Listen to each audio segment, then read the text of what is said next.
NASA astronaut Kayla Barron is designated as EV-1 or extravehicular crew member 1, wearing the suit with the red stripes on the right of your screen, and Chari is EV-2, wearing the suit with no stripes on the left.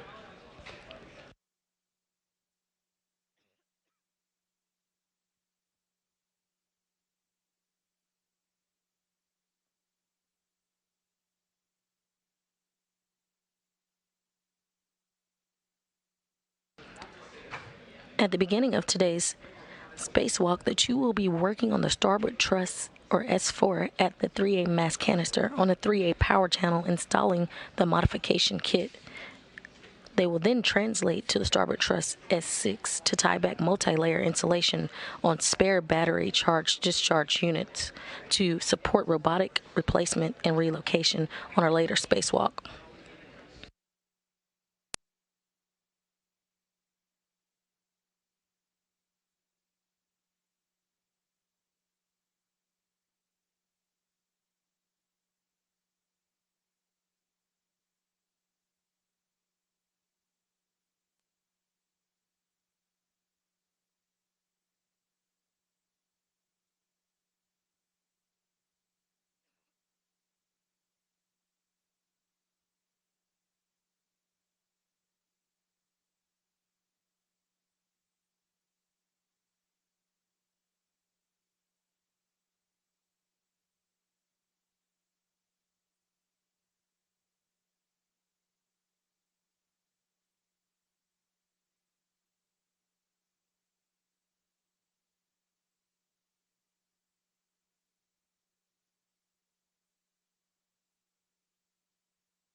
Station on 1 for the airlock. Woody, we would like already to report the serial numbers for the Metox canisters, just to save some time.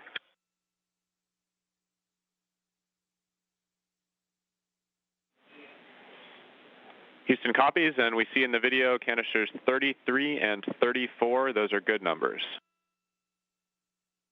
Okay, good numbers. And we copy 1033 for Kayla EV1.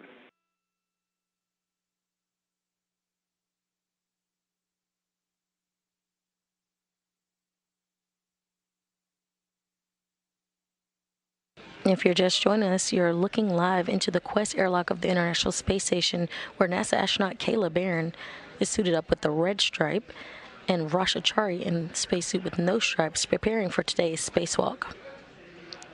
Today's spacewalk will be the 247th spacewalk in support of the International Space Station assembly, maintenance, and upgrades. This spacewalk will be the second of Barron's career and the first for Chari on their first mission to the International Space Station. They both arrived as a part of Crew 3.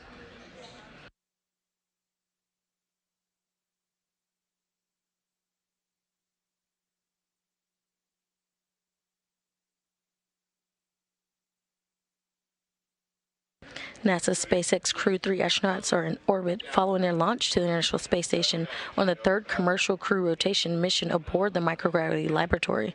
The International crew of astronauts lifted off at 9:03 p.m. Eastern Time Wednesday from Launchpad Complex 39A at NASA's Kennedy Space Center in Florida.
The duo are suited up and going through procedures before they head out of the hatch later this morning. Also in the airlock assisting is ESA astronaut Matthias Maurer and NASA astronaut Tom Marshburn, serving as suit-up lead. Airlock Houston on 2 for HECA checkout. During today's spacewalk, Barron and Chari will focus on the installation of a 3A modification kit and tie-back multi-layer insulation on spare battery discharge units to support robotic replacement or relocation at a later spacewalk. Station on 1 for the airlock. Airlock Houston, we had a successful HECA activation and checkout, so your go to perform step 7, and then your further go to perform the MEDOX replacement as called by step 15. So we will perform step 7, and then we continue with the methods.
Airlock Houston, no response required. We see 1034 for Raja, and we saw 1033 for Kayla. Those are good numbers.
If you're just joining us, welcome to Mission Control Houston.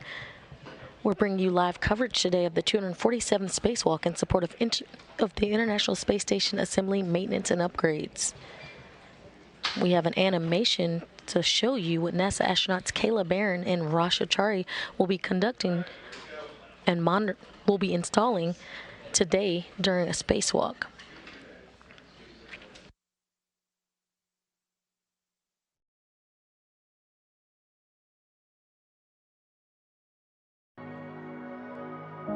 U.S. Spacewalk number 79 will begin at the Quest Airlock. U.S. astronaut Kayla, Barron, Navy 1, denoted by the red stripes, will egress first and receive a very large IROSA mod kit strut bag. U.S. astronaut Raja Chari, in the plain white suit, will egress second with a crew-like bag. After quick buddy checks, EV1 will head up to Phase 1 and out to the S4 Integrated Equipment Assembly, pausing momentarily to drop her Fairlead green hook just inboard of the solar alpha rotary joint, and then continue her translation out to the S4 3 alpha integrated equipment assembly, where she will stow the large IROSA mod kit strut bag and prep for the building of the upper triangle of the mod kit. Meanwhile, EV2 will follow EV1 up to phase 1. EV2 will stop at the starboard CETA cart, where he will temp stow a crew lock bag of tools and retrieve a foot restraint and a worksite interface extender known as a WIFAC, and then translate outboard, pausing momentarily to drop his fairlead green hook just inboard of the solar alpha rotary joint. Continuing outboard, EV2 will cross over to the radiator side of the IEA and stow the foot restraint and the worksite interface extender into the worksite interface number 26. EV2 will then set up the foot restraint for optimum IROSA mod kit upper triangle installation, and then translate over to join EV1 to begin assembling the upper triangle. EV1 and EV2 will work together to build the upper triangle. The crew will build the triangular segment loosely, and then will tighten up the structure by driving the bolts to torque.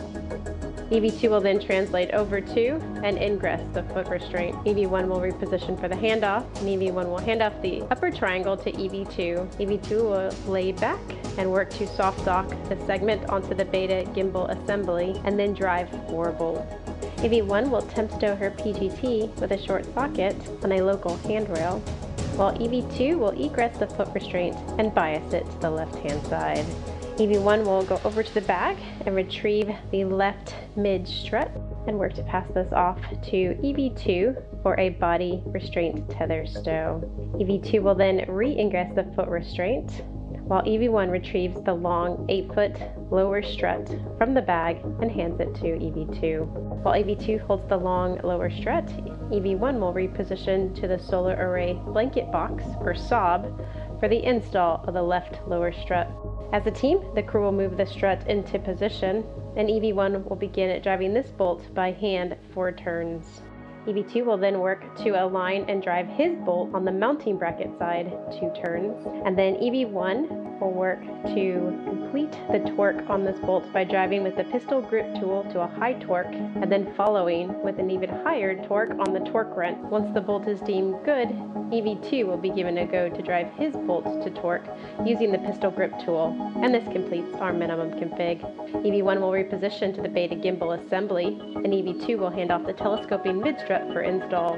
EV1 will work to soft dock the side pad onto the BGA, while EV2 holds his clevis bolt side in place. EV1 will start her 4 bolt 2 turns with the pistol grip tool, and then EV2 will drive his clevis bolt to torque on the mounting bracket. EV1 will then complete her 4 bolts with her pistol grip tool, and then EV2 will drive his bolt to torque. EV2 will then egress and reposition the foot restraint to bias it to the right-hand side of the mod kit. The crew will then repeat the handoff sequence. First, the mid-strut for body restraint tether stow, foot restraint ingress, followed by handoff of the very long lower right strut. EV1 will then reposition to the right-hand side of the 3 alpha beta gimbal assembly, and an analogous install strategy will unfold. EV1 will position at the right SOB bearing for lower strut install and drive the lower strut bolt to torque. EV1 will drive his clevis bolts to the mounting bracket. EV1 will then reposition at the BGA, and they will hand off the right telescoping mid-strut following the same install strategy. Once complete, EV1 will translate onto the mid-strut and drive 2 collar bolts to torque to lock out the telescoping mechanism and rigidize the right-hand side. EV2 will then egress the foot restraint and begin to clean up. Once the multi-layer installation, or MLI, is fully closed and wire tied down, EV1 will reposition to repeat the collar bolt and MLI ops on the left-hand side. EV2 will then translate around the integrated equipment assembly and stow the tools back in the bag. He'll then fold it in up to third for ready for translation in later in the EVA. EV2 will then translate back around the IEA to the foot restraint and work to stow the foot restraint and the worksite interface extender on his body restraint tether. EV1, in the meanwhile, will translate over to the non-radiator side of the IEA to take some still imagery of the completed mod kit. EV1 will then translate out to S6 to our battery charge discharge unit. She will begin installing some wire ties on a handrail and prep for restraining the MLI, or multi-layer insulation that covers the battery charge discharge unit. Meanwhile, EV2 will translate out to the starboard CETA cart to stow the foot restraint and worksite interface extender low profile on the starboard CETA cart. EV2 will then retrieve the crew lock bag onto his body restraint tether and head back out to S6 to join EV1. Both crew will work together to open the multi-layer insulation covering the battery charge discharge units. This will allow for robotic access when needed in the future. They'll perform some on-orbit origami, board it to the shape of a triangle, and restrain it out with a wire tie to a local handrail. The crew will then work to break torque first on H1 followed by H2, and then restrain the other MLI back to open and expose the second battery charge discharge unit, and then work to break torque and reinstall to a known lower torque on the second battery charge discharge unit. Both crew then will clean up and retrieve the crew lock bag to the BRT, or body restraint tether, and begin to head inboard for the completion of the EVA. EV2 will lead the way in, since he led with second outboard, translate across the IEA, retrieve his fair lead green hook, translate under the MT, and at the CETA handrail bridge, translate nadir down to our airlock. EV1, in the meanwhile, will translate to the S4 IEA, retrieve the folded up mod kit bag, grab her fair lead green hook, translate past the CETA carts, hitting those brake pedals, down the CETA handrail bridge and to the airlock, concluding a very successful US spacewalk number 79.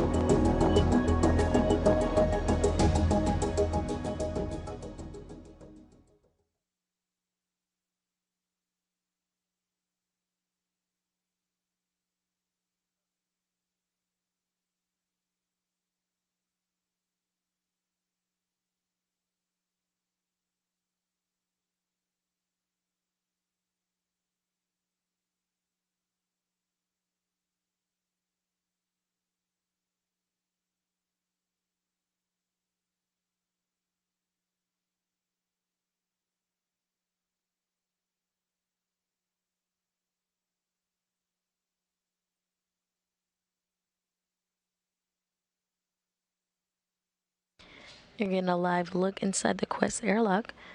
You're getting a live look in the airlock where Barron and Chari are still preparing to go out later today for a spacewalk to complete maintenance for a 3A modification kit on the starboard truss at S4.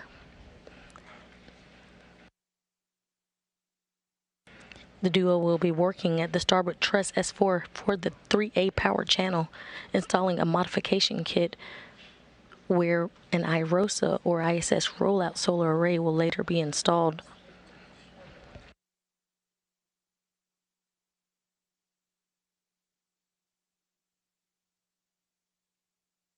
NASA astronaut Kayla Barron is designated as EV1, wearing the suit with the red stripe to the right of your screen. Rasha Chari is EV2, wearing the suit with no stripes to the left of your screen. They're currently being helped by NASA astronaut Tom Marshburn as suit-up lead and ESA astronaut Matthias Maurer.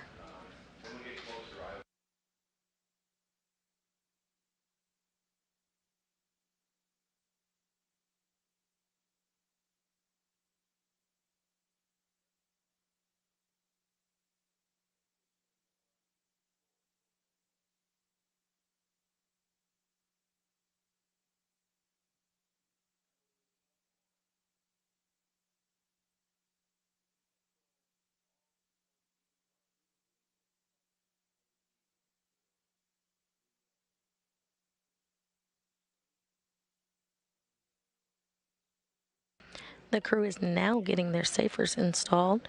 The safer, or simplified aid for EVA rescue, is essentially a jetpack that will allow astronauts who wear them to perform.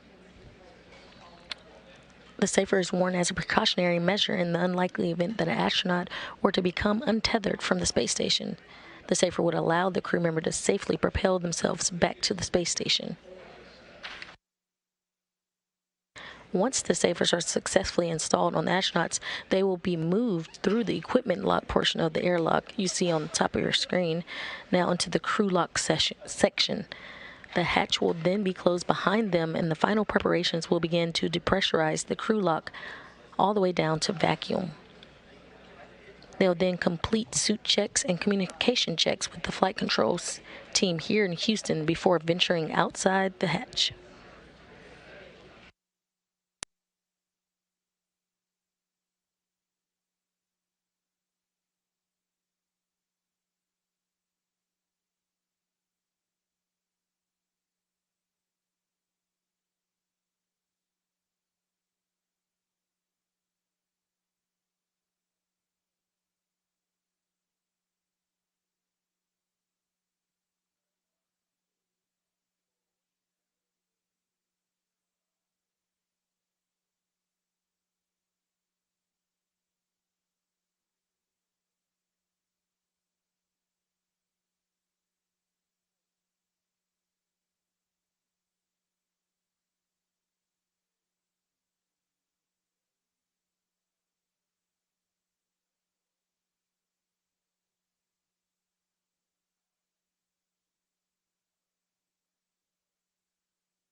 The spacesuits you see the duo wearing are the EMUs, or extravehicular mobility units, which are essentially a mini life support system providing environmental protection, mobility, and communications for the crew members during their spacewalk.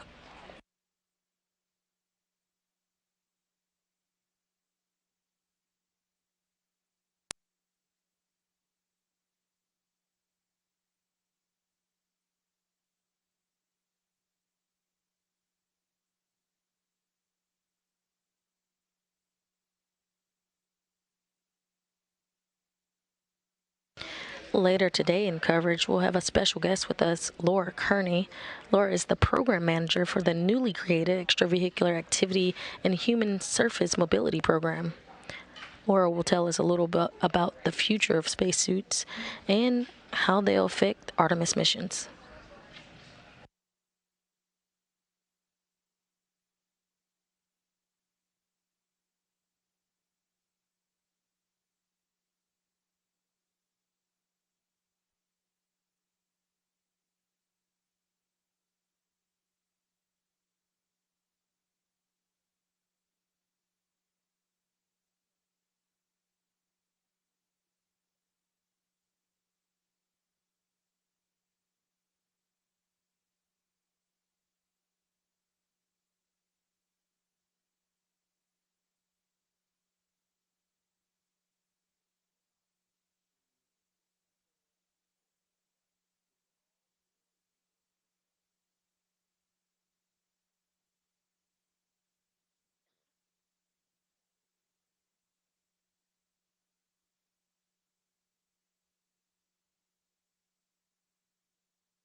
You're currently seeing Matthias Maurer and Tom Marshburn working together to install the safer on the back of Kayla Barron's spacesuit. Once installed, Barron will be moved through the equipment lock portion of the airlock you see and into the crew lock section. After her, we'll see the same happen for Chari.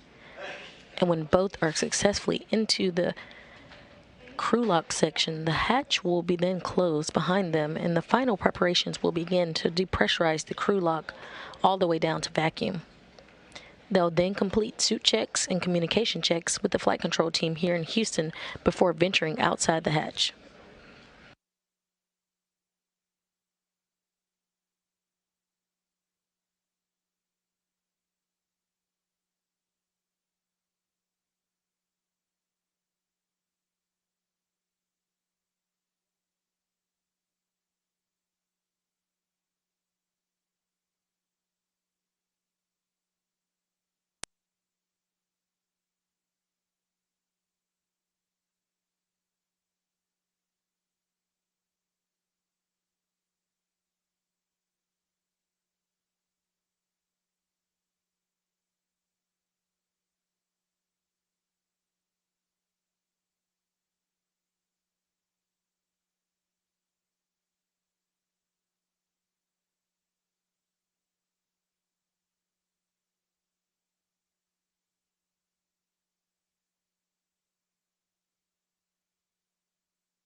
We are currently seeing Chari being fitted with his safer, and he will be next to move into the crew lock portion of the airlock.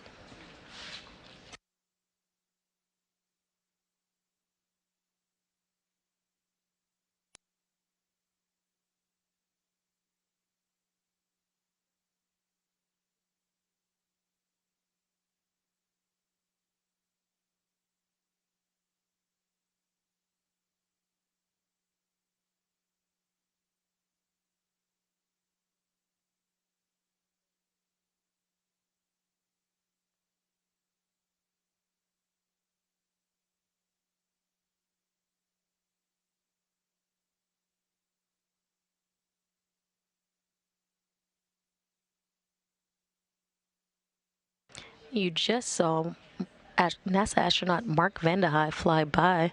He has another important thing happening today on the International Space Station as he's breaking records.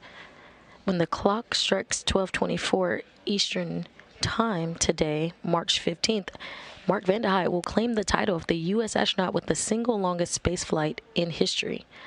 At a mission elapsed time of 340 days, 8 hours, and 42 minutes, Vande Hei will surpass the duration logged by NASA astronaut Scott Kelly back on March 2nd, 2013.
You currently are seeing ESA astronaut, European Space Agency astronaut Matthias Maurer, and NASA astronaut Tom Marshburn helping Rasha Chari through to the crew portion of the airlock.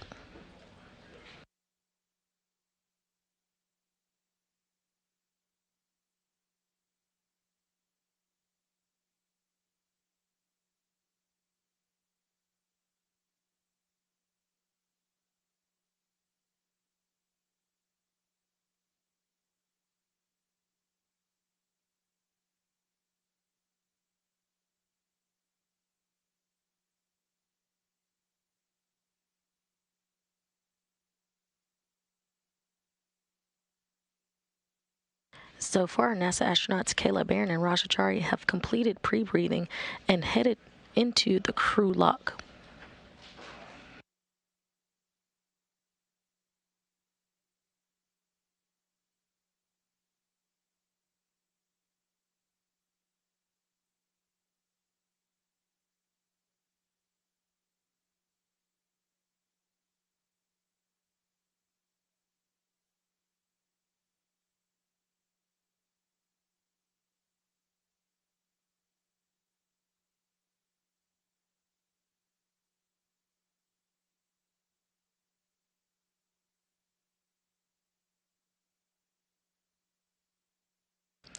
The spacewalk today marks the 247th in support of International Space Station Assembly, Maintenance, and Upgrades. This will be Kayla Barron's second and Rasha Chari's first. Barron is EV1, or Extravehicular Crew Member 1, and she is wearing the suit with the red stripes with the helmet cam number 22.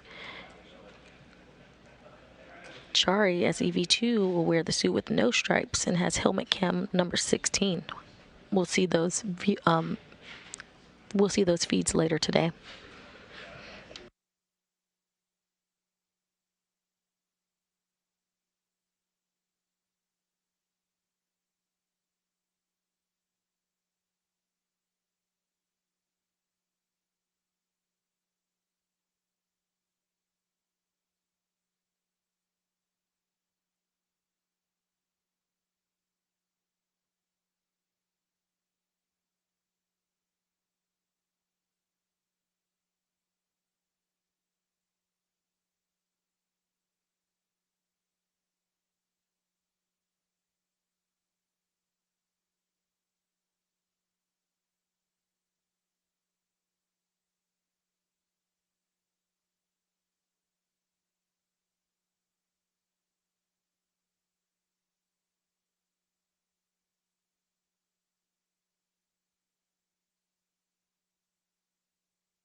Airlock Houston with a request for you.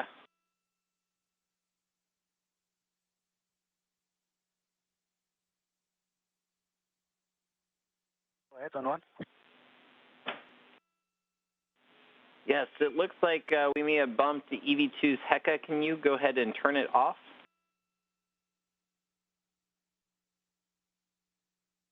Okay, line 54 says EMU TV power, check green LED is on. So we switch it on purpose.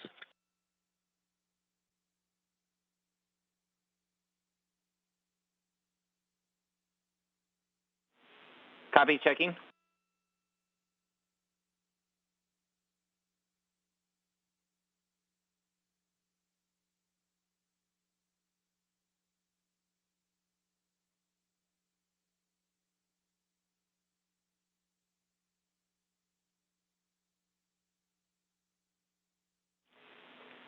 And Matthias, back with you on 1. For step 54, that's the EMU TV power, not the HECA. So if you can go ahead and power on the EMU TV and power off OFF, the HECA. And we also found this, and we just did this. Tom confirms the HECA is off on both, and the EMU TV is on both. Copy.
We're currently in a loss of signal between satellites. You've seen a live view of the International Space Station Flight Control Room,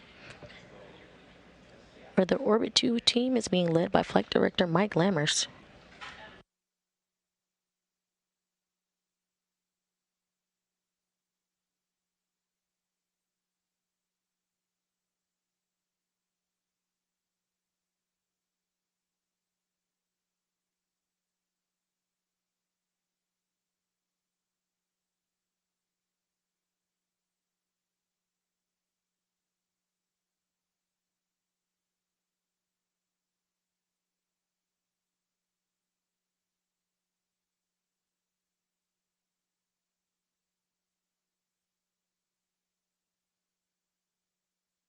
The Orbit 2 team, again, being led by Flight Director Mike Lammers.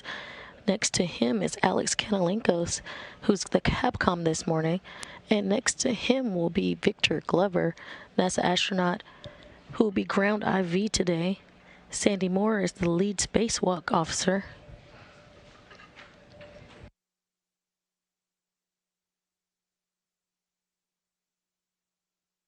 Once depressurization, we'll switch from hearing Alex to hearing Victor Glover communicate to the crew.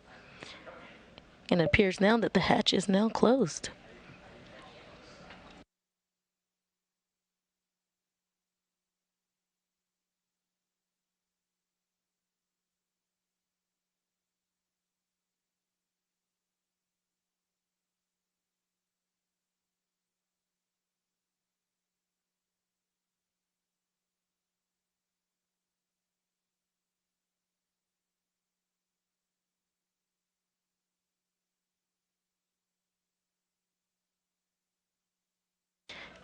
And as you see here, Tom Marshburn and Matthias Maurer are closing the hatch between the Quest airlock and the crew lock, where Barron and Chari will be isolated as depressurization occurs.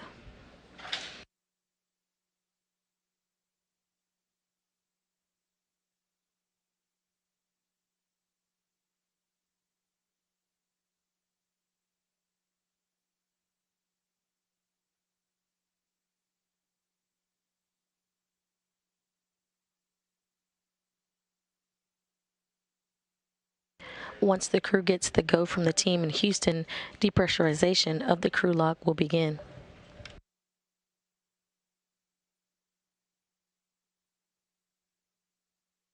Houston Station on 1 for the airlock.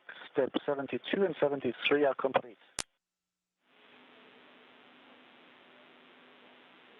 Copy. We'll put steps 74 through 76 in work, and we'll let you know when the EV crew are hot mic'd.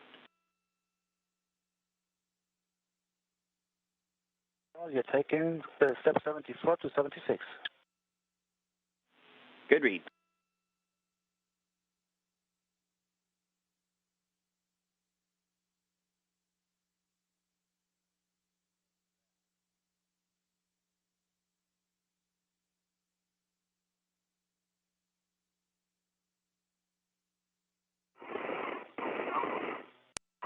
Okay, copy.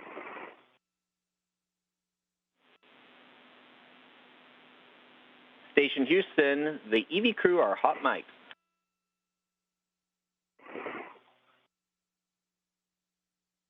One copy. Two copies.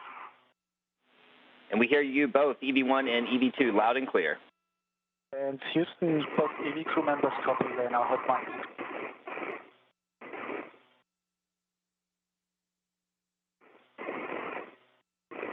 I had Alex loud and clear in U2 with you. Got you both loud and clear as well. You stepped on each other, but I heard you both.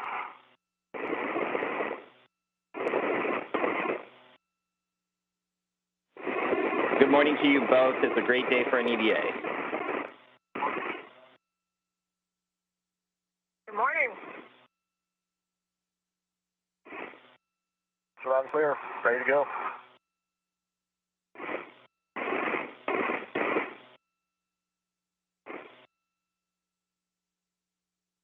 Roger. Check that the switch for the depress pump power is OFF. Current pump OFF. Depress pump enable LED is ON. Enable is on. We're on the crew lock depress Q card. On the UIA.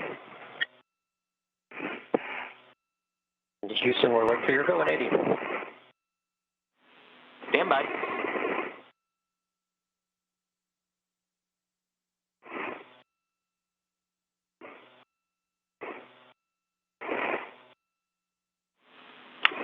Station Houston, you have a go for depress on step 80. We'll see you on the crew lock depress repress Q card. Copy, we're going step 80. We're now on the depress repress Q card. Roger, the UIA, switch the depress pump power to on. Wait 10 seconds. Copy. Switch is on. Wait 10 seconds.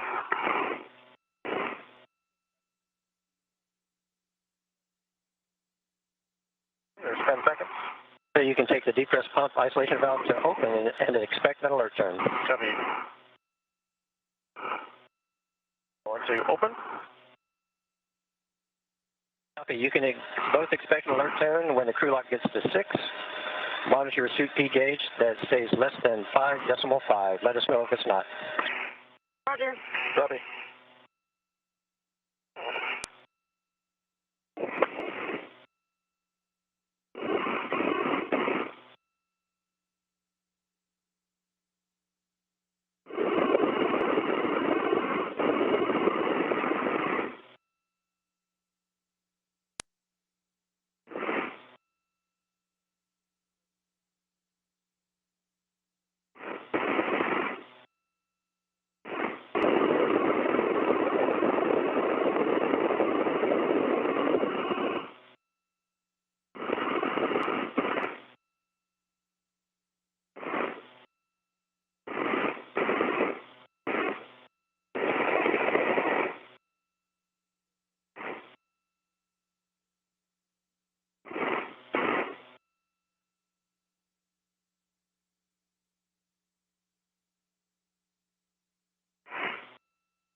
Sound of the suit, I assume that's the relief valve opening?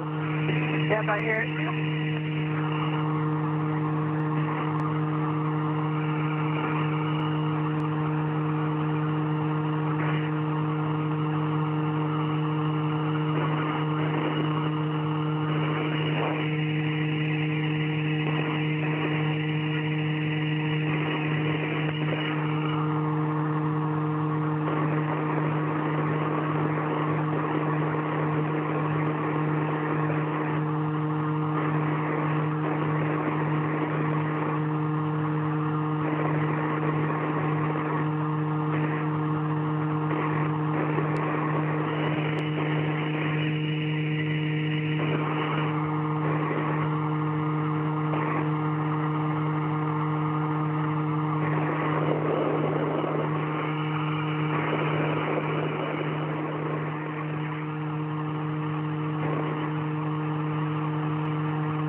Flight controllers here in Mission Control Houston did a go, no-go for depressurization to begin, and we have begun depress.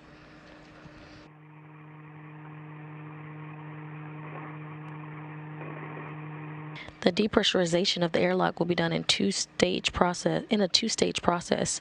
First, they'll take the crew lock down to 5 pounds per square inch of pressure, at which point depressurization will be paused to do a systems check.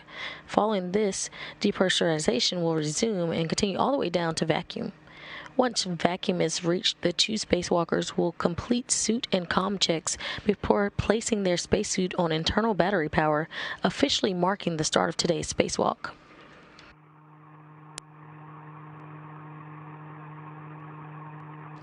A U.S. spacewalk start and end time is measured from the time the crew places their spacesuit on internal battery power all the way up until the time repressurization occurs and they're back inside the crew lock following completion of their spacewalking task for the day.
speed for 6.0, waiting on 5. Copy.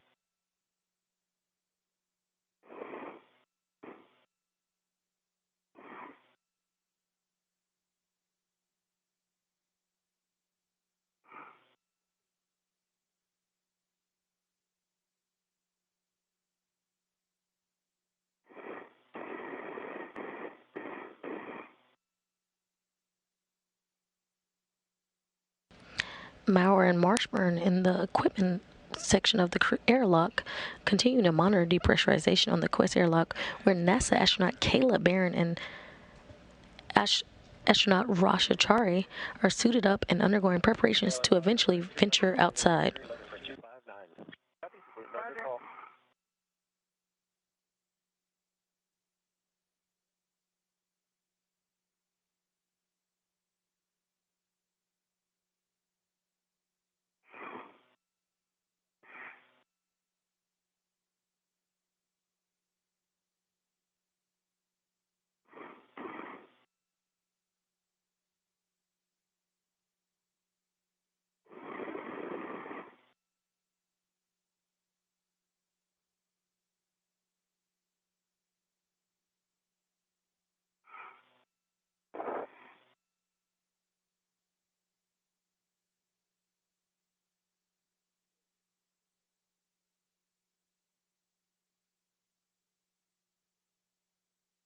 Crew is currently at 5.5 psi inside the crew lock. Again, they will pulse around 5 pounds per square inch and begin system checks.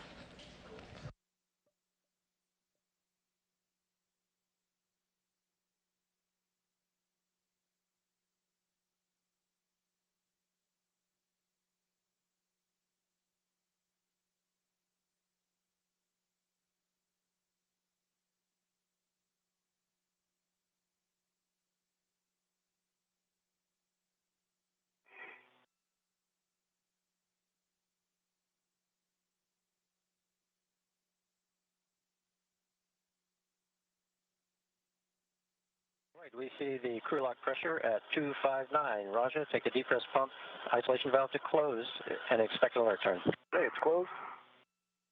All the DCMs for both of you. On the display switch, toggle status until leak check question mark is displayed, and then yes for 2 seconds.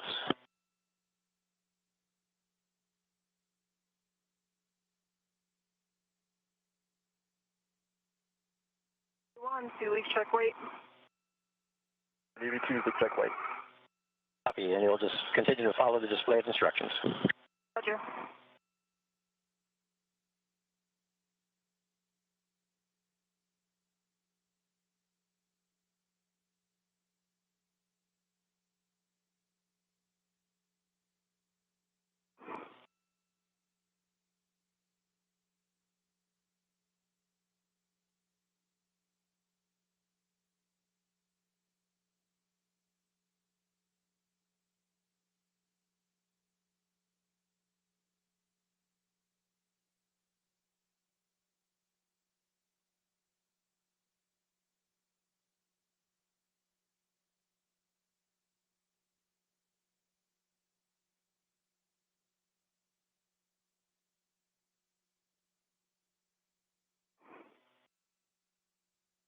Leak check complete. Set O2 actuator to EVA, and that's in work. And EV2, leak check complete, and working on the EVA O2 actuator. Copy, 2 good leak checks, standing by for O2 actuator to EVA.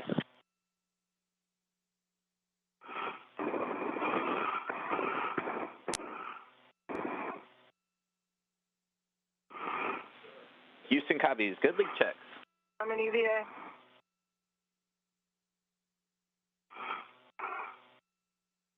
Copy, Kayla, you're in EVA.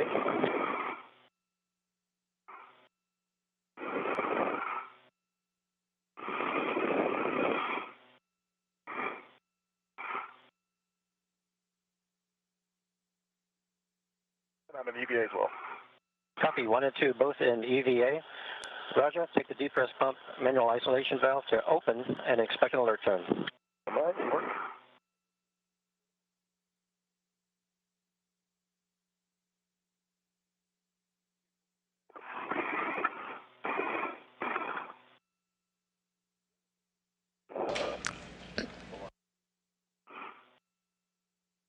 And after our call on good leak checks and good comm checks, In work. And now it's open. Copy. The valve is open.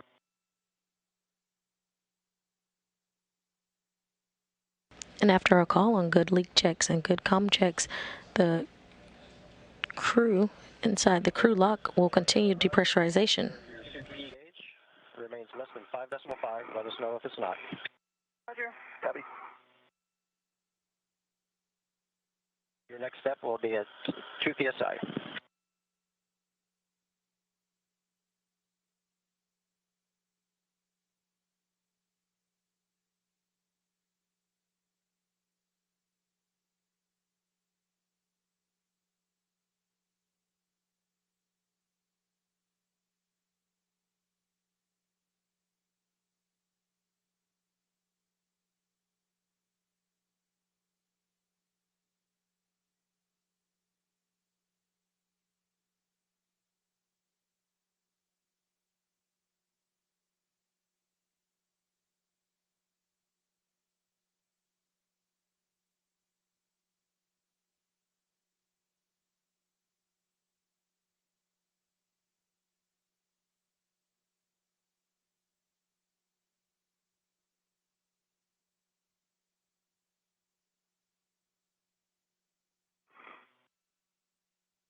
If you're just joining us, this is Mission Control Houston, and we have you're looking live at the equipment lock section of the Quest Airlock, where we've begun depressurization for Kayla Barron, NASA astronaut Kayla Barron and Rasha Chari,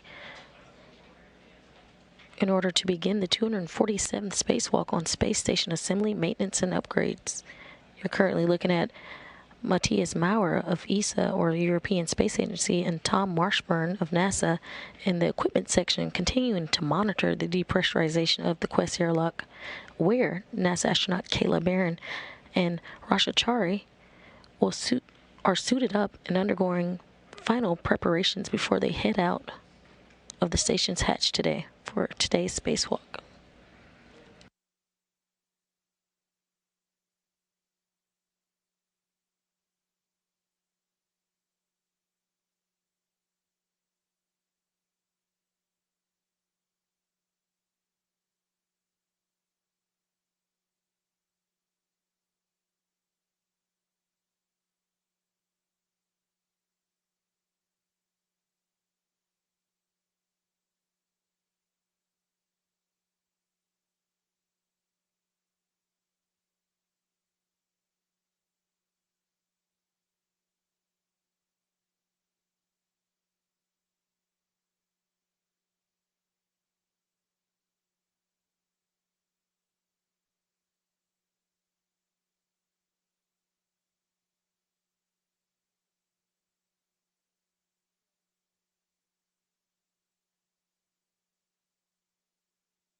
Roger, we see we are just below 103.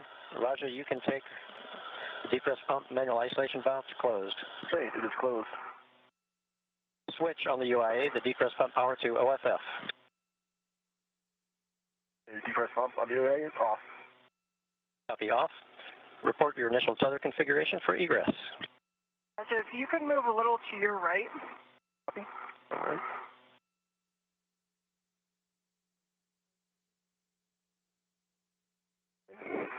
And then if you've got good visibility to start, you can go first. Otherwise, I can start on mine. I'll go on starts. I've got my hands on the airlock D-ring extender. I've got my large waist tether hook, gate closed, lock, block on that. Run to my small crew hook, which is gate closed, lock, block on my left D-ring extender on my body. Then you can pick up the rest. I got the right D-ring extender. Okay. I'm looking at my right D-ring extender. I've got another small hook attached to my right D-ring extender. Gate closed, slider locked, block on black. I've got my red hook attached to my right D-ring extender. Gate closed, slider locked, block on black. My red reel is unlocked. My yellow hook is attached to my green reel. Gate closed, slider locked, block on black. My green reel is unlocked. My green hook is attached to my red reel, and it is unlocked, and my anchor hook is on my mini workstation.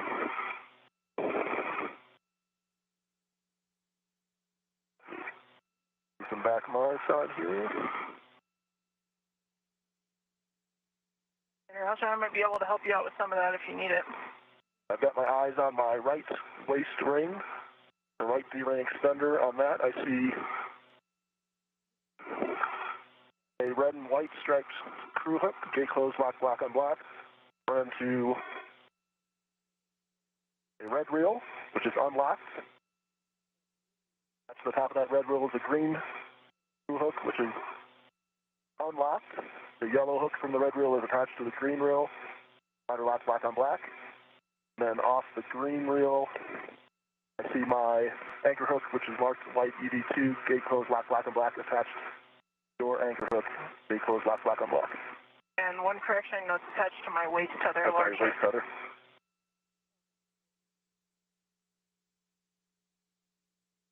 So with that, I've got a load path to station, and you have a load path to me. Yep, I agree. And Houston Station, we see a good initial tether config, if you agree.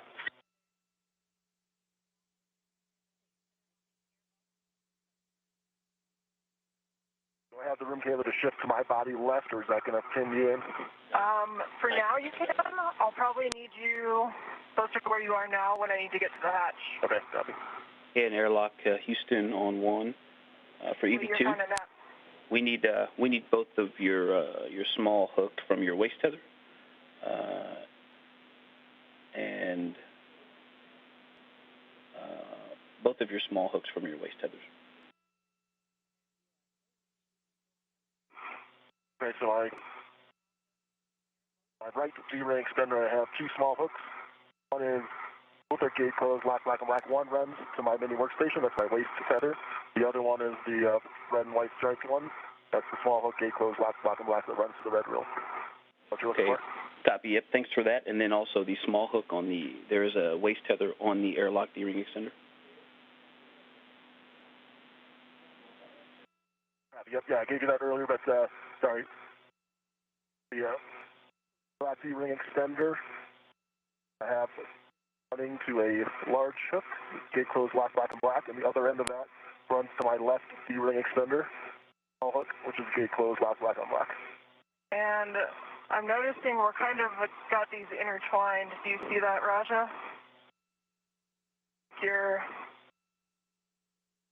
Might be okay. Is this your waist tether?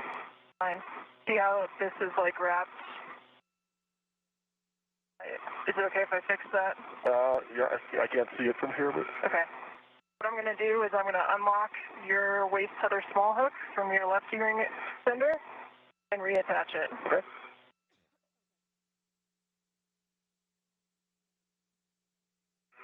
Okay, your left tether small hook is attached to your left D-ring extender. Gate closed, slider lock, black on black, and we're not twisted up anymore. Sounds good, thanks. I confirm I can still see the large hook still attached to the airlock D-ring extender. Down its rig and pull it all the way here, and I can see small hook, gate closed, lock, black, and black, my left D-ring extender. Okay, Raja and Kayla, one more from Houston. So We believe that there is a spare waste tether in the airlock as well on that airlock D-ring extender, and that's the small hook that we're looking for. And then your green reel for EV2. Sorry, yes, it is, and it's attached to itself on the airlock D-ring extender. Yeah, so both on the spare waste tether that's on the airlock D-ring extender, both the small and the large hook are both attached to the extender to loop back on itself intentionally. And both are gate closed, lock, block on block. For the small hook, the large hook is gate closed but not locked. Small hook closed, lock, black on black. Copy, thank you. And the green reel is unlocked. Thank you for those.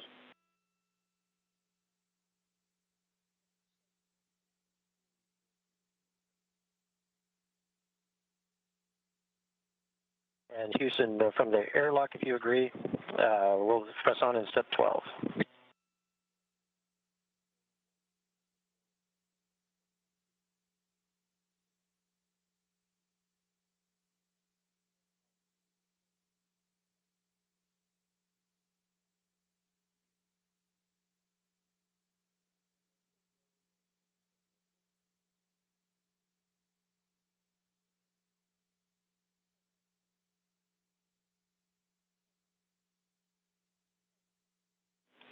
Okay, airlock Houston, you may continue with step 12.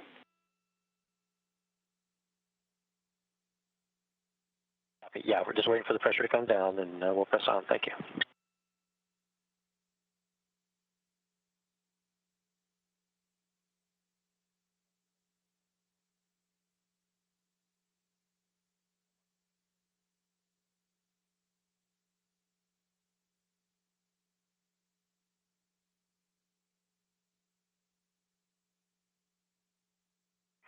The crew just reported being down to 1 psi.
Roger, when it's time to open the hatch, I'm going to need to come nadir, and I'm going to need your feet to go forward and or inboard so I can get down over the lever. Okay, I can go inboard.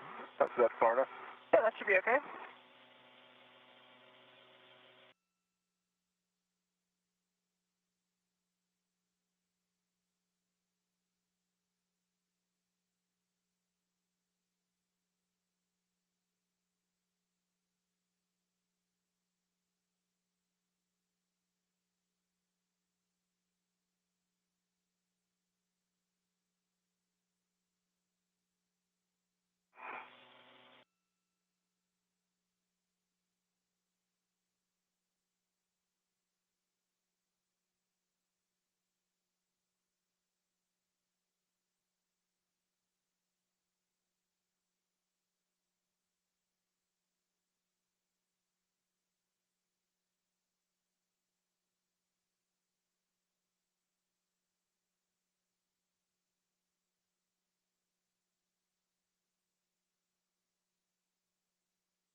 Matthias Maurer and Tom Marshburn, Matthias Maurer of the European Space Agency and Tom Marshburn of NASA, and the equipment section continue to monitor depressurization on the Quest airlock, where NASA astronauts Kayla, Barron, and Chari are suited up and undergoing preparations to venture outside the space station for today's spacewalk.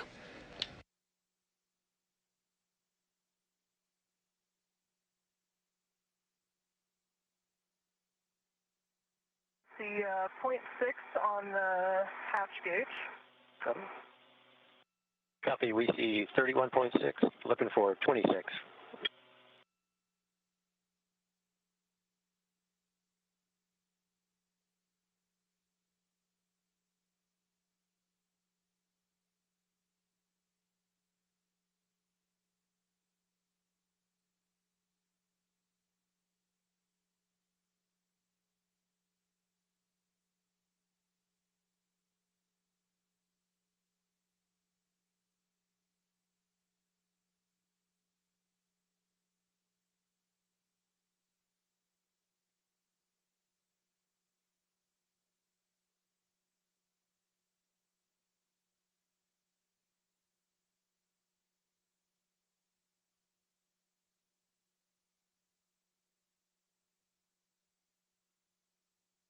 Once at vacuum, we'll look for a call that will say that they've switched to internal battery power. This call will be the official start of the spacewalk this morning.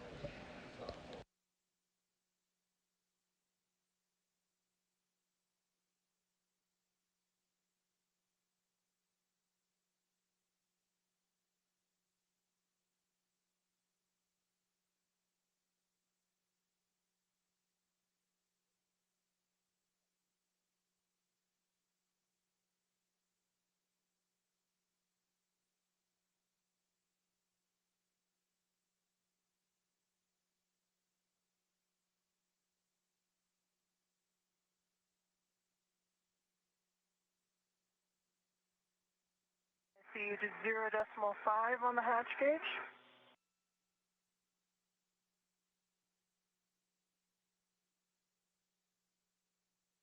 Copy, we see 27, looking for 26. Okay, I'll stand by.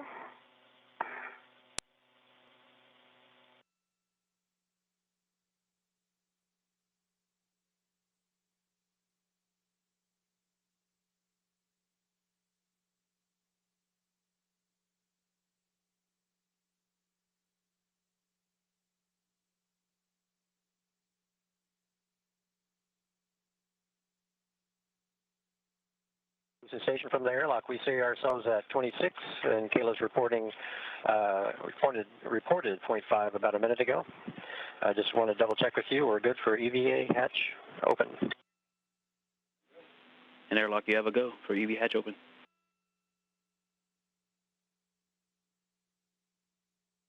Kayla, you go to open the hatch and stow it. Yep.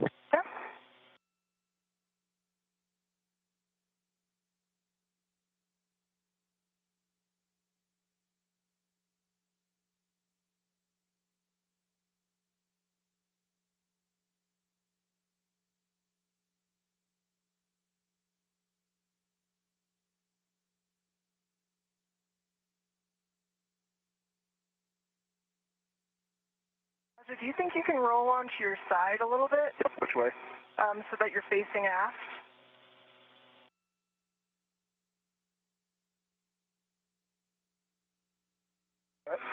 Yep. That'll work. And the hatch is open. Hatch keep engaged. Copy that. 14, step 14 is in order.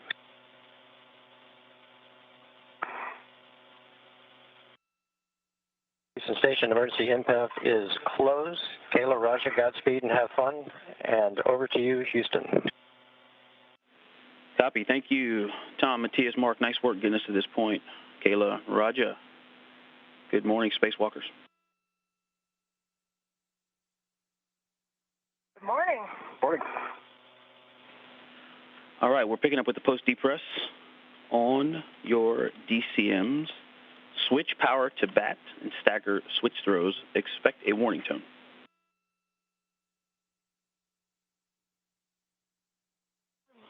EV1's in bat.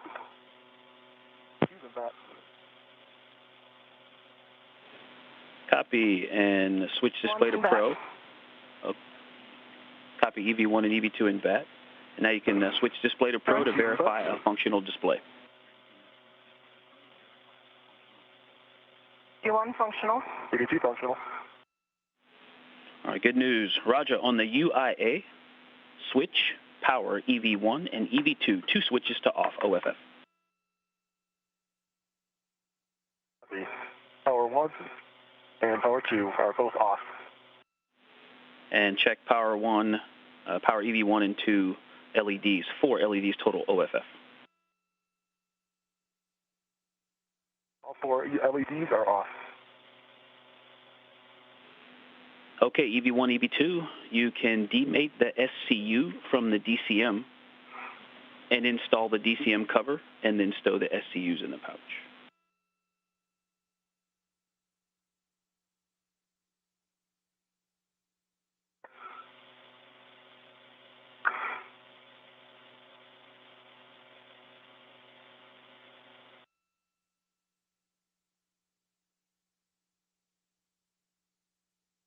It's stowed.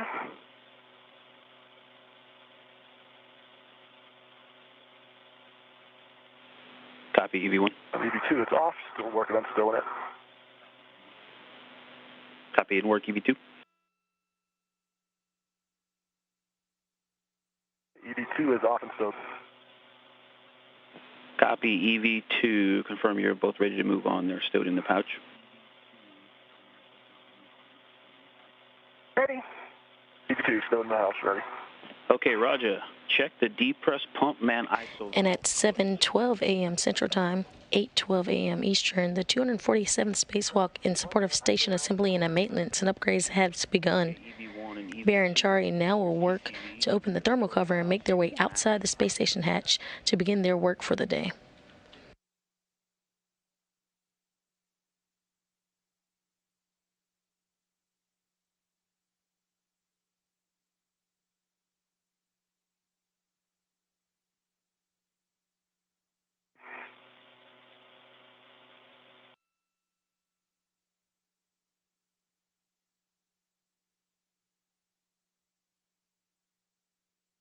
The ground IV is NASA astronaut Victor Glover. You saw him on your screen previously.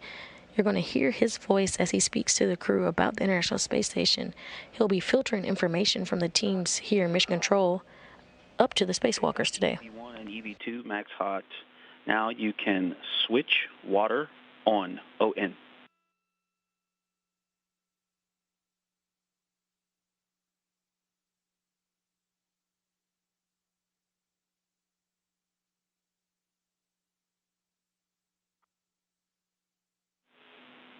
EV1, EV2, you can switch water on, ON. One, water is on, ON. EV2, water's on. Check your DCM blank and bite light off.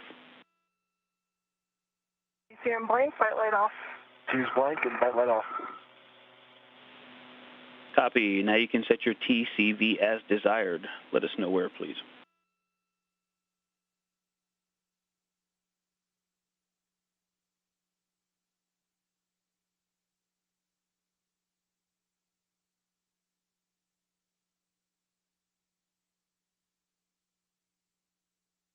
Min 5.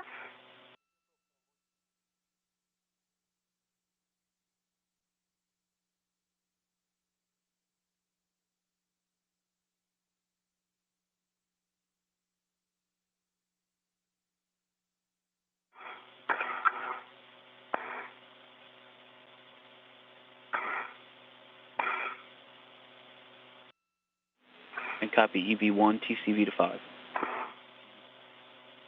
And EV2's TCV 5. EV2's 5 also. Okay, please report suit pressure gauge to Houston.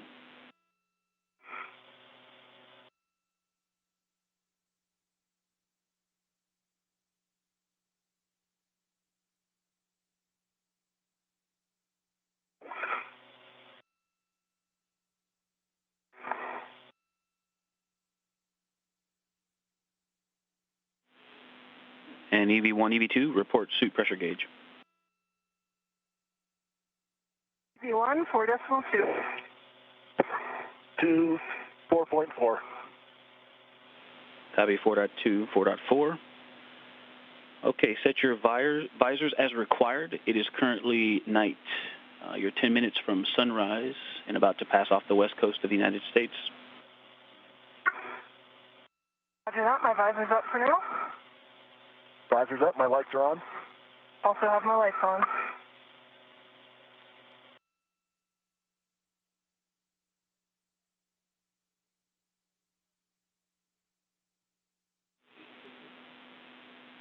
All right, Kayla, you can open the hatch thermal cover.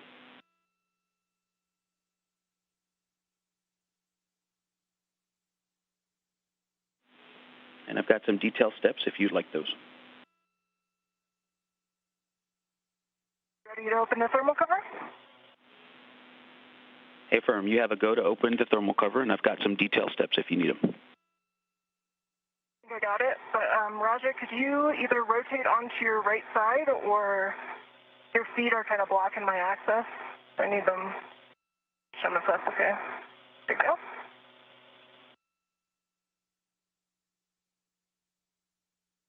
Okay, I am releasing the thermal cover adjustable.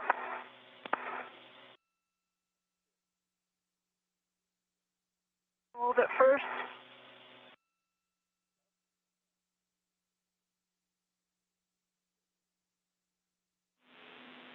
Copy, and just a reminder, when you attach the hook to the stowage tether point, we'd like you to cinch that strap snug until you have 6 Sharpie lines visible on the tail. Okay.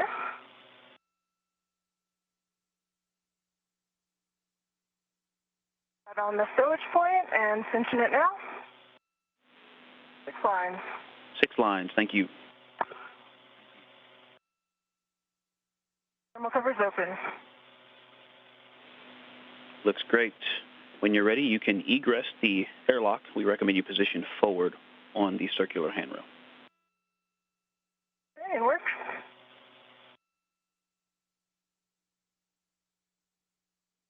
And we now have confirmation that thermal cover is now open.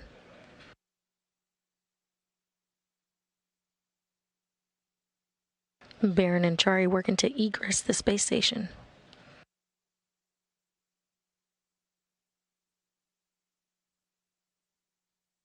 And you can now see on the top of your screen, Barron is now out of the space station. Barron is EV1. Out, and I'm working on my anchor hook is attached to the forward airlock D-ring, gate closed, cider locked, black on black. I have a good safety tether pass, and I'm going to work on Raj's anchor hook. Copy, and Rajas is going to the aft tube. Just working on repositioning my FCU. I got snagged. I think I'm the way out. Make sure I can get to that later. Roger, your anchor hook is attached to the airlock aft D-ring. Gate closed, slider locked, black on black. When ready, you have a go to release your waist tether. Copy. I've got to go to release my waist tether. Let me fix the FCU here first, and I'll work on that. Okay, copy that. And Kayla, please turn on your HECA. Doesn't work. Goes on, green light. Copy, thank you. And when you two are ready, Raja, I hear that you're working with the SCU, and then you and Kayla can coordinate transferring out the strut bag. And I'm disconnecting my left waist tether from the airlock D-ring.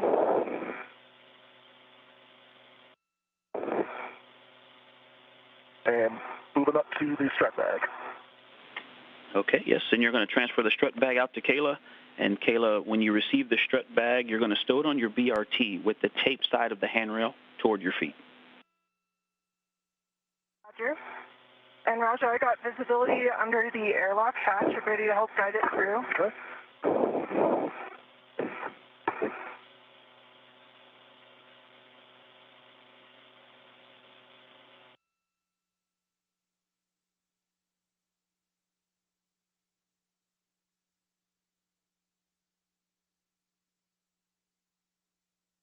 Barron is EV1. Bungee. See if I can get the handrail towards you, and then I'll try to find it down there.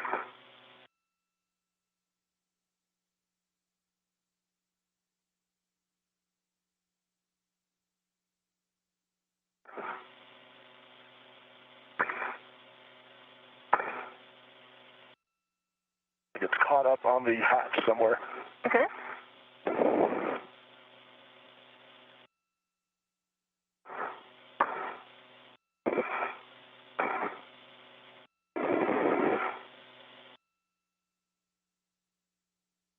See the end coming down toward me?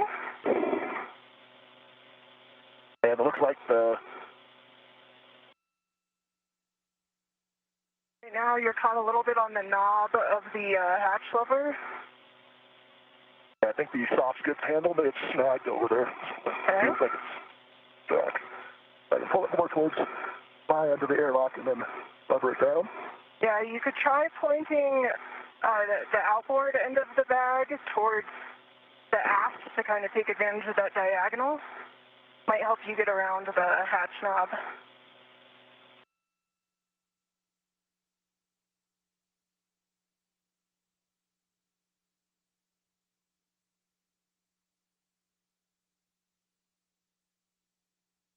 I could come back in a little bit if that would help, Raja. I'm trying to...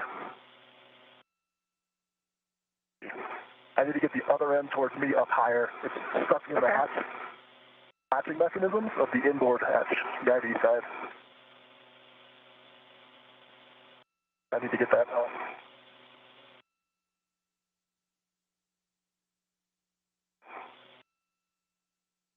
I'm going to try reaching my hand up to see if I can help you, Raja. Yeah, if you can push the whole thing up. The whole bag up?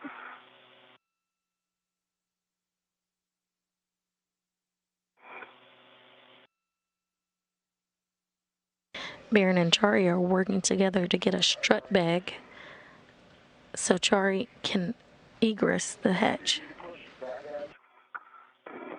ISS app. Okay. And that'll give us more diagonal. There you go. Okay, now see if I can free it up. All right, there we go. Progress. Okay, I'm going to get a little bit out of the way here. And you should be able to work that out here. Yep. All right, I don't think I have the handrail the right way, but I can hold it in position here to get you rotate it. Okay. Let's come out a little bit more. Try to get a hand on it here. Okay, let's pause here. Okay. And I'd like to rotate it so I can see the handrail.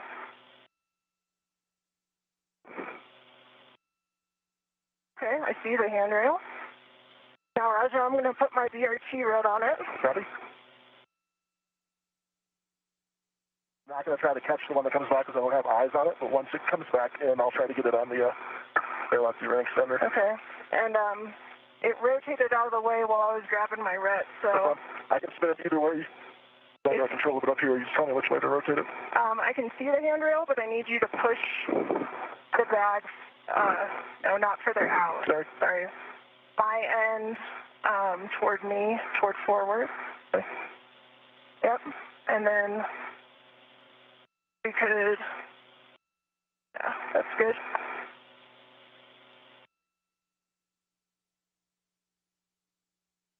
All right, I've got my BRT red on it. Two options, Raja. If you can reach the ret, you can remove it now. Otherwise, let's bring it out another foot or so, and I'll take it off. I can't get to this on the other side of the bag for me, so I can bring it out more. Bring it out more.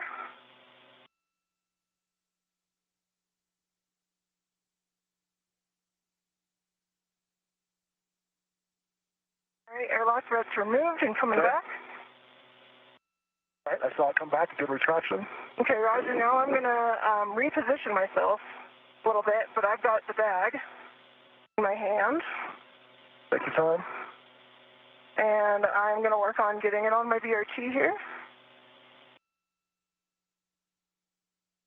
Still sort of in the hatch.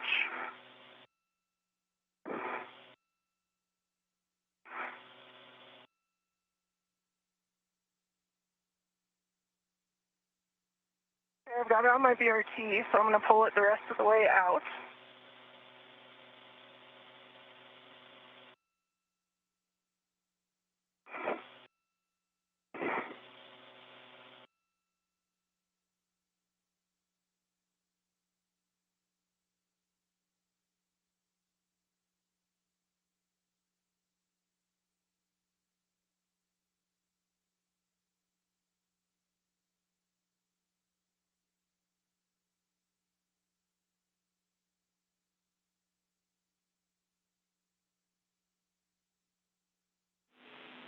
Teamwork makes the dream work. Nice job working together, you two, to get EV3 out of the hatch there. And Raja, I heard you grab. Yeah, I heard that you grabbed your waist tether off that D-ring extender. So the next thing you're going to do is wait for Kayla to give you a go to egress, and then retrieve crew lock bag 1. Copy. Yep, and I've got crew lock bag 1 already on my BRT ret, and I'm working on stowing the small end of the large swallow that was stowed onto the Airlock D-ring extender. And while you're still on Struts, I'll see if I can get the strut bag down to this. Okay. I'm going to change the orientation on my BRT in the jaws just because it doesn't quite want to stay where I want it. And work on getting it off to my side.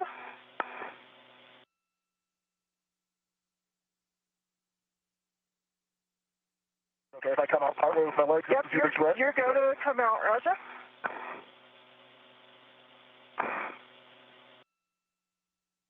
Big bag. Okay, and I have a small ret that was holding the strut bag that's also attached to the Airlock D-ring extender for when you come back. Okay. And Raja, on your way out, there's a depress, repress cue card that's kind of thrown behind the hatch.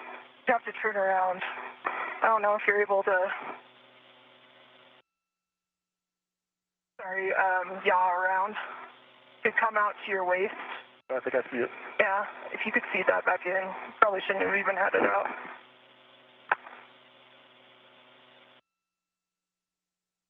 If not, we can get it at the end of the EVA, but probably be good to tuck it back in.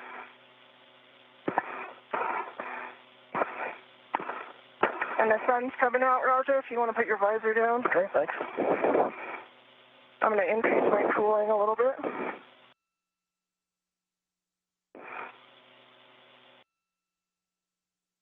Okay, that repress card is back behind the hatch. Thank you, sir. In EV1, EV2, we're 15 seconds to a handover. Roger.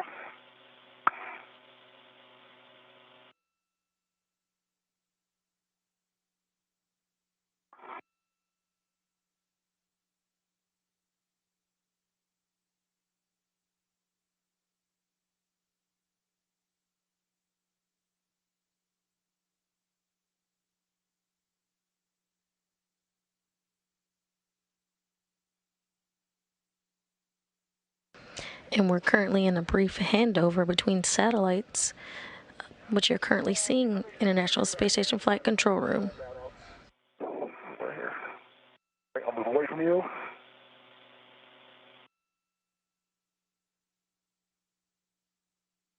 That crew card, the depress card floated out again, but we can. Okay. Should be untangled now to toss it back up in there. And I'm trying to get my coolant where I want it. I'm a little bit too far on it. So I'm going to my crew lock bag set up. Okay.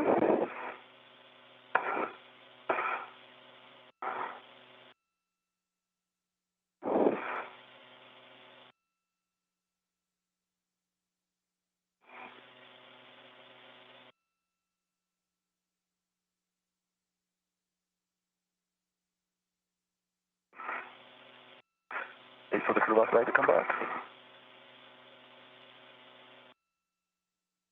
And Chari is now out of the hatch.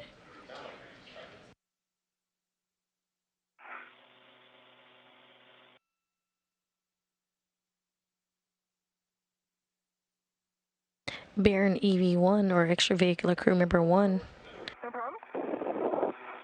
is wearing the suit with the red stripes. Chari is EV2, and he's wearing the suit with no stripes. Another way to keep track of the crew members today will be by their helmet cams. Barron has helmet cam number 22, and Chari has helmet cam number 16.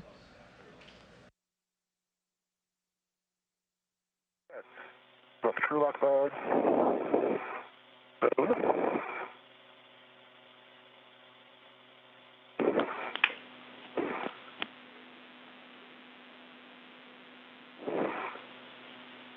Hey, great to see it online, Mark.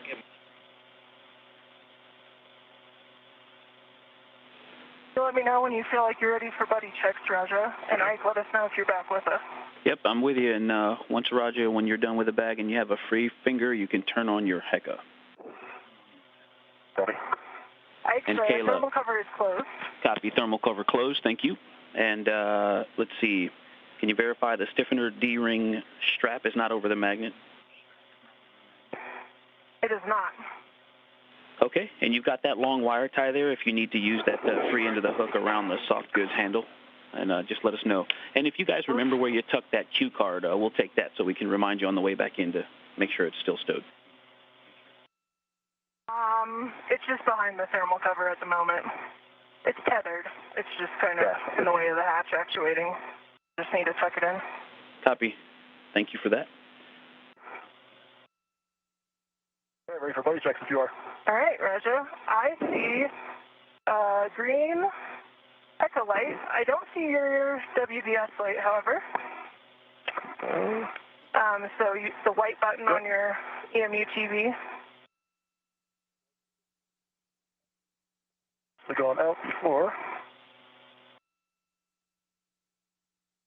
I see it's on now. Done? Okay. Your helmet lights are on.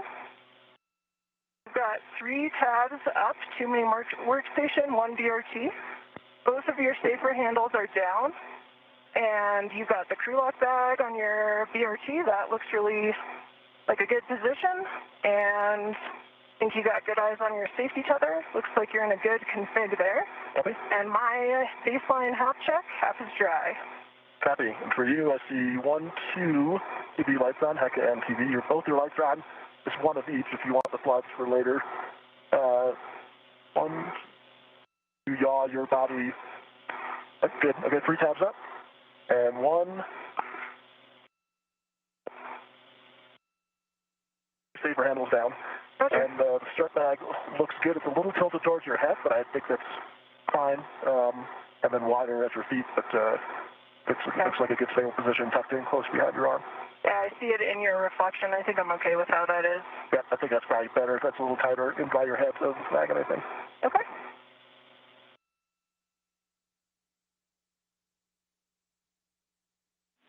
And Roger, we'll start translating if you are.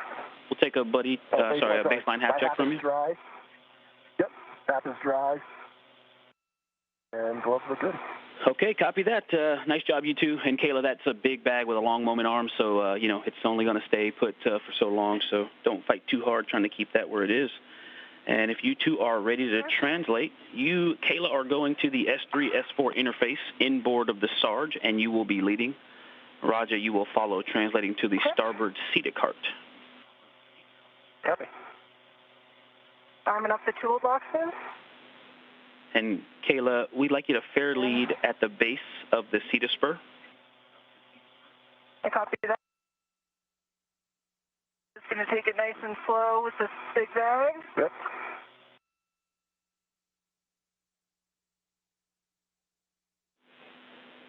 Yeah, that's right, Kayla. Slow and steady wins the race. Perfect. And I've got a couple cautions I'll read to you all. Avoid contact with the radiators and flex hoses.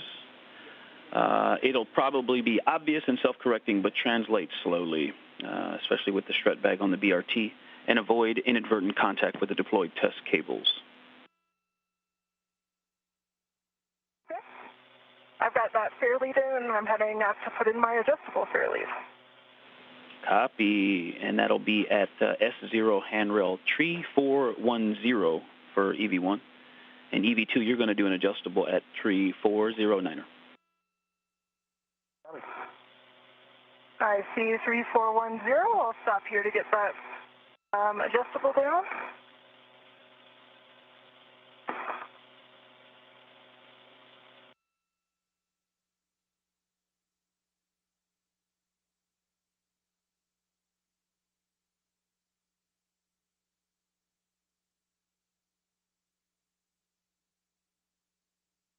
I've got my adjustable fair lead on 3410. Roger, you have a go to start translating up, and I'll kind of keep an eye on you as you come by the toolboxes, and then I'll continue. Okay, I've come up the wagon wheel. I can see your tether.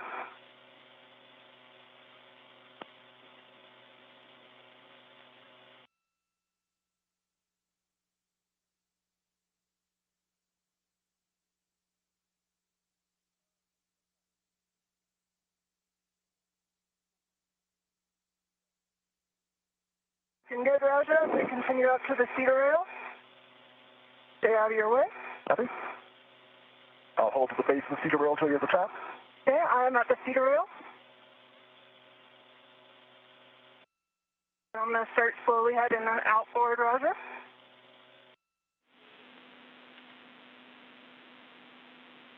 That's correct, Kayla. You're heading to the S3, S4 interface, and we've got a green hook location just inboard of the Sarge when you get there, near mile marker 5250. Okay.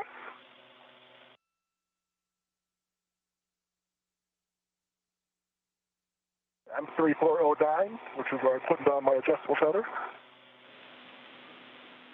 Thank you, Roger.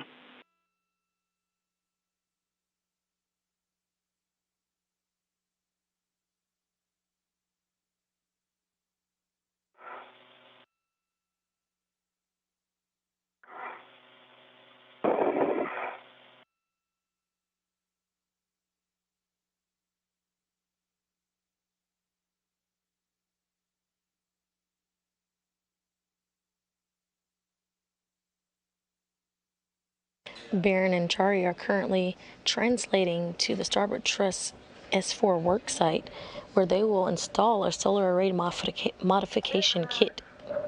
The starboard cedar cart, or correction, port cedar cart, and rotate it underneath it. Nice job. You're looking good. That strut bag is flying formation with you.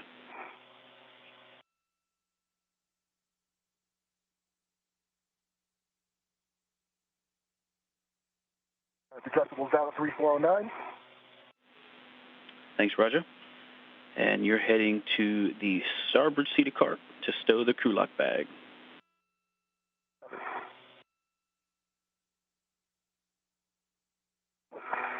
And I'm starting under the MT. I got good visibility on the bag, and it's clear.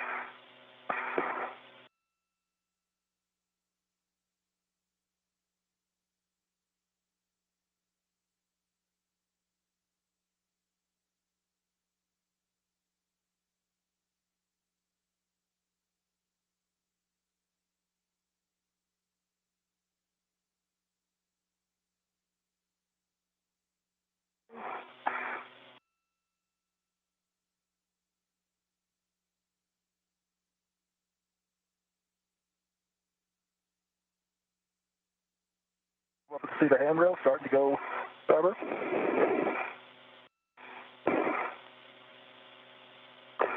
I'm at the starboard cedar cart.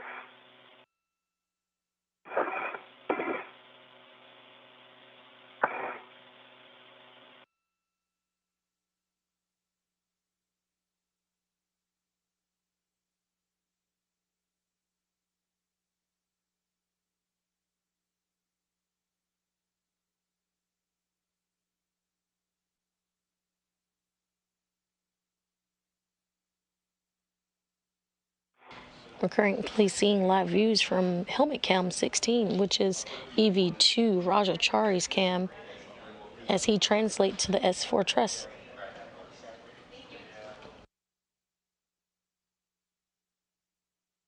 I'm back on the cedar rail, past the starboard cedar cart.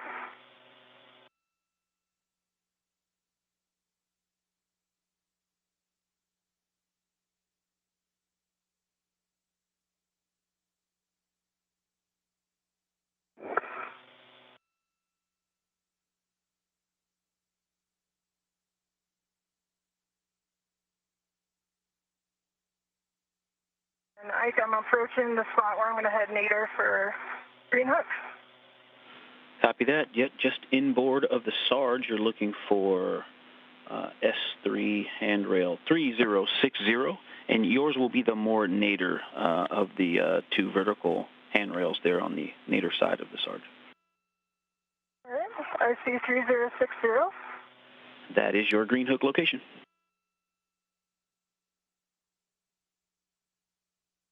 And I think I'm caught up on something, so I'm just going to take a look at my tether. I got it clear. I'm under the, cut it up on the MT.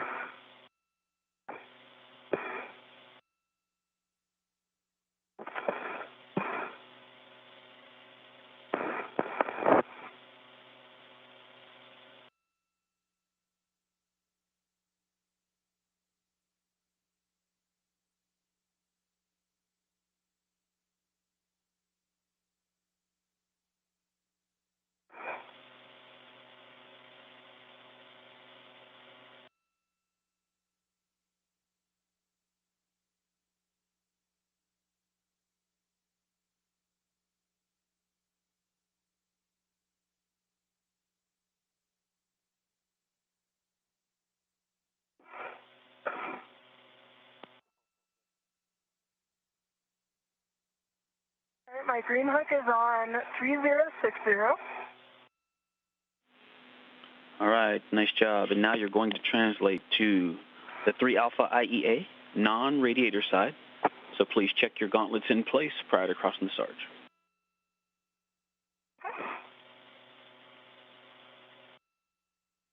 Gauntlets are in place.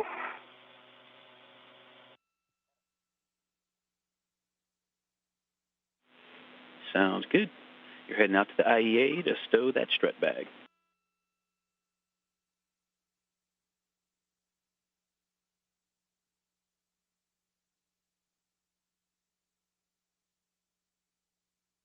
Barron is With 01 on the port, or sorry, starboard key card. I'll get tethered here and get rid of the crew lock bag on top of this. Affirm, and just let us know what square grid you drop the crew lock bag on.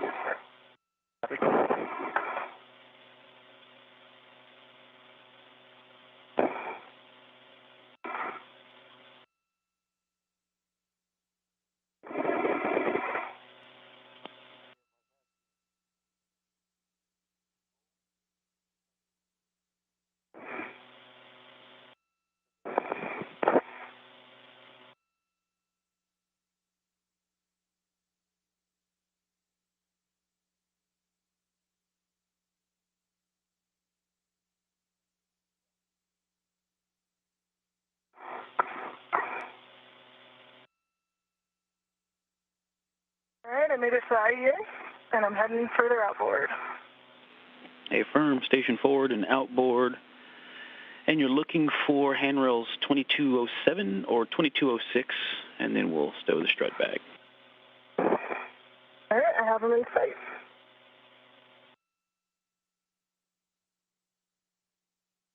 I like the crew lock bags on grid C. Thanks, Roger. Grid Charlie. Now you can retrieve the WIFX and APFR with the ingress aid from WIF 1. Copy. And you're going to stow those on your BRT.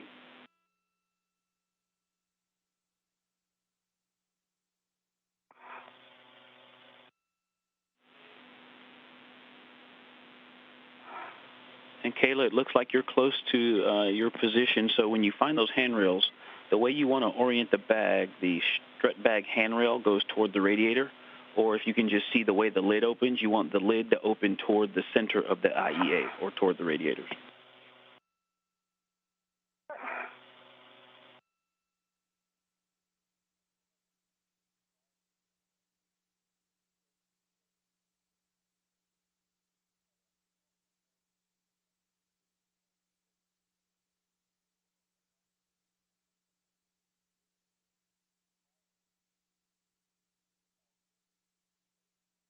You just heard Barron confirm the strut bag being stowed at the IEA, or the Integrated Electronics Assembly.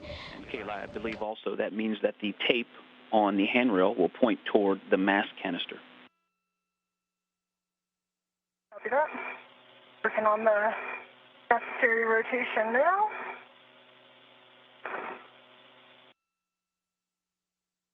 Got it in a good orientation, so I'll work on getting it cleared. Yeah, that looks good. And I think 2207 and 2206 should be right in front of you.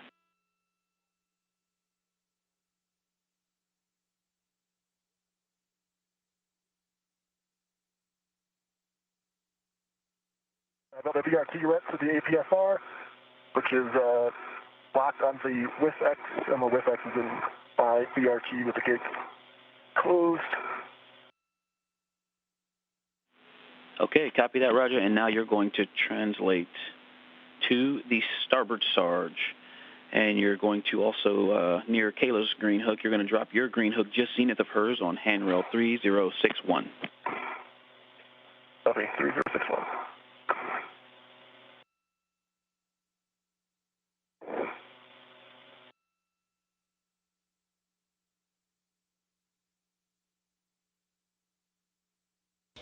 And we currently see Raja. One of the corner adjustables down. I'll work on the other one. Copy, adjustable on one corner.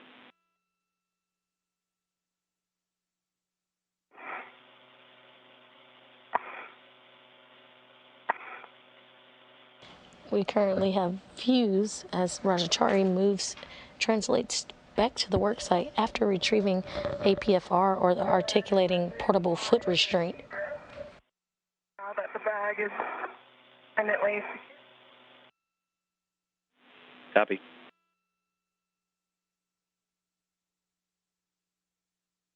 Okay, well, I can see my tether on top of yours is planned, so that looks good so far out to the Sarge at least. Yeah.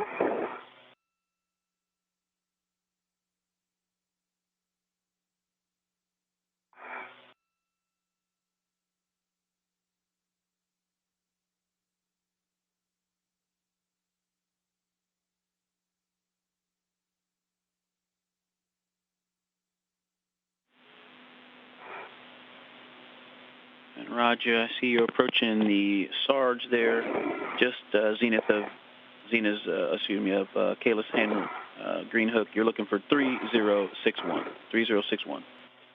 Tally 3061. That's not my green hook here. It doesn't work.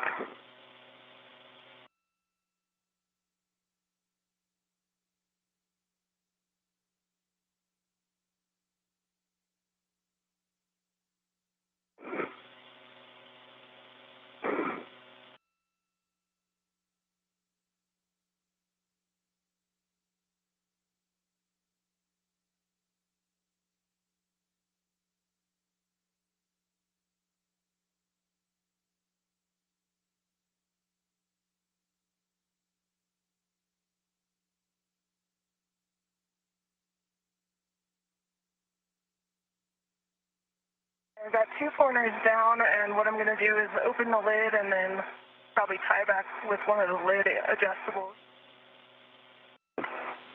Okay, copy. Nice work, Kayla. If you also could, when you have a free hand, check your HECA on. Okay.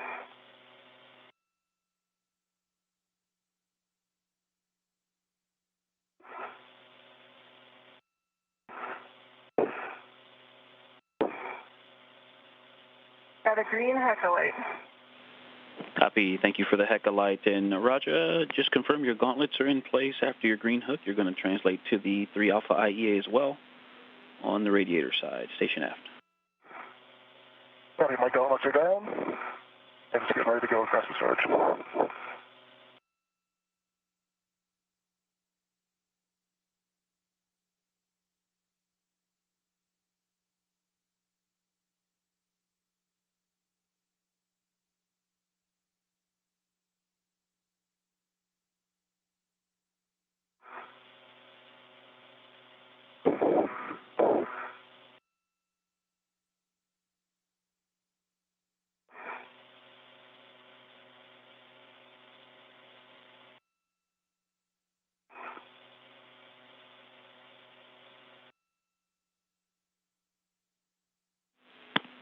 All right, we've got a great camera view of both of you, and Roger, you're just going to head over over the zenith side of the IEA, station aft.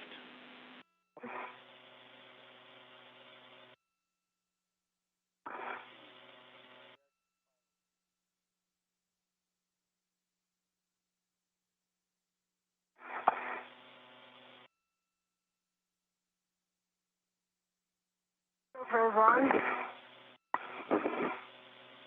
I think my tether just caught underneath there. All right, I'm happy with the bag for now.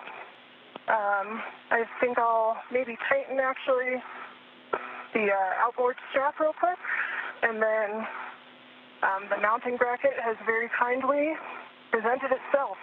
Yeah, it's ready to get to work, huh? Okay, nice job with the bag, and also I have a reminder here that you can turn on and stow the GoPro, and just let us know where you place it. It's on, and I'm just going to leave it tethered to the bag. Copy, thank you.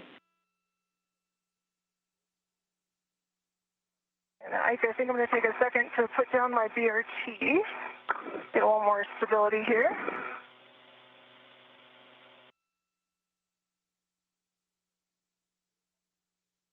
Get that mounting bracket back over here.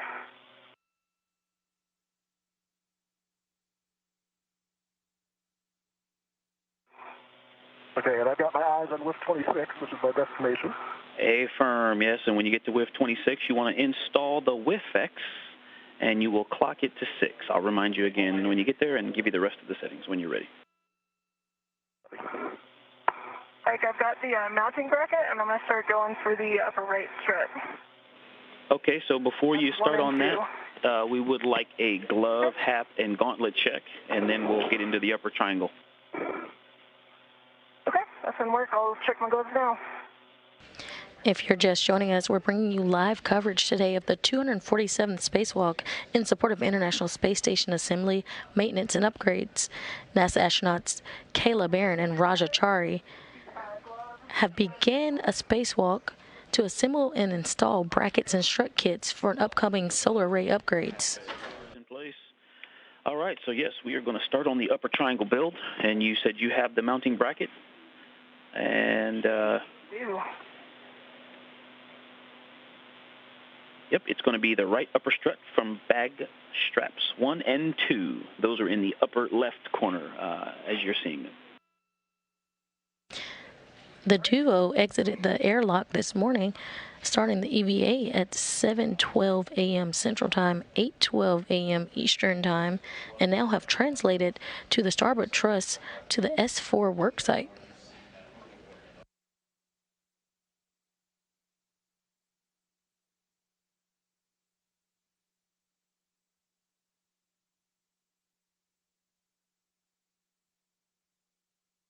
Barron and Chari are now taking struts and brackets out of their stowage space and will begin build out for the mount.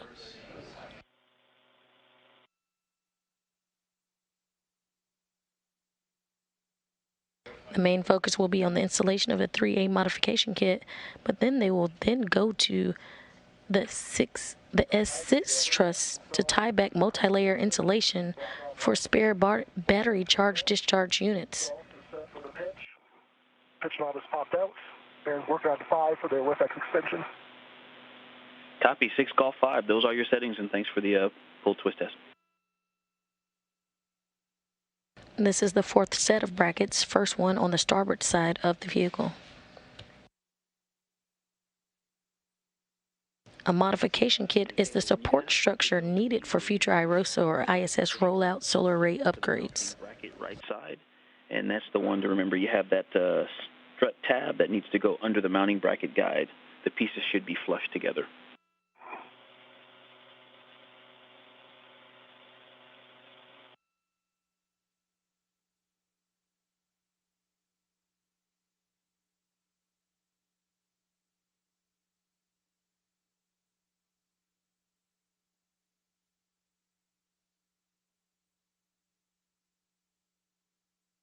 You'll hear some acronyms today.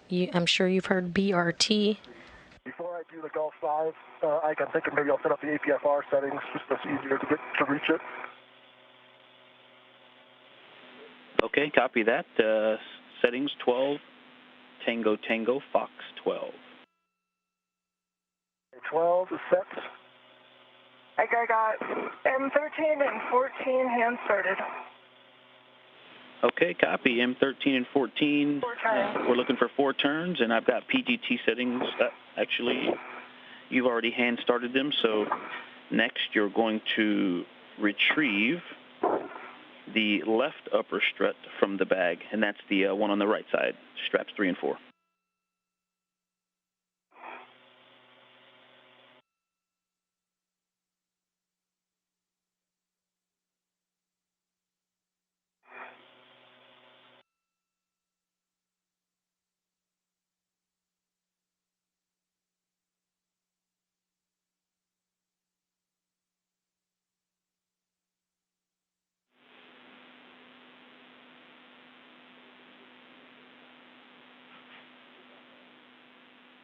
You'll hear acronyms today, just like spoken previously.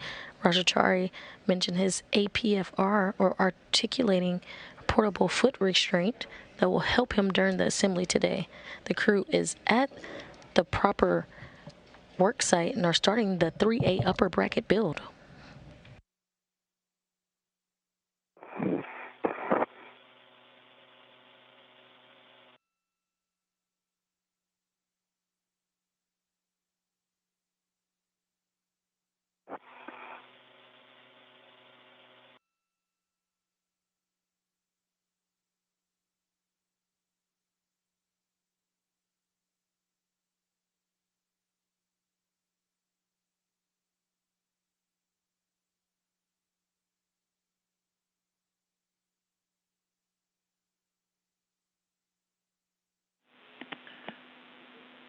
And Roger and Kayla, I've got a warning for you here just about the strut builds. The misaligned or fractured pit pin spring may present a sharp edge. Inspect pit pins before actuating, please. Roger. Copy.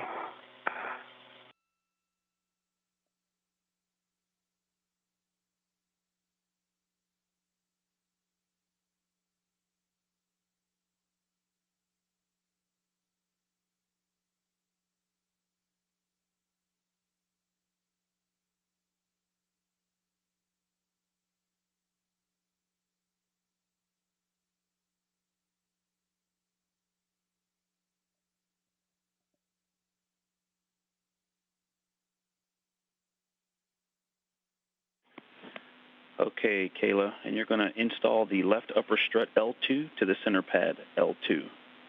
And then I've got PGT settings when you're ready. Roger, I'm going to try to hand start M17. Okay, copy. Just let us know how many turns.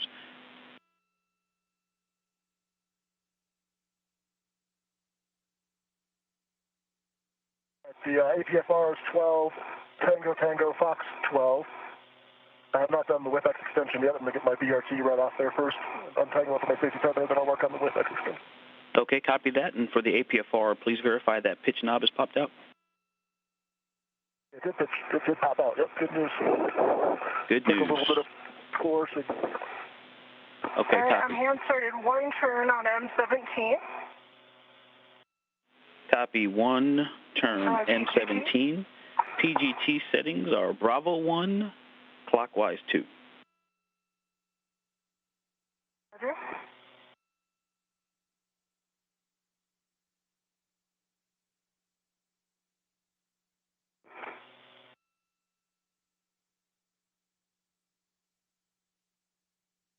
You'll hear the duo today talk about their PGT, or their pistol grip tool. They'll use that to bolt and unbolt things today. Bravo 7, clockwise 2 set. And Kayla, that's Bravo 1, Uno, Bravo 1, clockwise 2. Oh. Much better. Bravo 1, clockwise 2 set. That is a good readback. You are going to drive M17 to torque for a total of 7 to 9 turns. So we're looking for 6 to 8 more turns.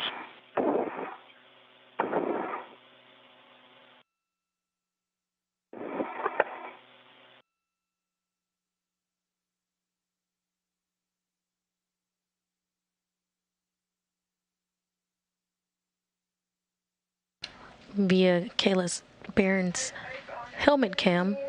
I have 10 additional turns, back line flush, green light, 11.9 for torque. Copy, 11.9 on the torque. 10 additional for 11 total turns, and the black line is flush.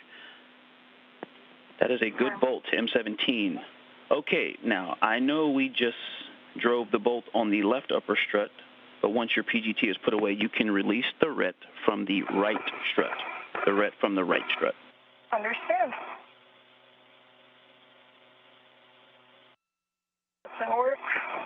And Kayla, if you can see my, I think it just spun up above my helmet. I'm trying to come down a little bit and clear it while I was rotating around the WIFX here. I see it. It's kind of caught behind your L hip. Oh, there you go. That's clear. Just let it retract. It should tighten back up.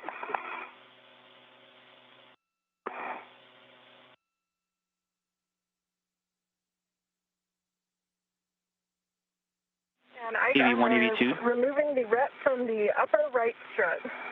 That is a good readback. And once that is off, you can install the center pad MLI and pip pin.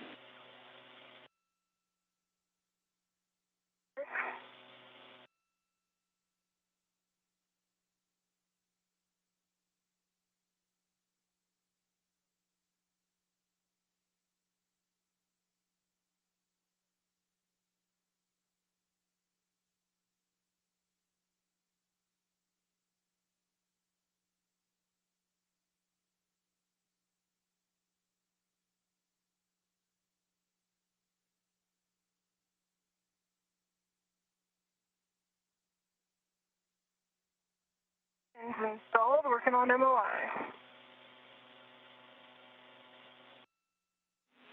All right, WIFX and APFR are installed to the 5, and you know where you're at, Kayla, in terms of coming over there to help you. Actually, nice job on the APFR and WIFX. Raja, we need you to pause. Just give your Medox a second, so just stand by and pause EV2. And EV1, will you repeat your last call, please? Pins in place, MLI's in place, and I will move on to M1516. Okay, now we're going to assemble the left upper strut to the mounting bracket. And so we want to install the left upper strut L8 to the mounting bracket left side. And again, make sure that same slide tab is under the mounting bracket guide.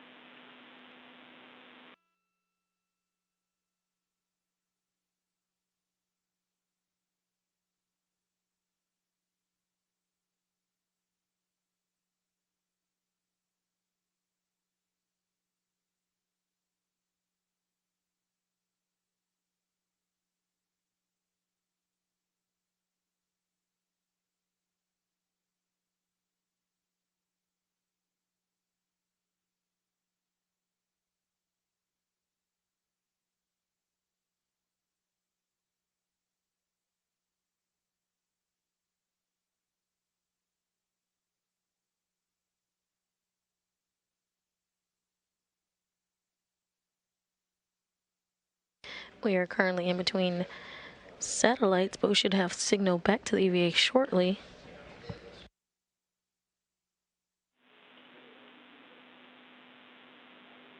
And Kayla, I have PGT settings for you when you're ready.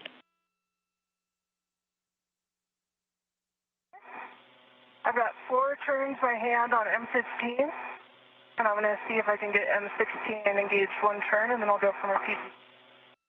Copy, 4 turns by hand on M15 and working M16 now.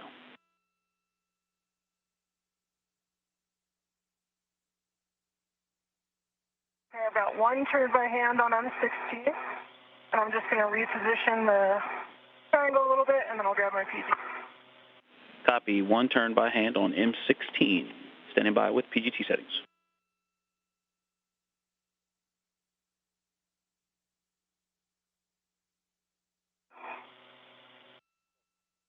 Ready for settings. Hey, your PGT settings are Bravo 3, Clock 2.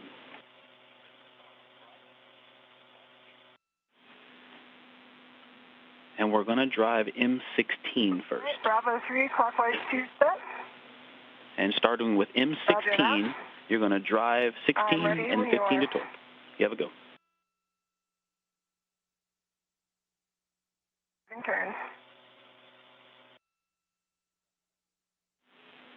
and M16 should be about 25 total turns, so 24-ish more.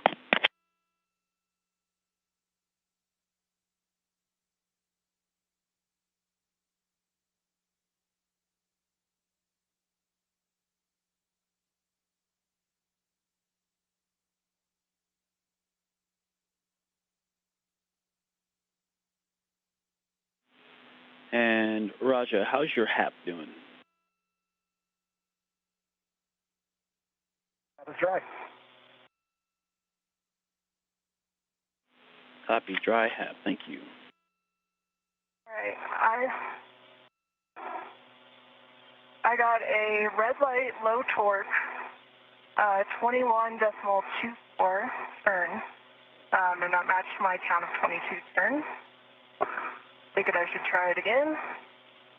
Okay, stand by. Copy, red light, low torque. And yes, with Bravo 3, clock 2, you have a go to hit it again. And copy 22 more turns for a total of 23. All right, I hit it again. Green light, 18.2 for torque, and I got maybe an eighth of a turn out of that additional hit. Copy, green light, 18.2 on the torque, and an eighth of a turn for 23 and an eighth. And how's the black line doing? Black line is flush. Copy, black line is flush. You can move on to M15, looking for about 21 more turns, drive that one to torque.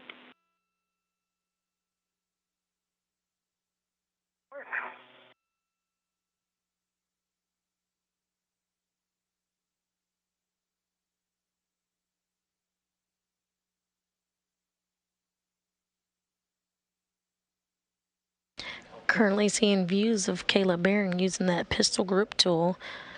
They'll be using it throughout today's spacewalk. And that is essentially a space drill that is used to help secure and release bolts during the spacewalk.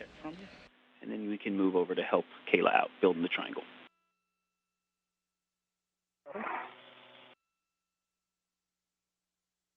Gloves look good. And gauntlets are down. Copy, I'll start heading Kayla's way. And, yeah, I guess we still have 2 bolts to drive. And Roger, it's pretty close, though. Actually, yeah, you can light, stand. And I got another low. I'll stay here. I can start getting the APFR if you want. Yeah, you can stay there and start working on ingress in the APFR. And Kayla, you stand by. You can go ahead hit it again. Red light, low torque, and that was okay.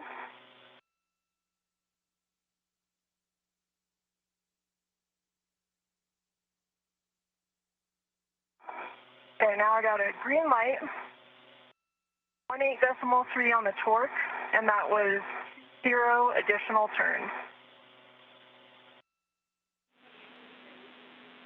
And can we get the initial turn count and the black line? Black line flush. Yeah, I started at 4 turns, and then we got 20 additional turns for a total of 24. Copy, 20 additional for a total of 24. Green light, black line flush on M15. Okay, Kayla, you can release your ret from the left strut. You can release the ret from the left strut.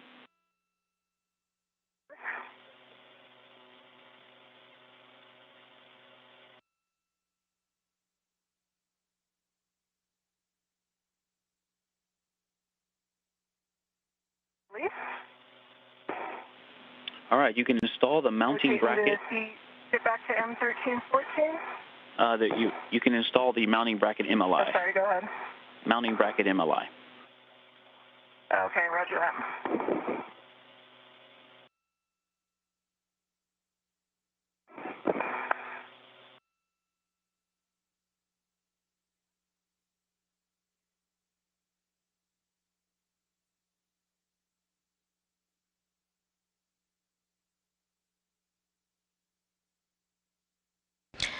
Now 1 hour into today's spacewalk, recapping some of the milestones.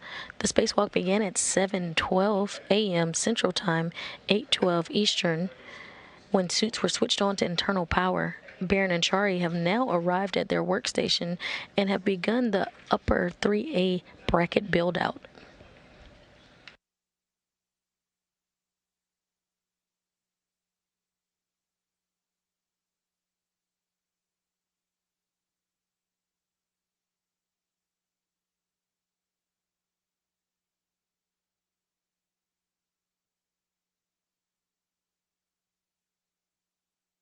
Kayla, I think I'm in the APSR. It feels like there's something behind my left leg, though.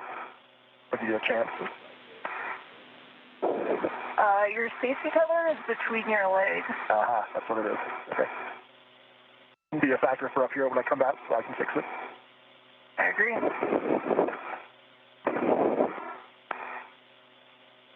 All right, about the MLI on the left side.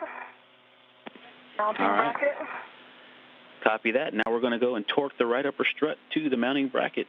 And I've got some PGT settings for M14 and 13 when you're ready.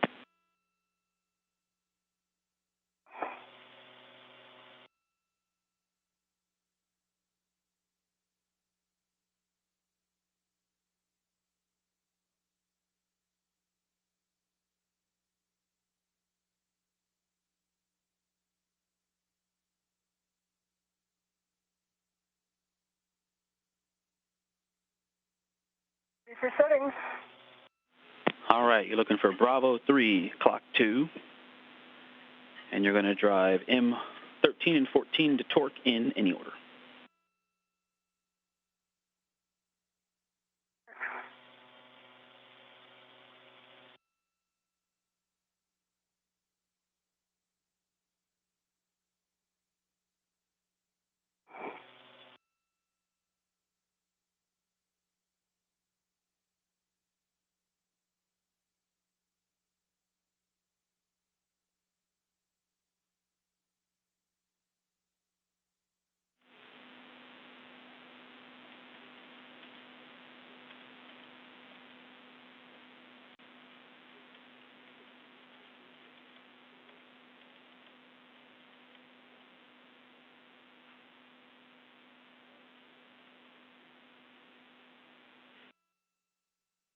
Green light, 18.4. Black line is flush, and that was 2-1 turn additional. All right, on which bolt? 13. M13, 18.4, 21 additional for 25 turns. Green light, black line flush. You have a go for 14. And Raja, while you're up there, no sudden moves on the mass canister or the mod kit. Move slowly on the BGA.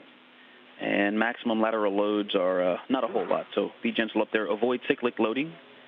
And do not impart forces into the mod kit struts when not fully installed. I'll give you guys a call when it's fully installed. And battery and adapter plate cables on the IEA are potential snag hazards.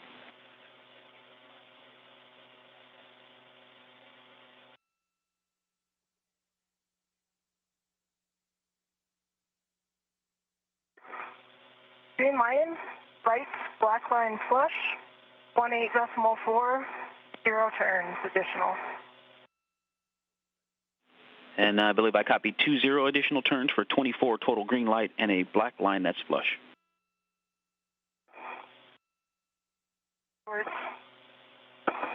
Okay, that's a good M13 and 14. Please verify, after you put your PGT away, verify the center pad MLI and pit pin.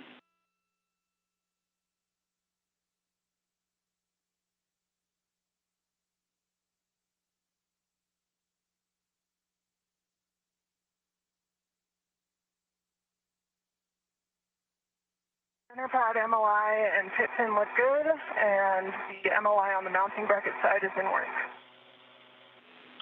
Stand by on the other MLI. Okay, stand by.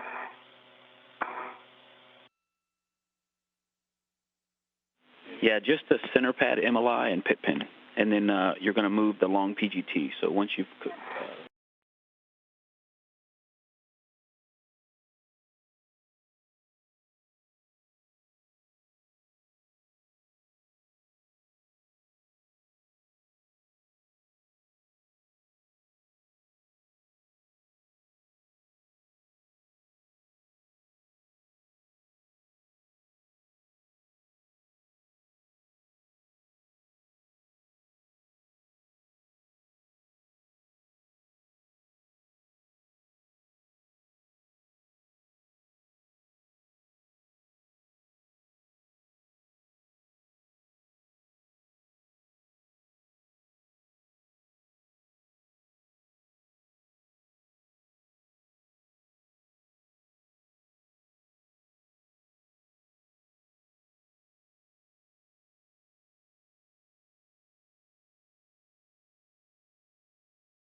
aware of that. So we're going to set up to hand off the upper triangle so that we can install to the mass canister. Let's see. So now, Kayla, we're going to transfer the upper triangle with the PGT to EV2, and you can leave them on the bag. It's a RET in series.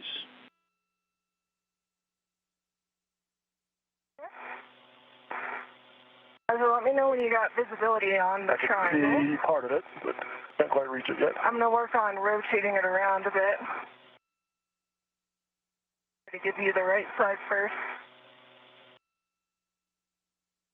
Just over 1 hour and 7 minutes into today's spacewalk, Barron and Chari are currently focusing on the build-out of the 3A bracket for the solar array modification kit. The new solar arrays, which are set to be delivered to the space station on upcoming commercial resupply service missions, are a larger version of the rollout solar arrays, or ROSA technology, and will ultimately increase the station's total available power from 160 kilowatts up to 215 kilowatts. We do have a special guest with us today on the line. Jeremiah McNatt is a photovoltaic technology lead. Hi, Jeremiah. Hi, Shaniqua. Pointing up. And so remember how this mechanism works. You're going to engage the left side first. Thank you for having me on It's up and today. down to engage it. If it doesn't slide all the way in, it's up and down a little bit till they engage, and then you're going to pivot it to the right to engage the soft dock. Jeremiah, can you please explain to us what a photovoltaic technology lead is? Certainly.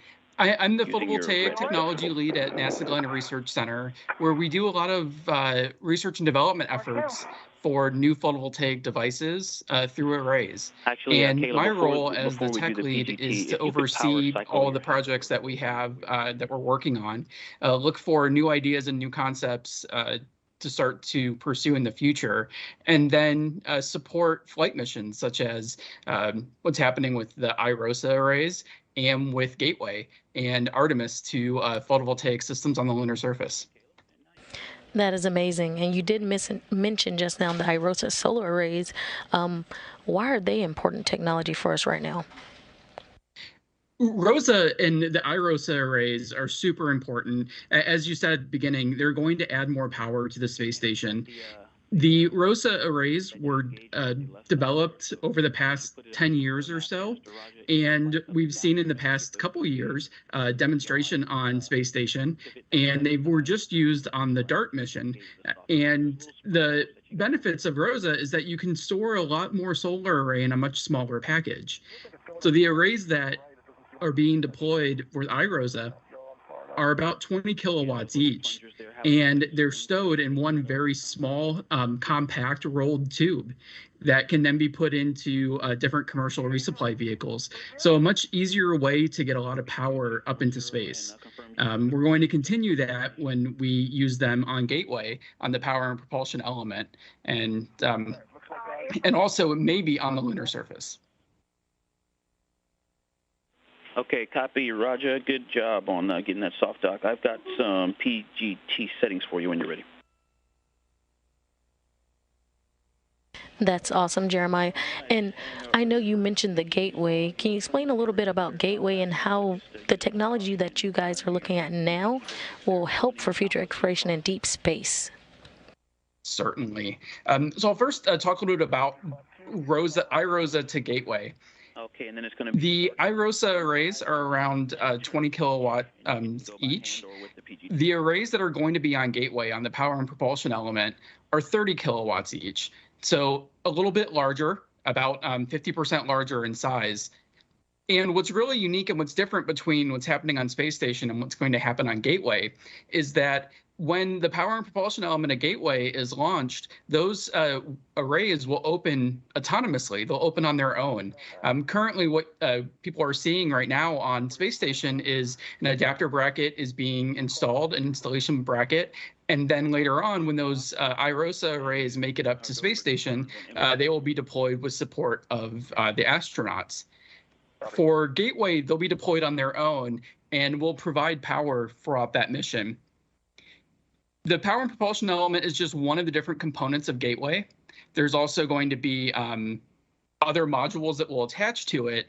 And while that's orbiting the moon, it's going to be a great stopping point and a stepping off point for astronauts to go to the lunar surface, to continue to do research on the moon, and then also eventually be able to be used to let us go further out, to go to Mars, and to continue to explore the solar system. And that's amazing. Thank you, Jeremiah, for your time this morning. That's Jeremiah McNett, the photovoltaic technology lead, going over some of the great work that these modification and IROSA solar arrays will help do on the International Space Station and our future with the Gateway. Thank you, Jeremiah. Thank you. Copy. 2 turns each, Thank you. 5 through 8. And with the same PGT settings and 2 turns on all 4 bolts, now we can drive M5 through 8 to torque a minimum of 3 additional turns. Buddy, driving all 3 of torque, that's 3 additional turns. Start with M5.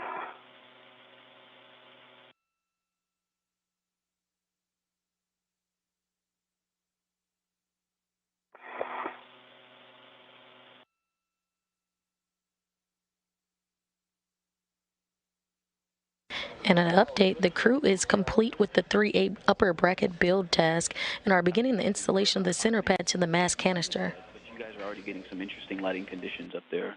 Just do what you got to do.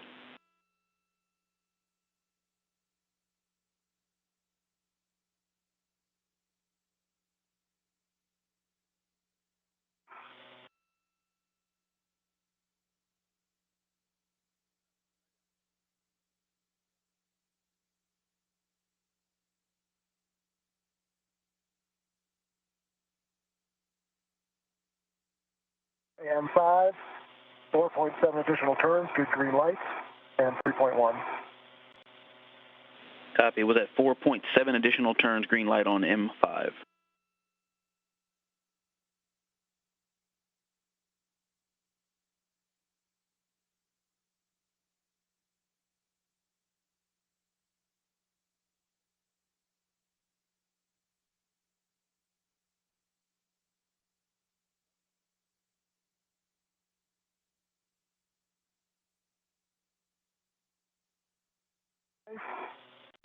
Like 5.3 turns on M8, good green light, 3.6. Copy. 5.3 additional turns for 7.3 total green light on M8.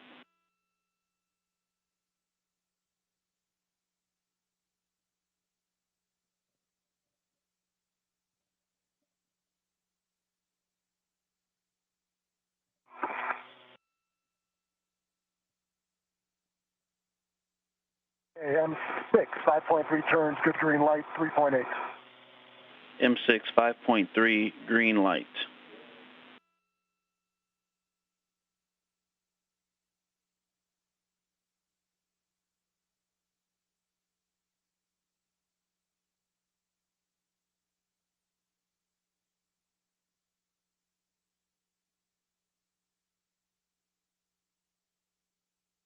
And M7, 5.1 turns, green light, 3.7. Copy. 5.1 additional for 7.1 total on M7 with a green light. That's a good M5 through 8. Okay, Roger. Now you're going to transfer the long PGT with the RET and adjustable combo from the upper triangle to Kayla.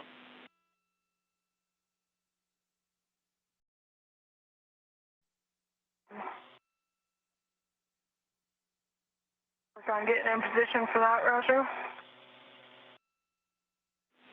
And Kayla, you're going to stow that on your swing arm. Once you get control of it, I'll take the other side of the red off.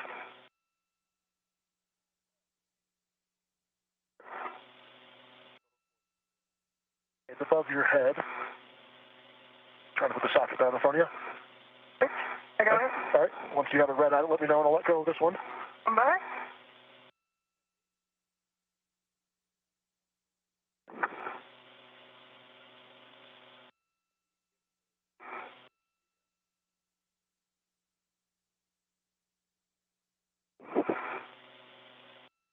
got a mini workstation red on it. Okay.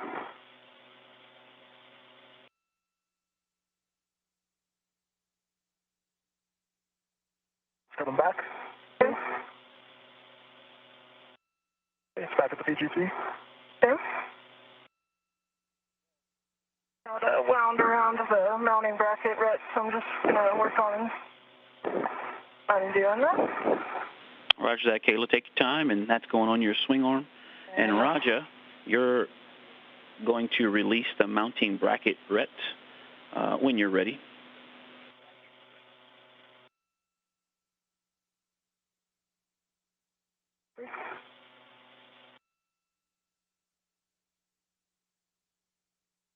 Working on my swing arm here. Mounting bracket red's coming back to the bag.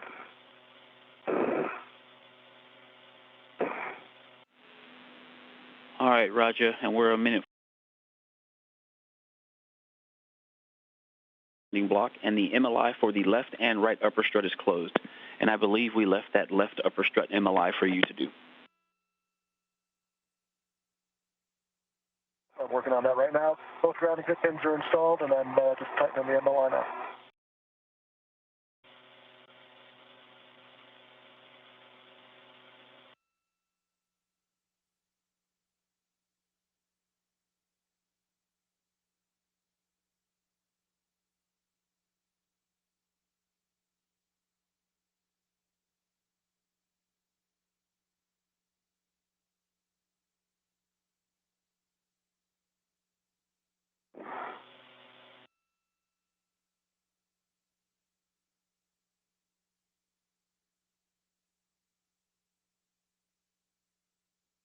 And MLI is closed. I think I'm good to get out of the APFR. Is that correct, Mike?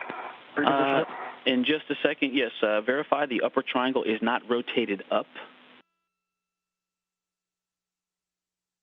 It's not. It is down towards my waist. Copy. And then once you're both able, we'll take glove, hap, and gauntlet checks from you, and then you can egress the APFR and adjust 25 seconds to a handover, and I'll catch you on the other side.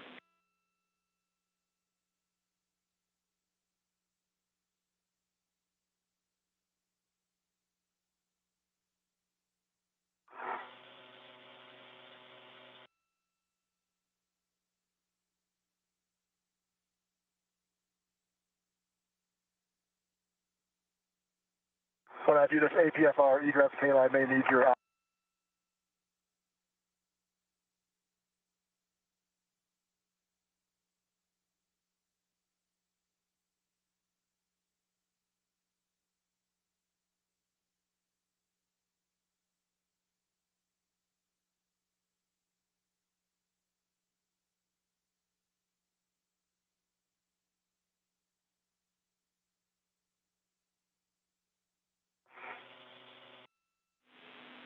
And EV1, EV2, Houston's back with you. I got gloves. Same as baseline with the exception of there's some new smudging. It looks like maybe some of the labels on the struts are kind of rubbing off onto my gloves because I can see some mirror image letters on my fingers. But everything else looks good. My hap is dry and my gauntlets are down. Copy. Dry hap, good gauntlets. And for EV1's gloves, you've got some smudging. You believe it's ink from the strut labels. Good copy. And for EV2, you've got a dry hat, gauntlets are down, and some smudges on my right pinky, ring finger, and index finger, and left ring finger, just some like smudge marks. Copy. Dry hat, good gauntlets, and smudges on the right pinky, index, and ring finger, and left ring finger. And with that, I'm going to egress the APFR if you're ready. You have a go to egress. And I've got... I got eyes on your grinder. And be mindful of your safety tethers between your legs, so you may want to... That's why I'm... Yeah, that's right. Yeah, we can see it in the camera view, too. And so you may want to point your feet back toward your fair lead on the corner of the IEA. and try to work it back between your legs into the front.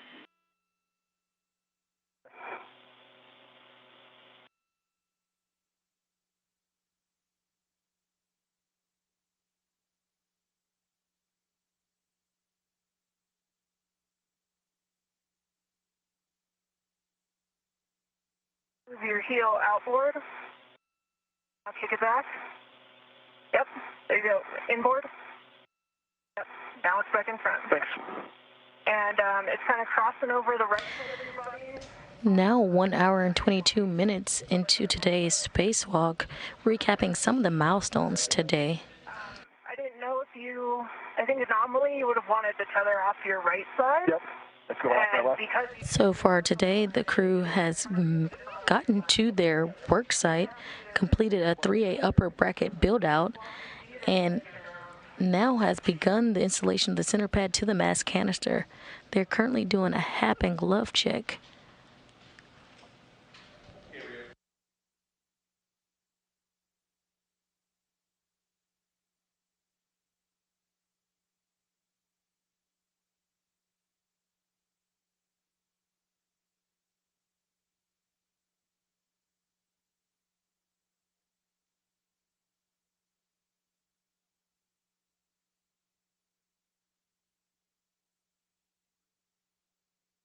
There you go. Off to your right now. Thanks. That should be good now.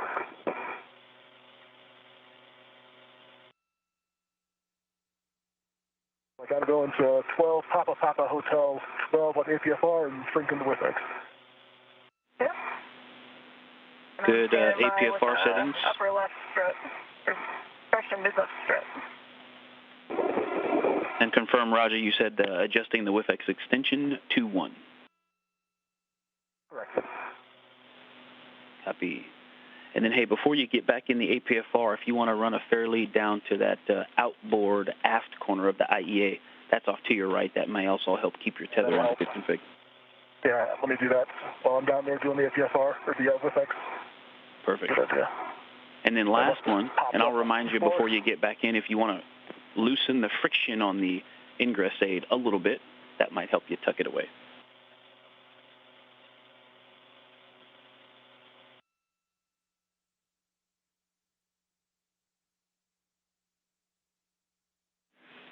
And copy, Kayla, I heard you say you're grabbing that left mid-strut, straps 12 and 13, bottom right side of the bag. Got it ready to go.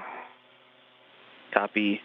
And so just something for you guys to think over. He can ingress, and then you can pass it, or you can pass it to him, and then he ingress the APFR. Over to you guys. You are going to do a ret swap on that one to Raj's BRT. We plan on the ingress. Over.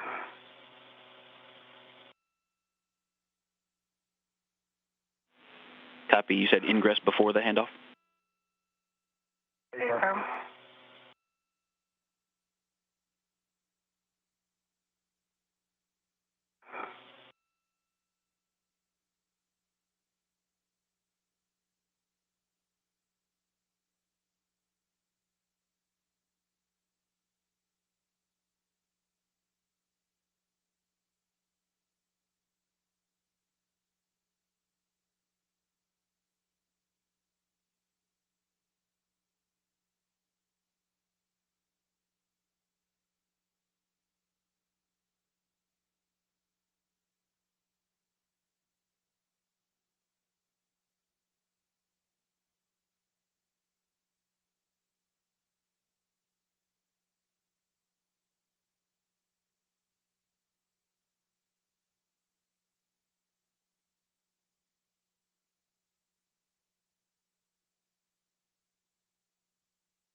Currently in an orbital nighttime, we see Chari and Barron using their helmet lights to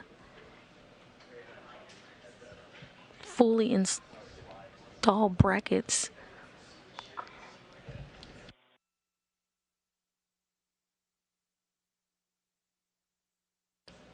Excuse me, we see Barron and Chari as they install the 3A center pad to the mass canister.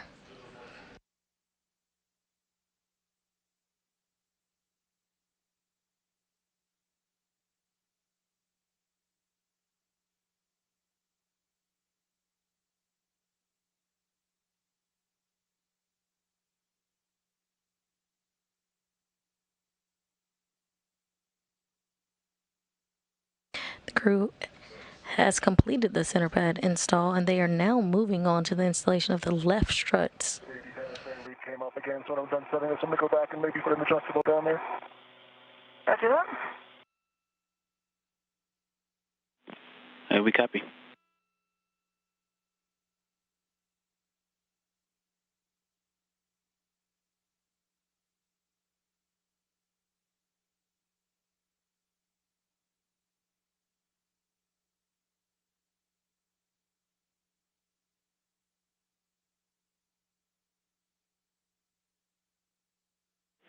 Yeah, I see you loosening the friction on the ingress aid. Yeah, just enough so that you can push it down and it'll stay where you leave it.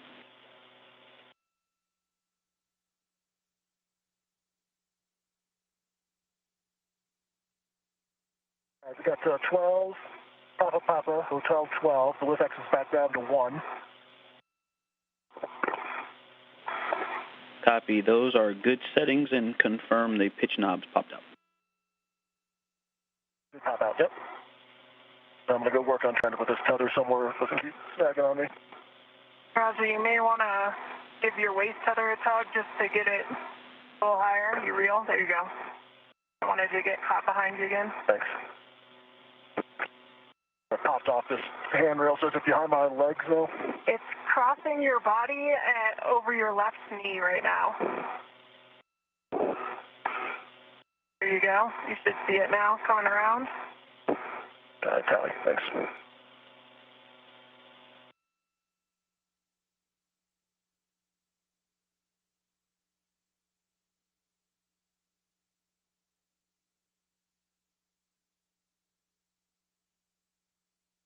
Time to pause here. I can go ahead and put an adjustable down with this fairly. If you like it, I love it. Yeah, sounds good.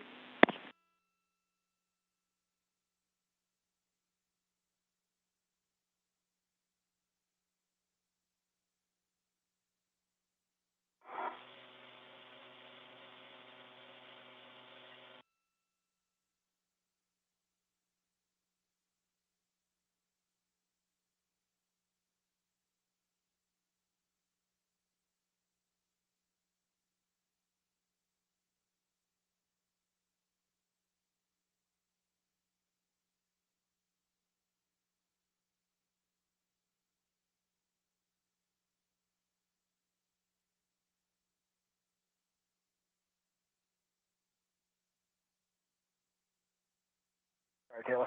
No problem. Waste the time.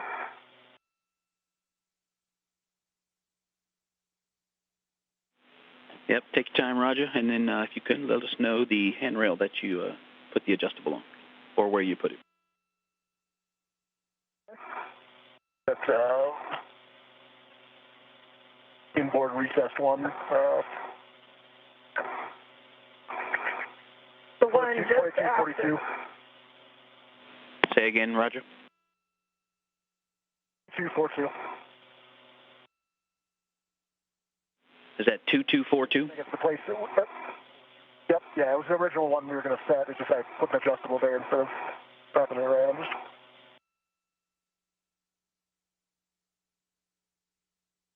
Copy, yep, an adjustable on 2242.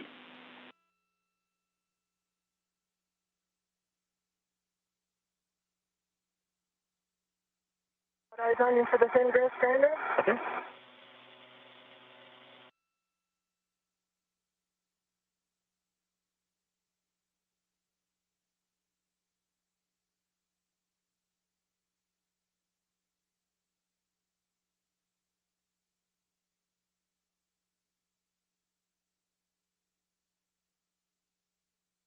roll settle. Thank you.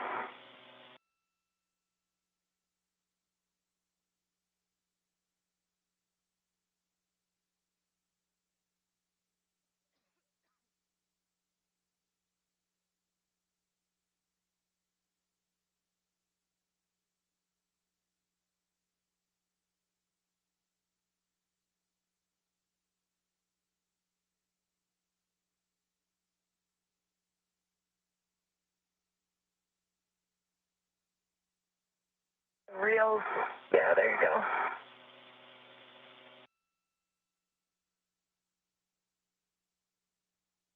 Around here. I think the roll changed on me, did it? Cool. Might be pushing the yaw pedal right now. There, it looks square again. Yeah, it's all okay. Yep. Want to make sure. Watch that yaw pedal.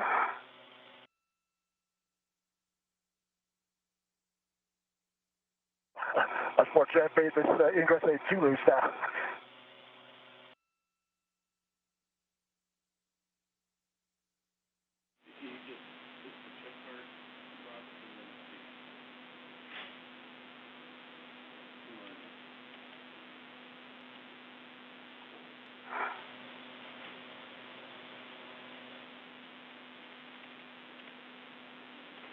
Yeah, Roger, and if you got to leave it rigid, that's fine.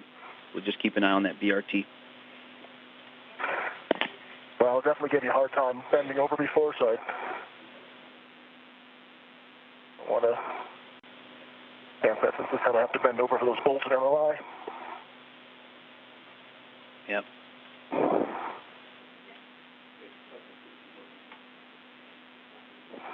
And then just a reminder, Raja, not to use the mod kit for the APFR ingress or egress. Gotta say it. No, understood. That's why it's taking me trying to avoid touching that triangle.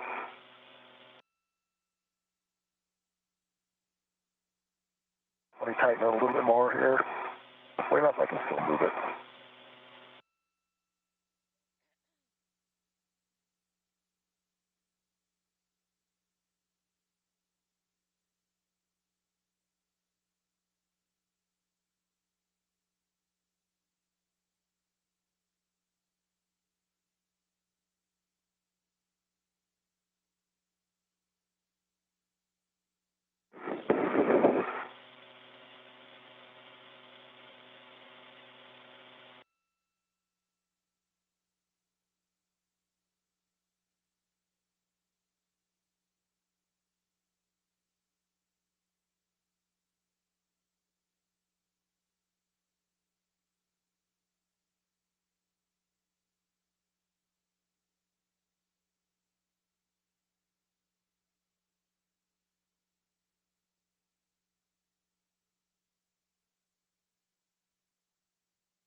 I think I'm in on the right. No? Right heel doesn't look locked into me. Might be in too deep. Maybe if it feels good, I have kind of a weird angle. First station.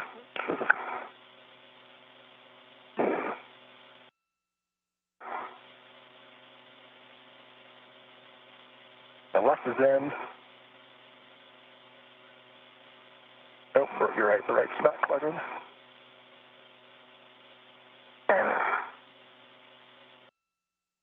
I don't think your left is in either. I think you have your toes in too deep. Okay.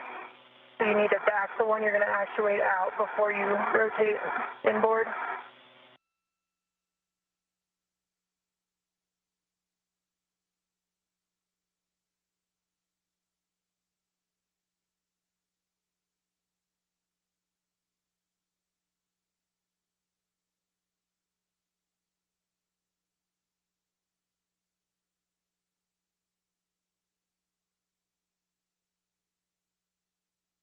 Maybe try wedging one toe and then working the other heel, and then circle back for the first one. Okay.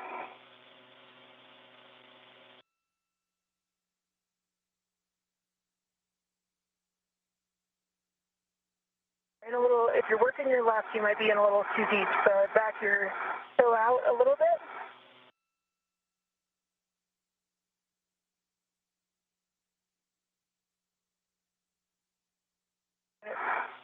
You're working your left foot right now? Yeah, I'm trying.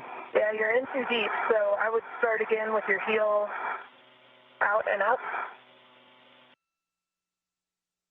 Okay, now there you go. Now rotate inboard. Further, till it drops down. Almost there. Rotate further inboard. And you might need to back your toe out. Now rotate in. Not quite.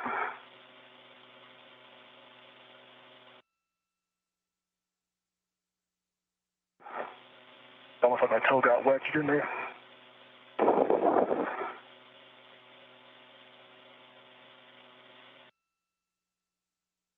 There you go. That's the roll pedal.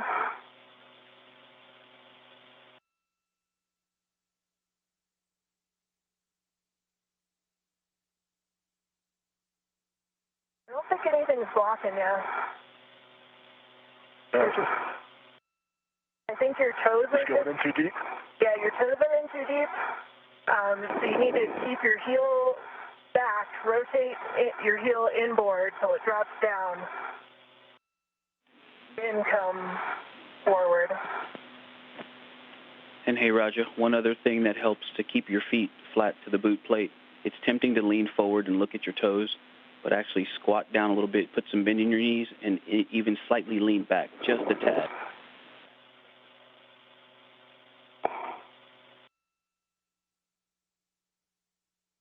On my right side. Okay.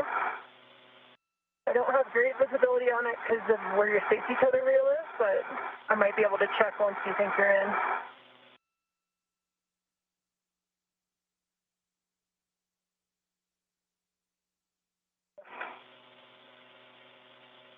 Yeah, I think the left's in. That looks good, Brandon.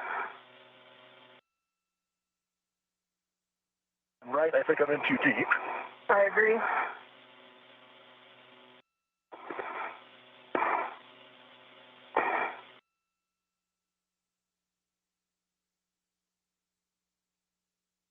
I'm caught on my reel or something. It feels... If you want, you could kick your reel out to the right with your foot. I don't think it's in your way. Your safety tether is between your legs again. You'd have to sweep your foot, your right toe inboard and behind it. You've got to cross more toward your left if you want to capture it, or maybe pull on your waist tether.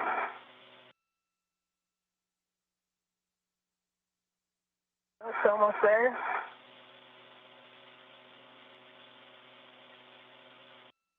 Under the boot plate, seems like. Yeah, you might be able to catch it with your right toe. If you move your toe towards your left foot. You're almost there. Yep, there you go. If you're just joining us, welcome to Mission Control Houston. We're bringing you live coverage today of the 247th Spacewalk in support of the International Space Station Assembly, Maintenance, and Upgrades. NASA astronauts Kayla, Barron, and Chari have ventured outside the space station to assemble and install brackets and strut kits for upcoming solar array upgrades. I've got pressure on the tops of my feet, but I think I'm mistaken for the top of the suit.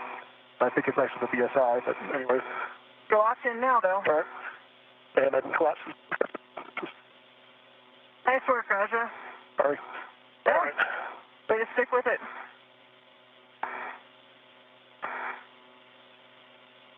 Go a little higher. This is going to get my BRT red on it. Hey, firm, you're going to red swap and then stow that one on your BRT.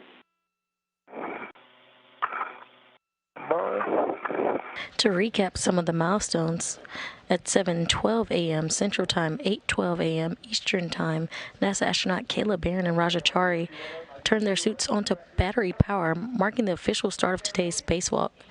They are currently working on the starboard forward truss at the 3A power channel. So far, they have successfully installed the upper brackets and center pad to the mass canister.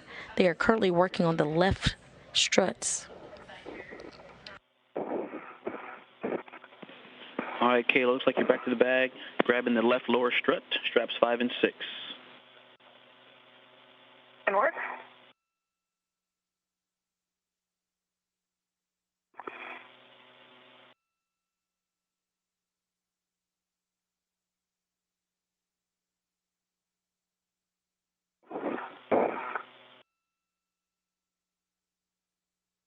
Ready for the lower? And Roger, once you've got that mid-strut on your BRT and out of the way, tuck and, if you can, collapse that ingress aid. Already done. Copy. And now you're going to retrieve the left lower strut and pass that to Roger. And Roger, you want... I've got my hands on the left lower. And you're going to ret to the handrail stanchion nearest the clevis end of the left lower strut.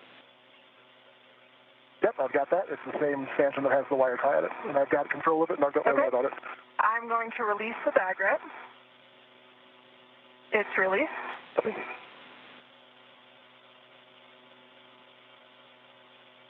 Of the strut. I have the strut.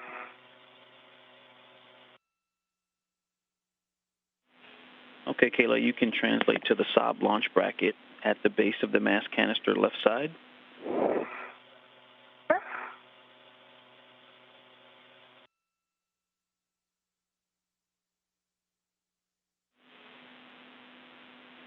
Hey, we're 5 minutes to sunrise. And then, Roger, if you can verify the grounding pit pin is removed from the strut stow location.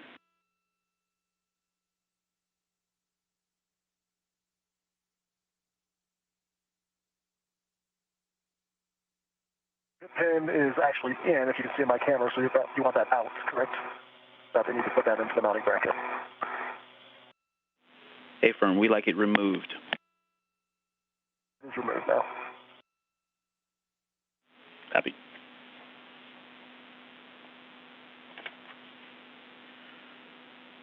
Okay, Kayla, once you get to that Saab launch bracket, you're going to report the spherical bearing alignment, and remember that's a pitch point. Keep your fingers clear of the lower strut pad and BGA interface when you guys go to install this bolt. It looks pretty straight to me. Okay, we copy. That's good news. So now we're going to work together to install the left lower strut M21 to the Saab launch bracket. Hey, Roger, if you want to start working the... Coming towards you. Very nice. All right, we need to go zenith.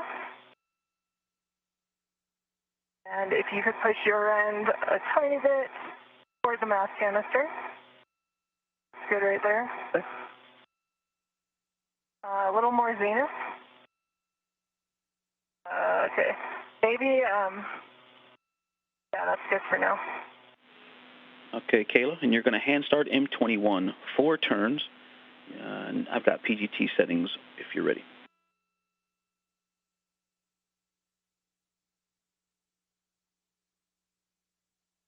And started 4 turns. Copy, hand starting 4 turns on M21, and I've got PGT settings if you're ready. It's already done 4 turns.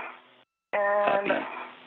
do I start driving now, or does Roger do his end first? Yep, copy 4 on M21, and so we're going up to Raja. Standing by. Copy. Okay, we're going to... PGT, looks like I'm doing Bravo 1, clockwise 2. A firm, Bravo 1, clockwise 2, and 2 turns on M22.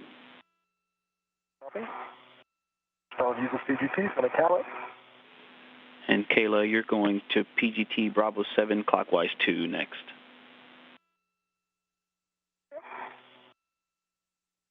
Bravo 7, clockwise 2 set.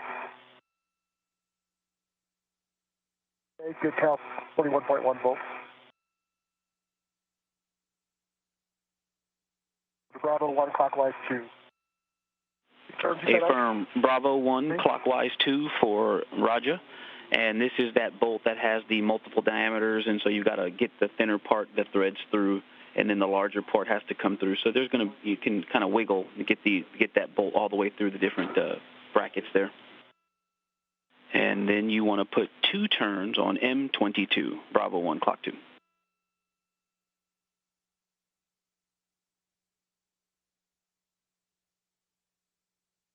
Then black line is flush, here comes 2 turns.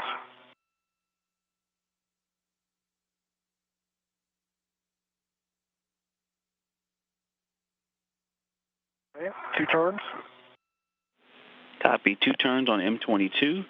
And Kayla, we're going over to you now. We're going to drive M21 to torque. And again, it was Bravo 7, clock 2, so get in a good position. Yep. Bravo 7, clockwise 2 set, and I'm going to start turn.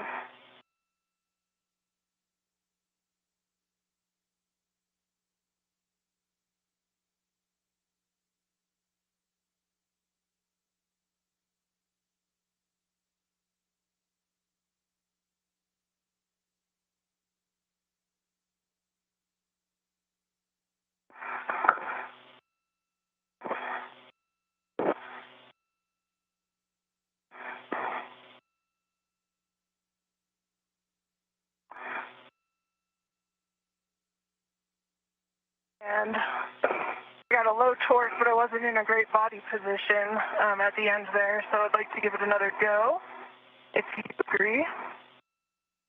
Counted 9 turns. Okay, I think I heard 9 turns with a low torque, and you have a go to hit it again.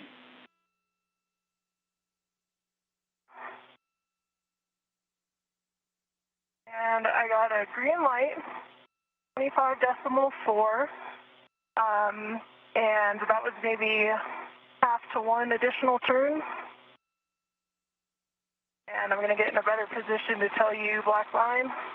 Copy, half to 1 additional turn, so I'm showing 13 and a half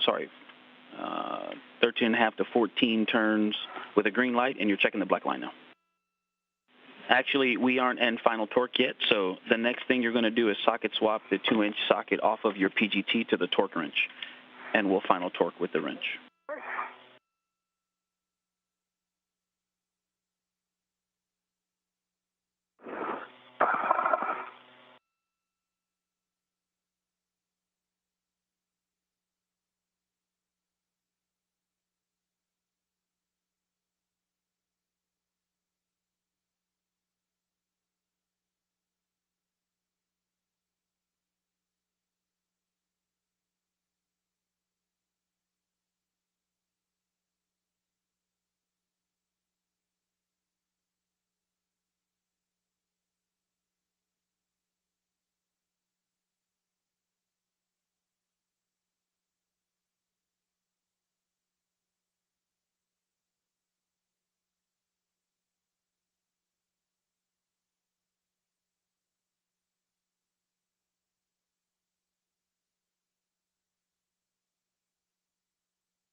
Socket swap, good pull test.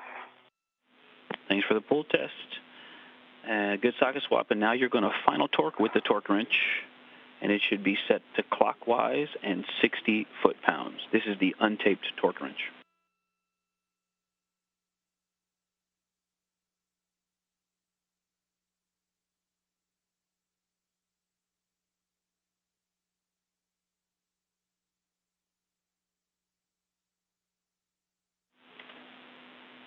And we're looking for about 1 turn, and we want the torque wrench to break over twice.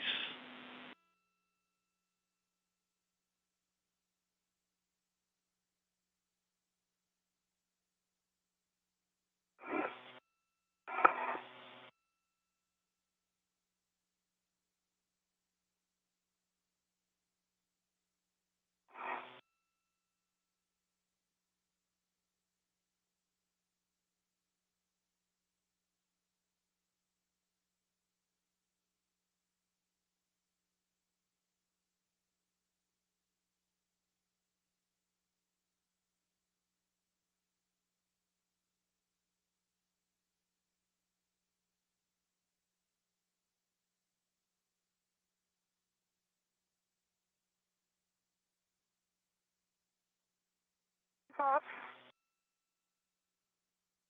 Black line looks parallel and flush.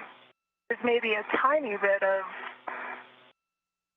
Metal still showing, so maybe not, like I would say maybe a millimeter.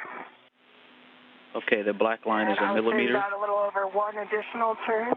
A little over one additional turn, and about a millimeter between the black line and the bolt cam. Okay, stand by, we're checking.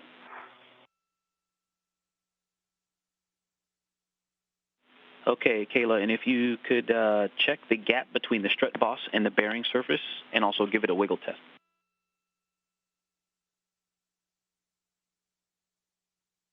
Looks parallel with no gap, and good wiggle test, still secure to me. Okay, we call that a good M21. And you can socket swap the 2-inch from the torque wrench back to your short PGT. And Roger, I've got PGT settings for you when you're ready. Yeah, I've got throttle 1 clockwise 2 and ready for number turns and drive. All right, you can drive M22 to torque. The torque.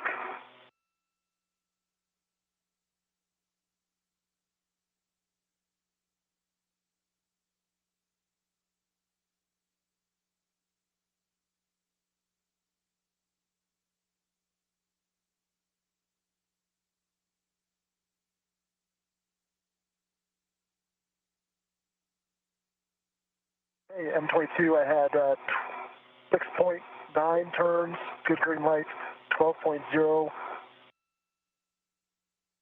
And black line, flush, but from the parallax here. With the mirror, it's flush, maybe a half millimeter.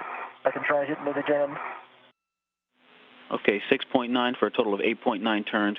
Green light, and you're saying a half a millimeter between the black line? Yep. Yeah, that's, it looks like more from my angle, but when I put the mirror up to it, I'd say a half millimeter at max. Parallax on it. I'm trying to get a straight on look at it. That's a good M22, Roger. Socket swap complete. I did full test. Copy. Thank you for that. Roger, you can show your PGT, and Kayla, please verify the lower strut MLI covering the lower strut pad. Lower strut MLI is covering the pad. I'm working the pit pin on this side. All right, thank you. And you can install the grounding pit pin to the grounding block and then install the MLI. And Kayla, check your left and right safer handles down, and then you can translate to the mass canister left pad install location.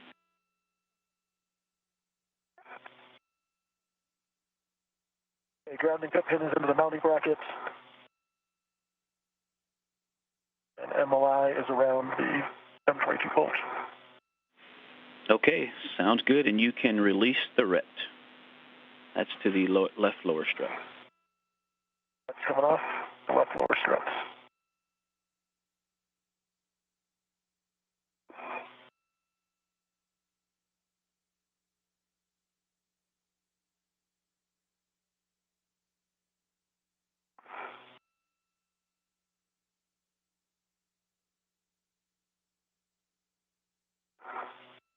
Mike, I'll check my safer handles when I get up to the side pad. I can see your right side is down. You're good on that side.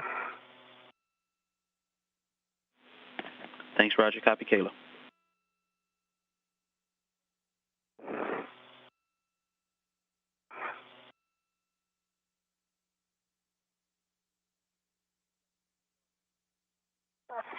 Safer handle is down.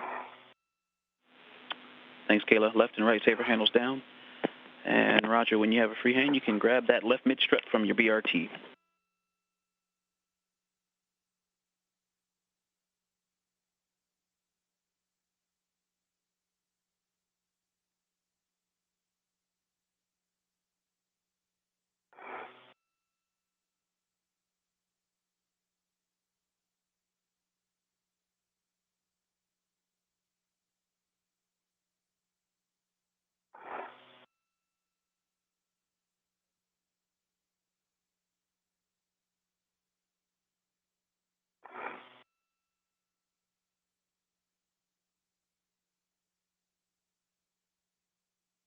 And confirm I can take the locking pin out of it and start extending it.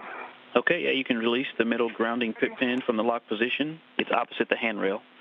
And then you can extend the mid-strut with the side pad towards Kayla. I'm ready, Grinder. I've got my BRT down.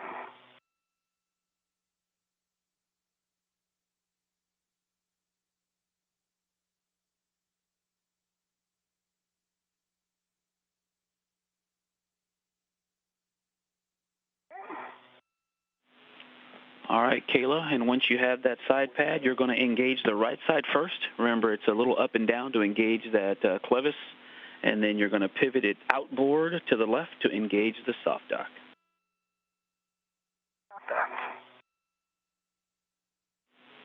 And again, friendly neighborhood Fairchild fasteners here, so use caution, and you can hand start bolts M1 through M4, 2 turns. I'm going to plan to use my PGT for these ones.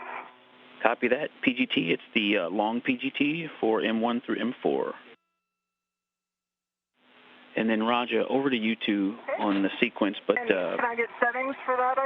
A-firm, Alpha 2, Clock 2, and we just go with the side pad first, and then we'll come back to Raja. So Alpha 2, Clock 2 for M1 through M4, 2 turns each. Okay. Are you holding this for me because I won't be able to reach it after you Yeah, have it? I will be able to get to it. I'm just biased a little left for the bolts here, but I can move over there.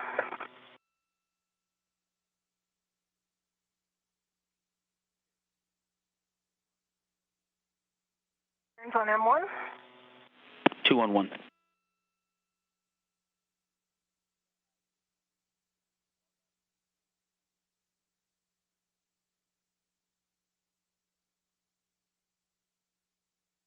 Turns on M2. 2 on 2.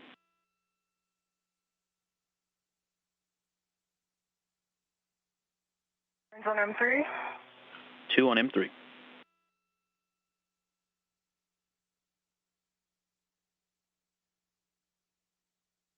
Turns on M4.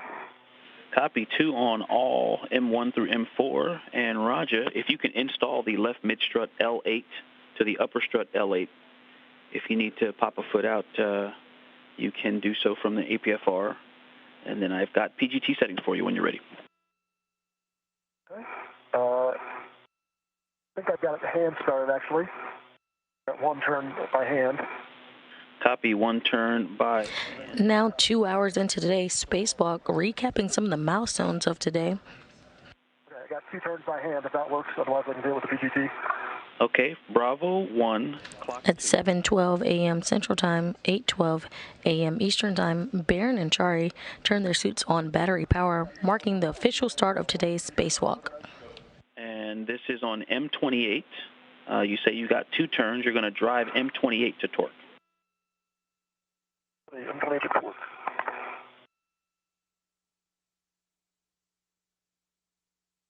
Sorry, I got ahead of you there. I was able to pop it through with my fingers and see the fastener come out the other side, so I didn't want to go my grip. I hear you. Get it while you can. All right. The crew then translated over to the 3A work site on the S4 truss, where they have now completed the 3A upper bracket build, 3A center pad to mass canister, and they have just completed the left lower strut install.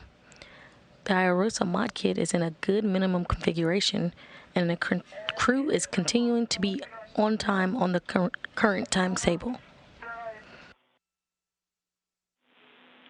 Copy. Thank you. Yeah, M28 had 6.7 turns on the PGT. Good green light, 11.8. 6.7. Copy. Black line flush. 6.7 after your 2 hand start for 8.7 total turns. Black line flush on M28. Roger, you can stow your PGT. And Kayla, those same PGT settings we'll use to torque M1 through M4. Alpha 2, Clock 2. She's doing that. I'm going to put the pit pin in up here. Alpha 2, Clock 2 set. Copy, and you have a go to drive. Copy, M1 through 4 to torque.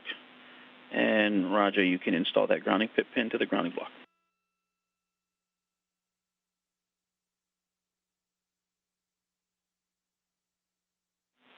One minute to handover. Roger, you can get a nice long glove check. We'll take a hap and gauntlet check on the other side. And Kayla, you can drive M1 through M4 to torque at Alpha 2, clock 2. M1, green light, 3.7, 4 turns. 4 turns, green light M1.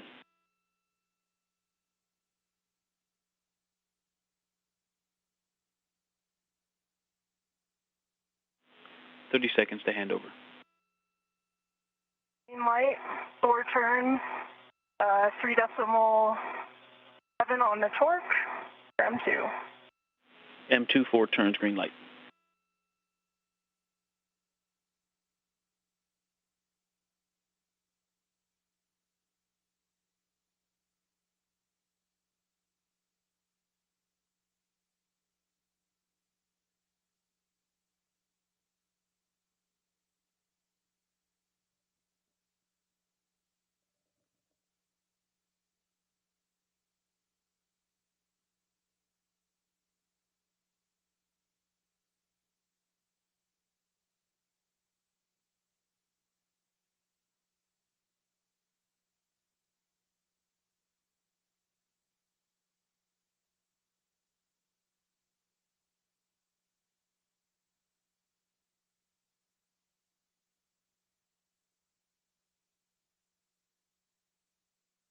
Little piece of metal sod right there. Okay, we're back with you, Kayla, and can you repeat that call? I see it. Yeah, so M3 and M4 are both driven to torque with a green light. 5 turns on M3, 4 on M4. And there's a small piece of metal sod. It's like kind of looks like a curved wire, like not quite a half circle. Like maybe it's a piece of a spring or a washer. And I first saw it near the side pad M3, but I didn't see it separate. I didn't think it. It looked more like the same size spring. I don't see. I can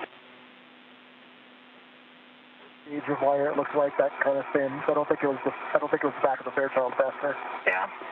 All right. I had good checks on that bolt. Okay. Can you guys verify that the pit pins are all still installed? The side pad pit pin is installed. Yep, and the the lower strut and the mid strut are installed. And I can see the upper strut to the center pad are installed as well. Copy. And Kayla, being careful of any sharp edges there, if you could give a wiggle test on each of the bolts M1 through 4.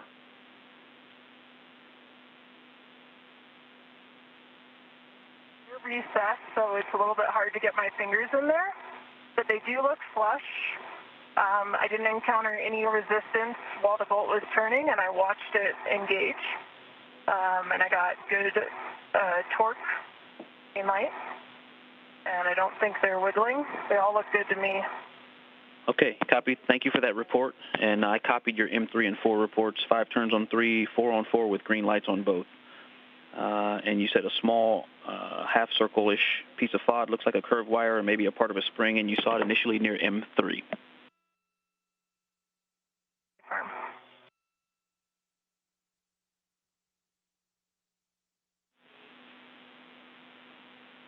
And Kayla, do you see where that piece of FOD is now?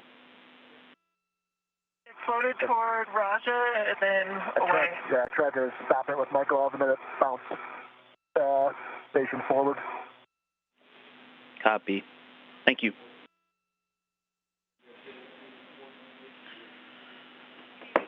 All right, that's a good M3 and M4, good side pad install. Kayla, you can stow your PGT, and if you can reach it, you can release CV2's ret from the left mid strut. Ready, Raja? Yep. That's released. My PGT is stowed. Okay, copy. And the mid-strut pit pins installed. Thanks for that, Roger. And we'll take that glove, hat, and gauntlet check from you. And Kayla, you can verify the pit pin and the MLI are installed over the side pad. Verified, installed. My gauntlets are down. Still have a dry hat, and the only other new smudge is on my left thumb, a small little smudge. May have been maybe before I didn't notice it, but no other new. Copy left thumb smudge for EV2.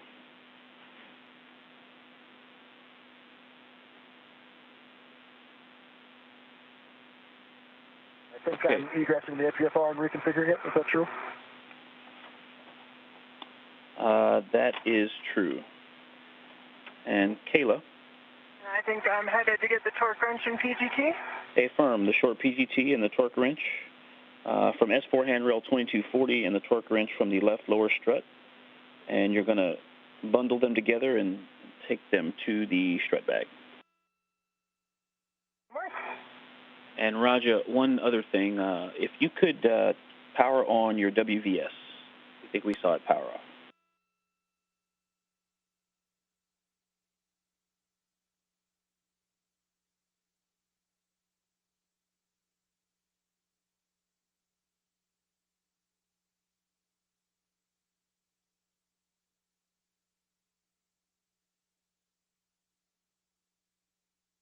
Okay.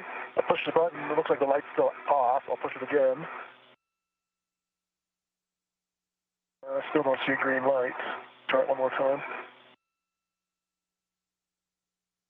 Okay, I see a green WVS light. Copy. Good config. Thank you. Mm-hmm. All right, Kayla. So, yeah, you're grabbing that short PGT and that torque wrench from the left lower strut. You're going to bundle them and then attach them to the right lower strut, which is in the strut bag.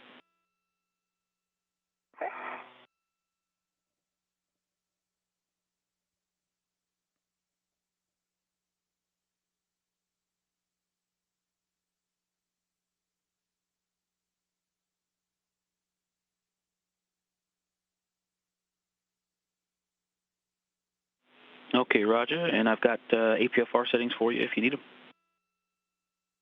So I'll Papa Charlie 12.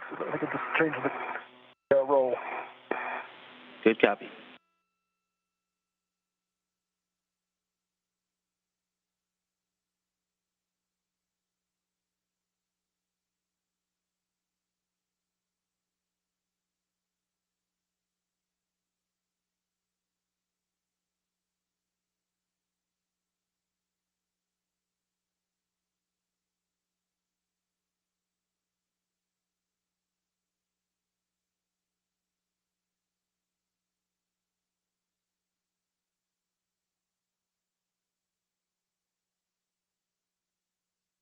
Your helmet's just right about the APFR.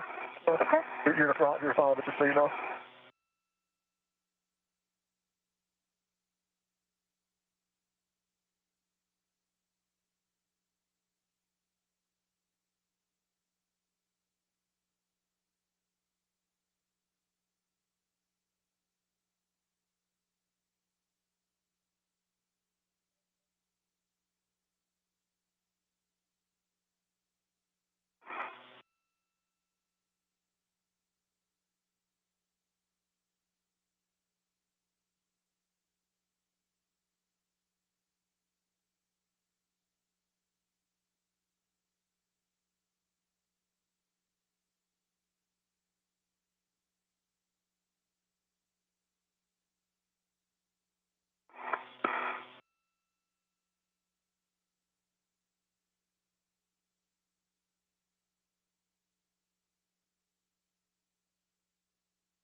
The crew is now complete with the left struts and are moving on to the right struts for the 3A installation.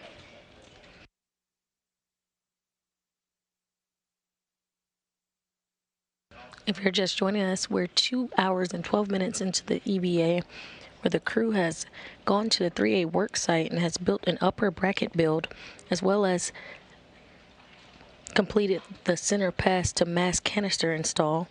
And we have now completed the left struts and now on to the right for the 3A power channel.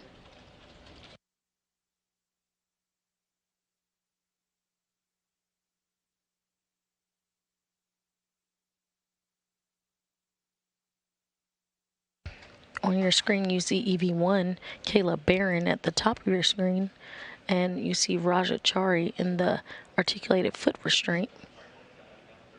His suit is designated with no stripes, while Kayla Barron, EV1, has the red stripes.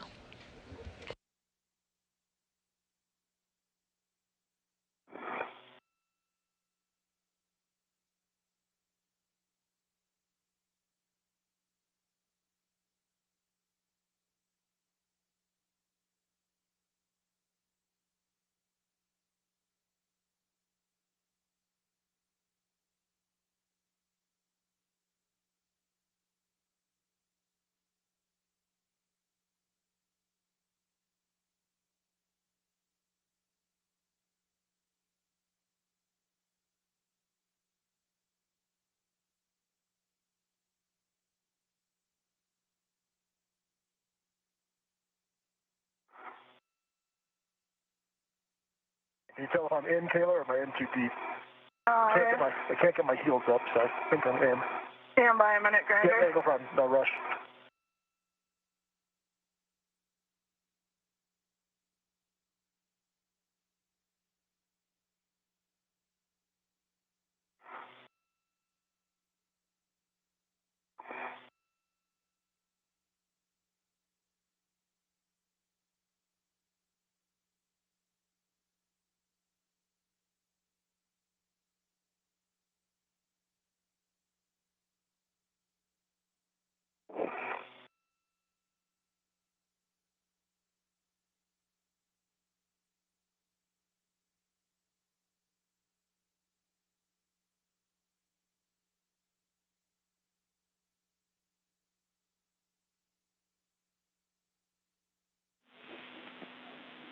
And I've Kayla, got the PGT and torque wrench to the left lower strut, handrail assist to the sub.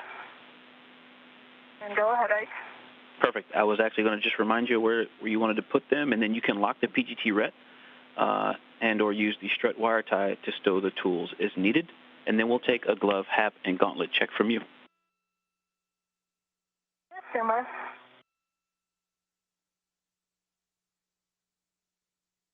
Got the ret locked, and I've got the torque wrench kind of under the wire tie. My gauntlets are down. Hap is dry. And checking out my gloves now. Try hap, good gauntlets. Copy.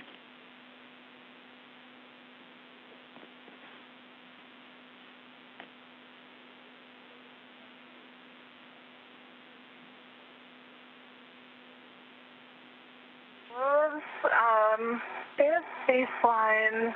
Trying to remember if I saw this before, but there's a little bit of RTV wear below my right index finger.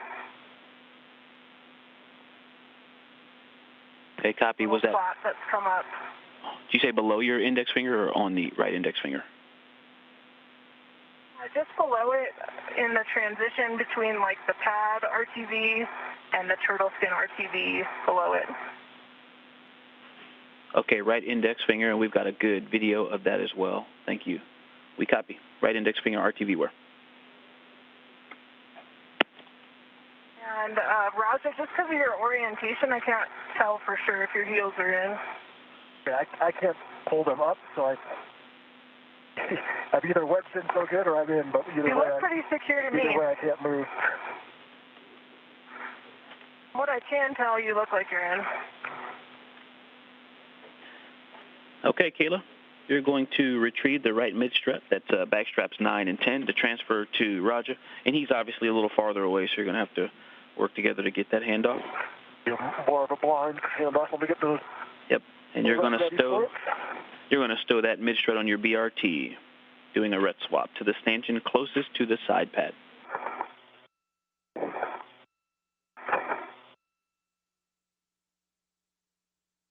And Roger, do you feel like you can lean a little to your left?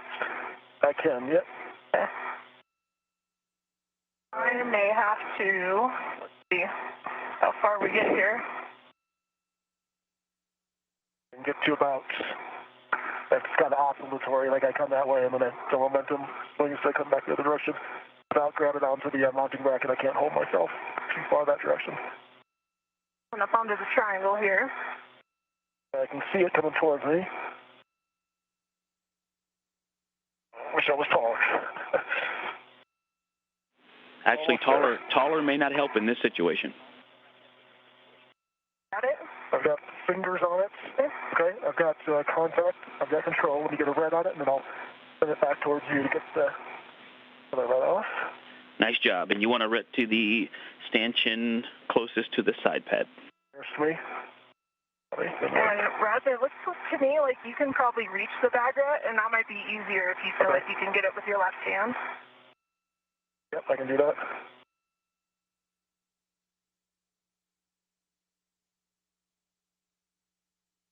Coming back. Go for it.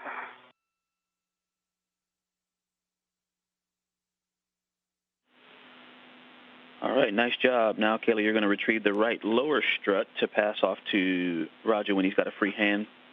You're going to pass him the, you want the clevis bolt toward EV2.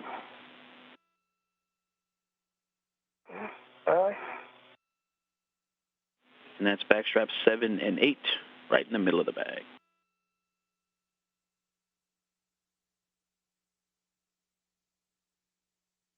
How are we doing relative to timeline, Ike?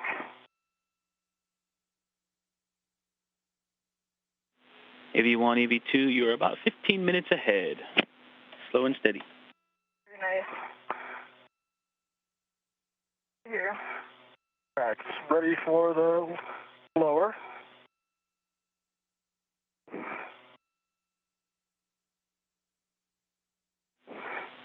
And Roger, you're going to ret to the handrail stanchion closest to the clevis end of the right lower strut. Okay.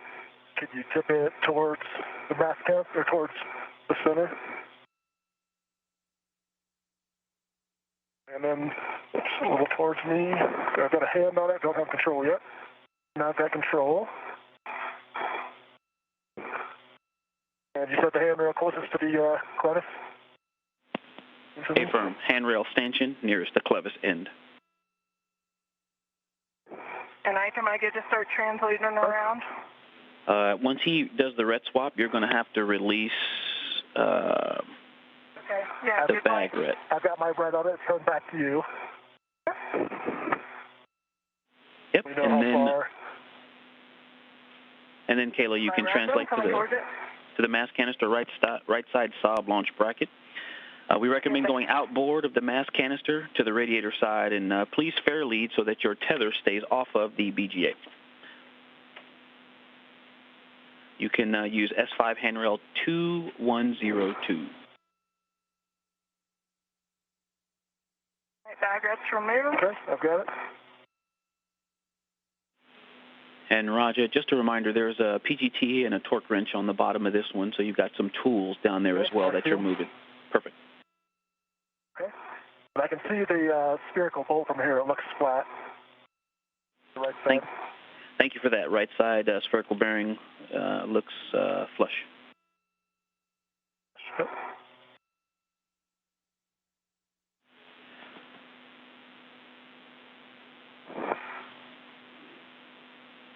And then, Kayla, you're headed over to the right side sob bolt, and same warning, watch out for the pinch point there.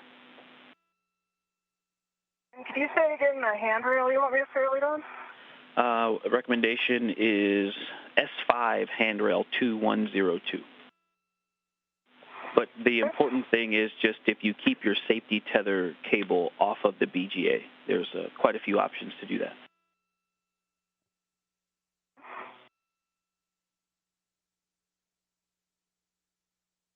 Fair lead under the recommended handrail. I'm not sure if it'll stay as I translating, but I'll keep an eye on it.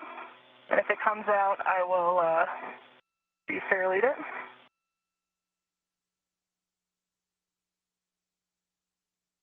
Okay, we copy.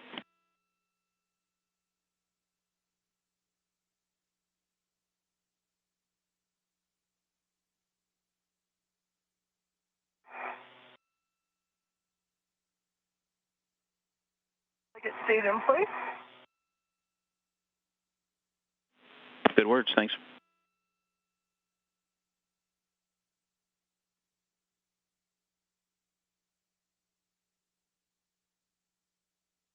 And Roger, if you can verify that the grounding pit pin is removed from the strut stow location.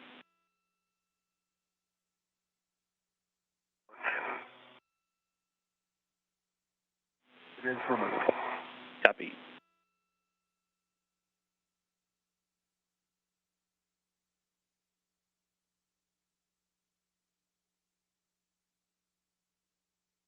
Currently 2 hours and 23 minutes into today's EVA,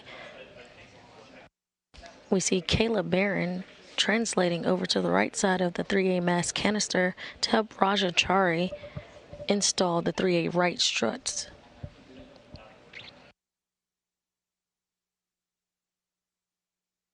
All right, I'm just going to adjust my cooling real quick, Roger. Yeah, no problem.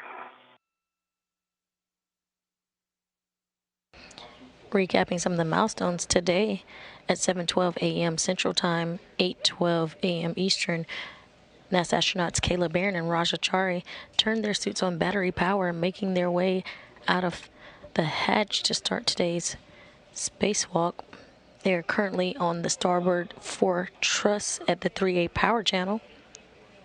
They have successfully installed the upper bracket and center pad to the mass canister, as well as the installation of the left struts.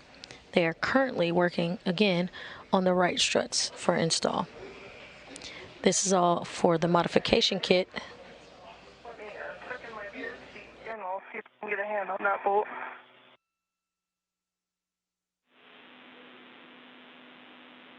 Sounds good. Yep, then you're going to work together to install the right lower strut M19 to the Saab launch bracket.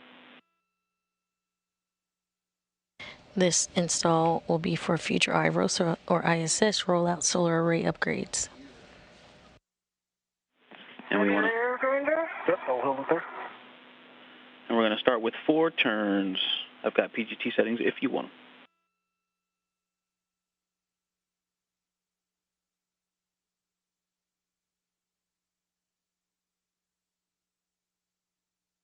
All right, there's 4 turns by hand. Copy. 4 turns by hand on M19. All right, so we're going to move over to Raja, and we're going to hand start the right lower strut L6 to mounting bracket L6. That's bolt M20, and we'd like 2 turns. I have PGT settings if you need them. 2 turns. Affirm. If I can get it through the Yeah, and you've got some Sharpie marks there to kind of show you where the bracket should align, but it again is one of those multiple diameter bolts, so you got to get that wider shaft through multiple pieces of that bracket. And then 2 turns. 2 turns by hand. Copy. 2 on M20. And Kayla, now we're going to drive M19. I've got PGT settings. Ready? Okay, you're going to do Bravo 7 clock 2 on the short PGT. Bravo 7 clockwise 2 is set. Okay, we're going to torque M19, expecting a minimum of 10 more additional turns. I'd adjust my body position here once I see where the PG is. Turns. Good readback. Bravo 7 clock 2.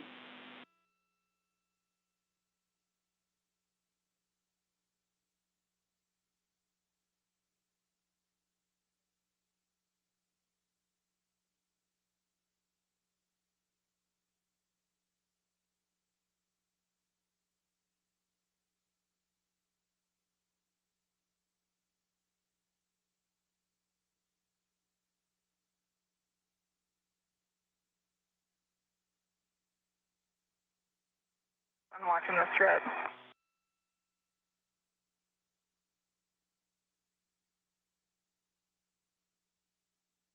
And I'm experiencing a little bit of running torque, but it might be the angle I'm holding the PGT at. I'm going to double check that I'm right on here. Okay, copy. Some running torque. It was just close to the end there. And I believe I counted 8 turns there. I green light 25.4 on the torque. And actually, the PGT is telling me it was 7 turns. Okay, copy. 7 on the PGT, green light, 25.4. Okay, and now you are going to swap the 2-inch socket from the short PGT to the torque wrench, and we're going to final torque with the torque wrench again.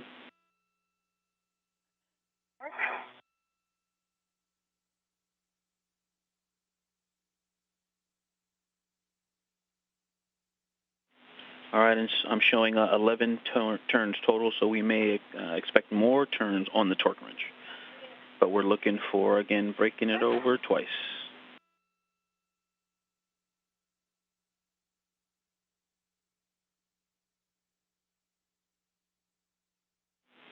Okay, copy, and maybe 3.5 turns on the torque wrench.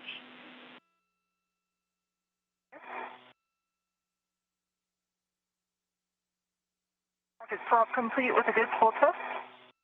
Okay, thank you for that. And with the torque wrench, clockwise 60 foot-pounds. We're going to final torque, give us the turns, and looking for that wrench to break over twice. Just so the PGT is not flying around, I'm going to have an independent right now for the torque wrench, and I'm going to remove the adjustable between them. Okay, copy. You've reattached the PGT, and you're going to disconnect the torque wrench and the PGT reds.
I'm working on this upper grounding tip pin while she's doing that. This is at an odd angle, so I'm still struggling to try to get into the grounding block.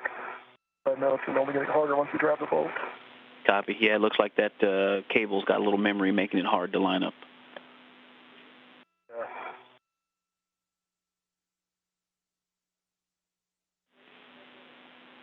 And you can go in from the other side, that other hole. As long as they both are in the grounding block, that's a good config.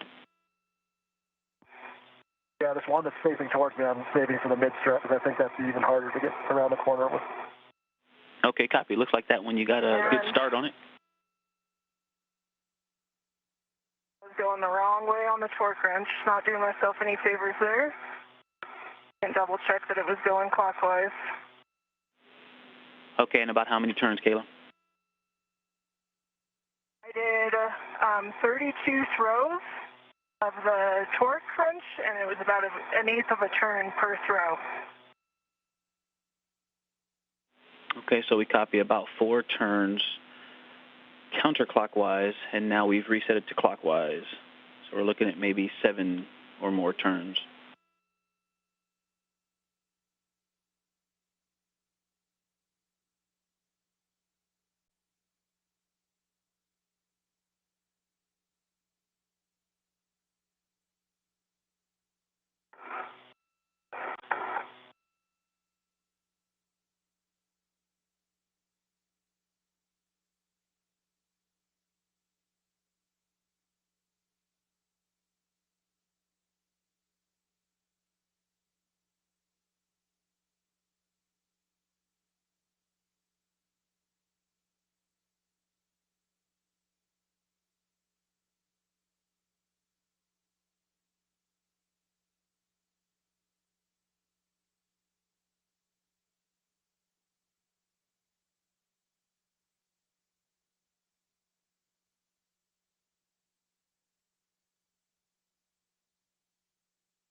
Hey, Kayla, Ike, back with you.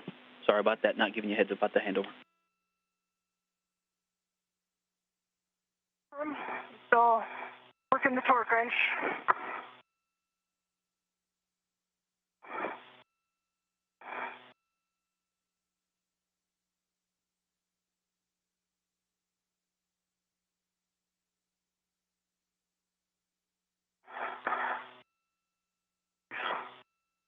Two pops.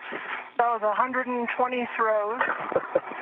And I think it was still about an eighth of a turn per throw. Okay, so. One counting. Yeah, somebody down here is going to do that math, but copy 120 throws, about an eighth of a turn each one. We're going to talk that over. And you got 2 breakovers on the torque wrench?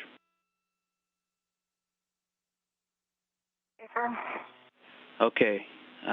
Take a breather, and when you're ready, we'll take those lower strut checks, the black line, the gap, and a wiggle test. Black line looks parallel and flush. No gap at the bearing. Wiggle test.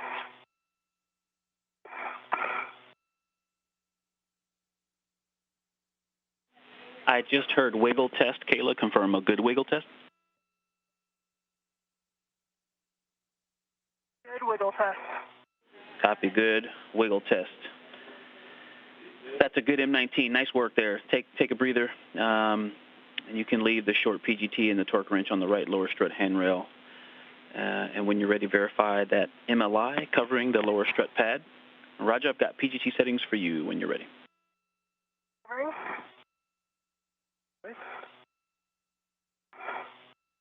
Got 501 clockwise 2, if that's still good.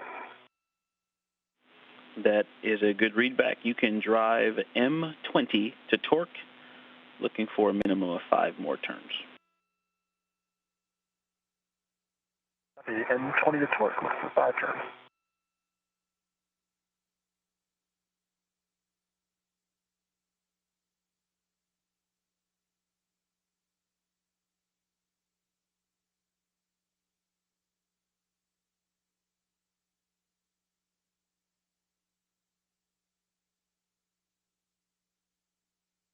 Hey, can I go to head up toward the side pad?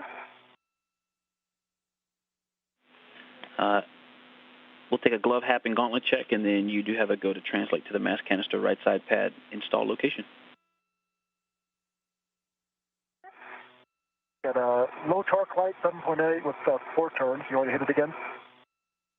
I think it's a better body position here. 4 additional for 6 total, and a low torque light. Yeah, again. Hit it again, please.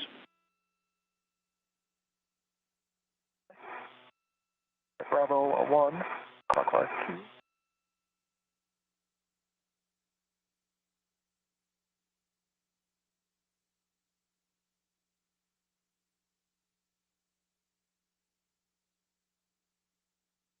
And Kayla, for you, we recommend. Glove, same as last report. Okay, dry hat, good gloves. Gauntlets down. And good gauntlets. And we recommend you go outboard 1 handrail to 2123 and then transfer to the mass canister handrail. Go ahead, Roger. Got a quarter turn, good to green light, 11.8. Back line is maybe a half millimeter from being flush. And for total turns, it was probably closer to 2.5. But I did the initial hand start in retrospect versus 2. If that helps with you, anything. Copy. Initial hand start was closer to 2.5. You got 4 additional, and then you got 1 more quarter turn. So I'm showing, again, somebody's going to do that funny math. It's 6.5 plus turns with a good green light, and the black line is a half a millimeter. Good M20, good M20. You can stow your PGT and release that right lower strut ret.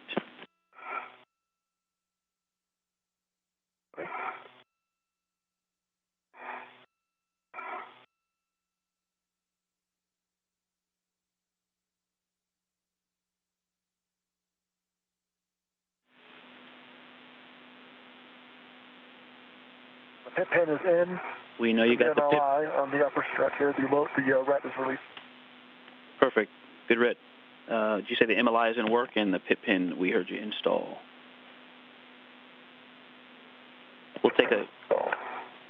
We'll take a glove, hap, and gauntlet check when you're done, and then we'll start on the right mid-strut.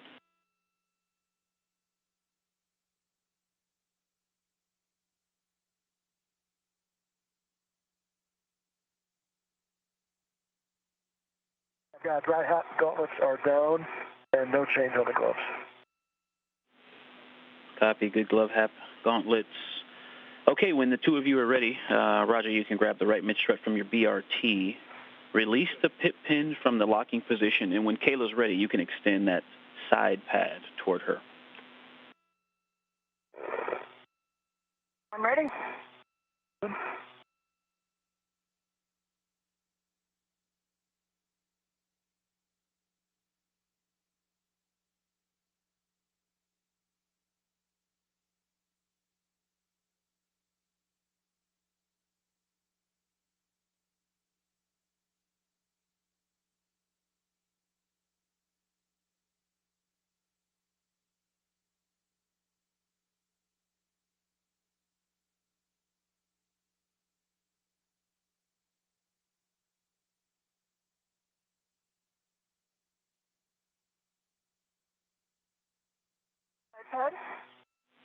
All right, Kayla, and the same as the other side, you're going to engage the clevis on the inboard side.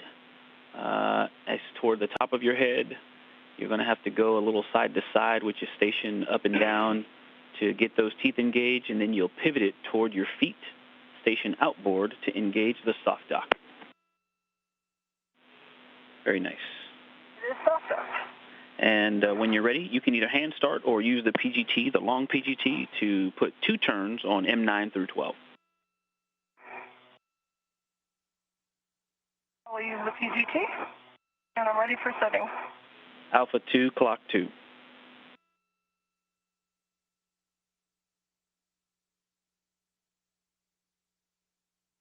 Alpha 2, clockwise 2. And 2 turns on M9 through 12.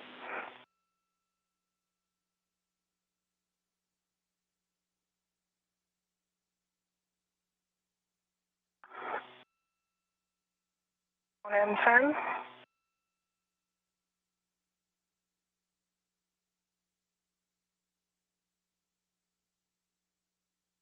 I'm going to adjust my body position a little bit here. Okay, copy that. And did you get 2 turns on one of the bolts? M10. 2 on 10.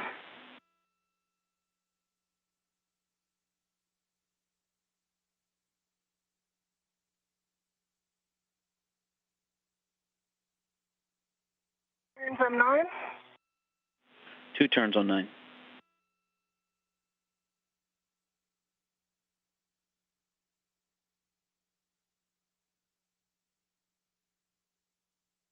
Turns M12. 2 on 12.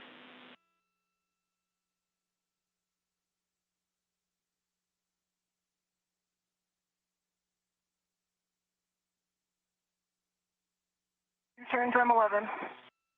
Copy. 2 on 11. That's 2 on M9 through 12. Roger, over to you. We're going to install the mid-strut L7 to upper strut L7. Maneuver in the APFR as required, and I've got PGT settings for you when you're ready. 7. I'm looking at M24 bolt. Is that going into L7? That is it, M24, and you're going to drive M24 to torque with Bravo 1, clock 2. I can hand start it if that works. Over to you. I'm going to hand start it just to keep it in as soon as I got it started. Sounds good.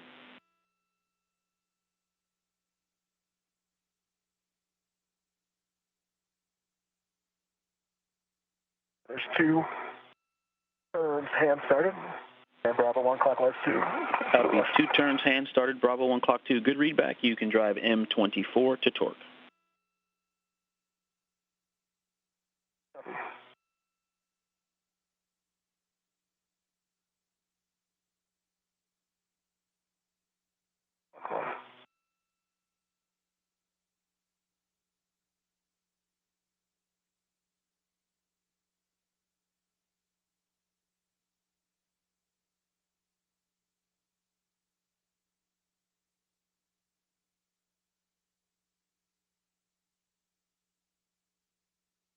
Now 2 hours and 45 minutes into today's spacewalk, Chari is currently installing a mid-strut to the upper right strut, previously installed to the 3A mass canister.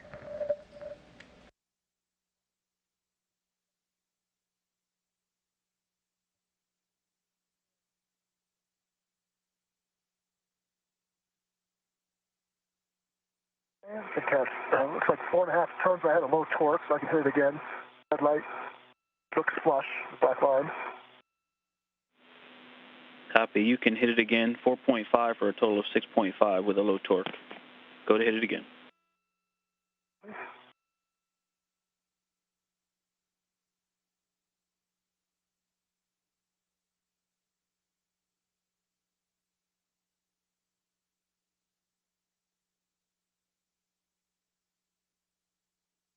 Okay, good green light, maybe a quarter turn, 12.0.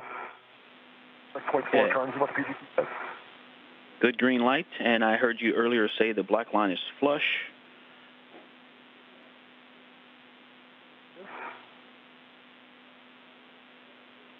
All right, it's a good M24. You can stow your PGT.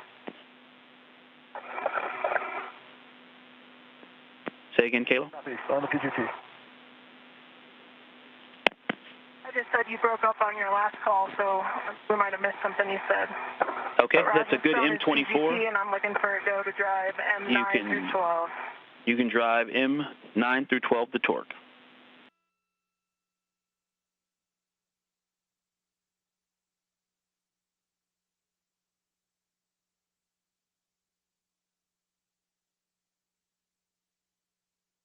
M9, 4 turn, torque 3.7 with a green light.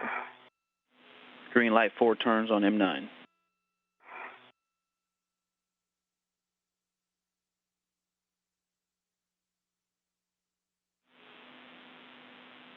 And Roger, if you haven't already, you can install the pit pin to the grounding block.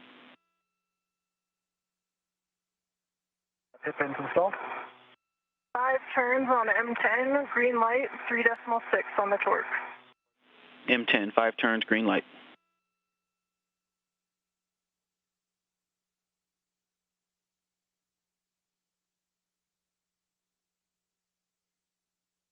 And the MLI is installed as well, that I can reach.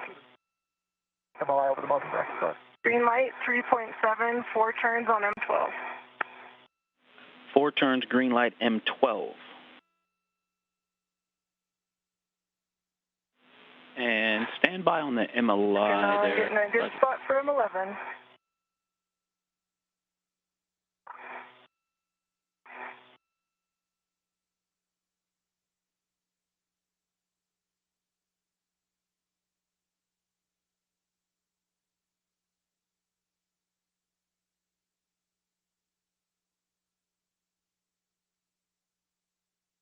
About 4.5 turns on M11, 3.7 on the torque, green light. Copy, M11, 4.5 turns, green light. We're 3.5 minutes to sunset.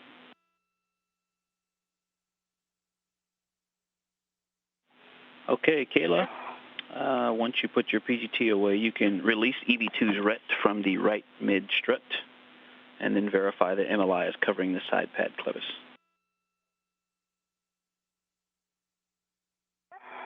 MLI is covering the side pad clevis, the pit pin's in place, and in work on Roger's ret. Copy.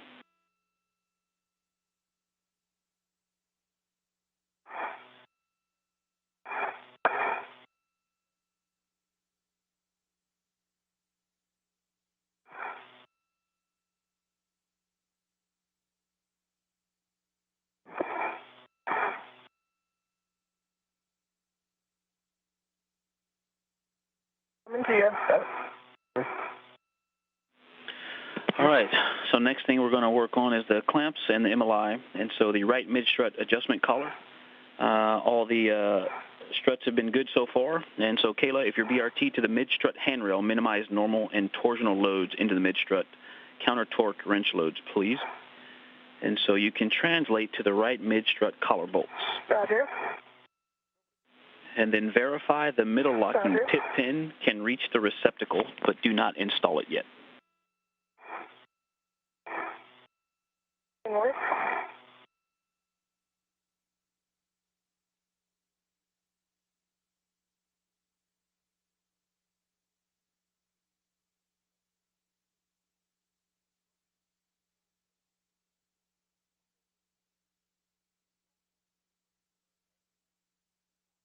It is tight, but it can get there, I think.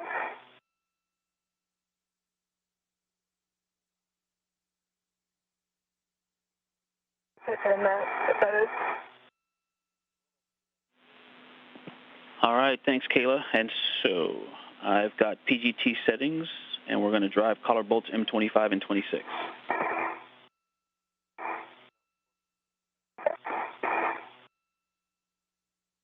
We're looking for Bravo 7, clock 2 with the long PGT. Kayla, Barron. Bravo 7, clockwise 2 is what we're looking for. Affirm. That's a good read back. And you're going to drive bolts M25 and M26 to torque.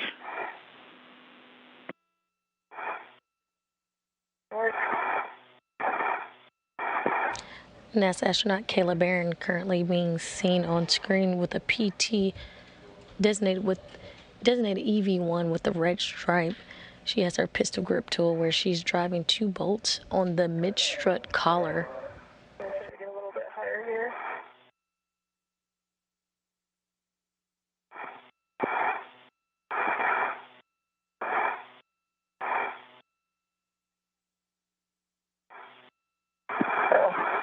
And Kayla, just a reminder, we do have that shorter socket if that would help for reach as an option.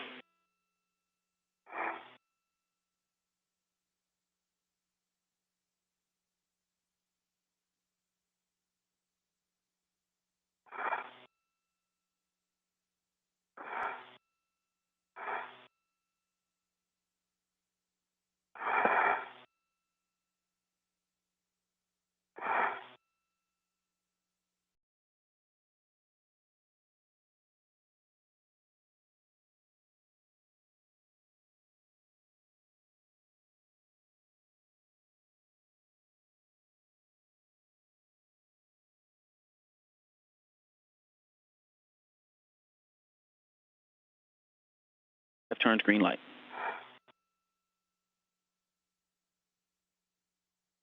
Right now on M26.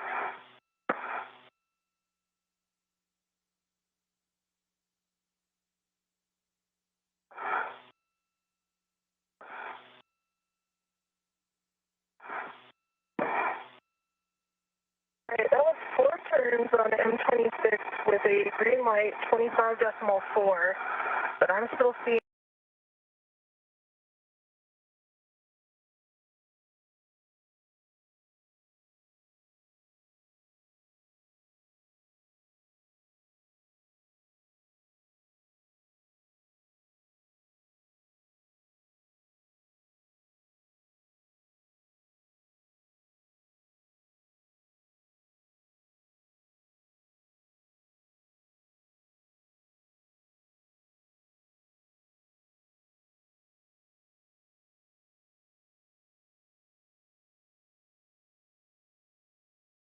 It to ratchet clockwise.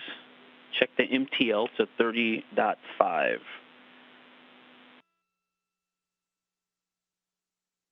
I'm in ratchet clockwise and MTL's in 30.5. Okay, we're going to manually ratchet M25 and 26 to torque. We're looking for 2 pops on each one.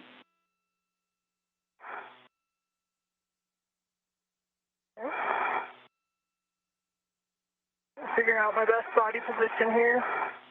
A little bit challenging. It is, and you know, holding the very top over the display with one hand and the bottom underneath the battery is one great position. And you can also counter the torque doing that if you're able to reach it that way. We are 1:45 from a handover.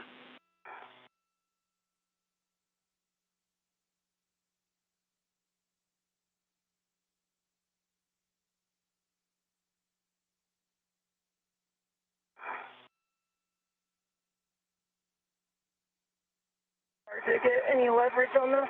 Oh, there's one pop. Indoors, yeah. Copy. We heard one pop, and we just a reminder, we have that shorter socket if you think that'll help.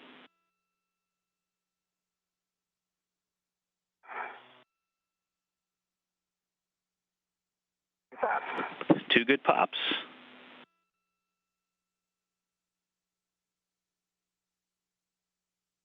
The right struts have been installed. The crew has begun torquing down the adjustment collar bolts, and the crew is currently 25 minutes ahead of the timeline.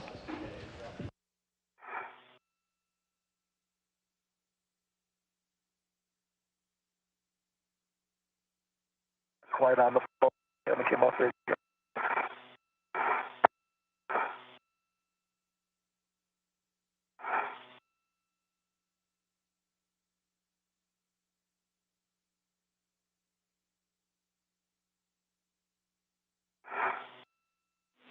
And Roger, Ike, did you call? No, just talking to Kayla. One pop. Copy, 1 pop, and we're 10 seconds to a handover.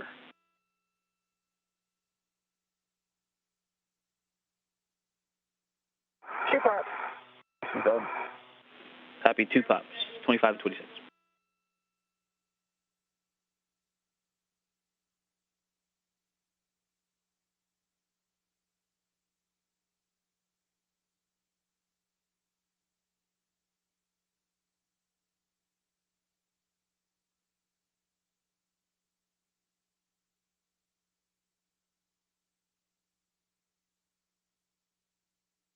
My next thing is Allies and wire side. yeah. All right, Kayla, Ike back with you. And did you get any additional turns on 25 and 26? Hard to say, really. I was throwing the PGT, the butt of the PGT, maybe an eighth of a turn, probably 4 or 5 times. Okay, so maybe a half a turn, somewhere between a quarter and a half a turn. And is that on each? Yeah. Yep. Okay, we copy. Thank you. You can reset your PGT to motor. Verify MTL is still 30.5. I can still get it, so I'll reset it to motor next time I get it out. I go to install the pit pin. Okay, and your last call was quite choppy. Yes, you can release the folded MLI and install the middle pit pin in the final location, routed under the same side of the MLI as the lanyard anchor.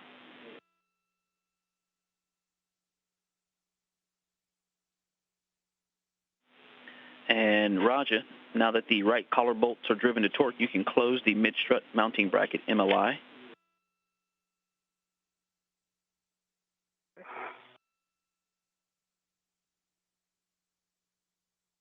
All right, we may have a problem with this pit pin.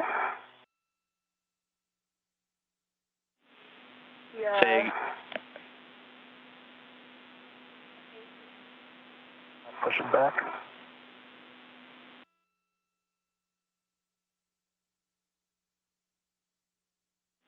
and it should actuate pushing or pulling. Go ahead. What's happened, Ike, is I think the washer and grounding washer has like pushed too far, like it's overextended, so the I think that it should be above the ball bearing, like all of those pieces. It's below the ball bearing right now. Is that how it should be? They're starting to move. Oops. Oh, and it just came apart. Yeah, we agree with your assessment that it should be above. Stand by. The tip pin just came apart, Ike. Yeah.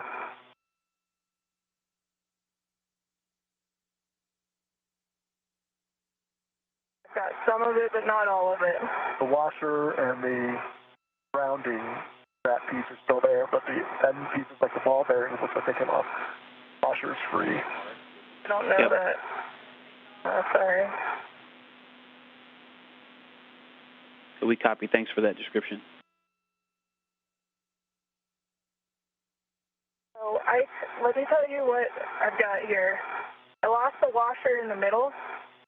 I've got the lanyard. Actually, that washer might have been the retaining washer at the end. The pieces I've got remaining, I've got the spring, kind of a thick metal washer, and then the lanyard back on above the pit pin. I think the washer, we lost the washer that was on the end. And that had like popped over the detent and was jammed. And when I was trying to push it back on, it came apart. I think electrically you'll still be good when you install that. As long as it stays in. I can get it there. And Kayla confirmed that when you install the pit pin, the lanyard will still be connected, right? So I think we're missing a piece, but it should still function. Would you agree? Yeah, so I installed it just because that was the best way. Sorry, something in my throat. The best way to keep it from getting lost. And Copy, it's installed.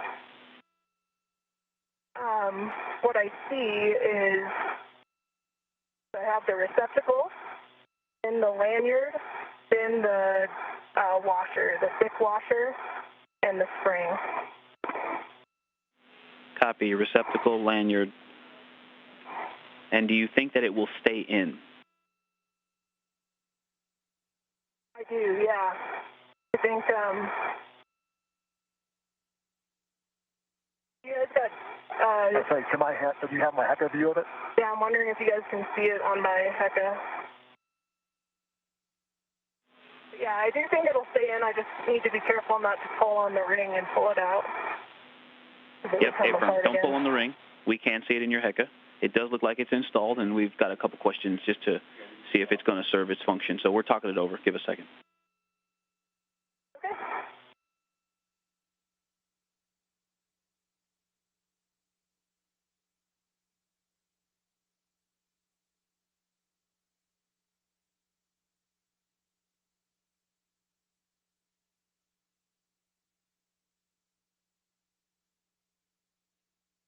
Nice job keeping the parts that were on there.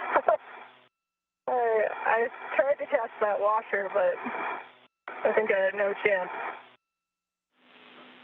All right, EV1, EV2, we're going to continue. The pin is installed. We'll leave it installed. That's a good config. And so you've released the folded MLI, installed the pin. You can now close the MLI around the collar bolts.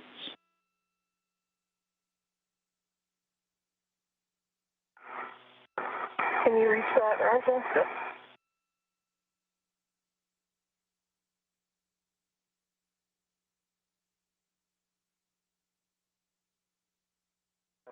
That's almost good. There we go.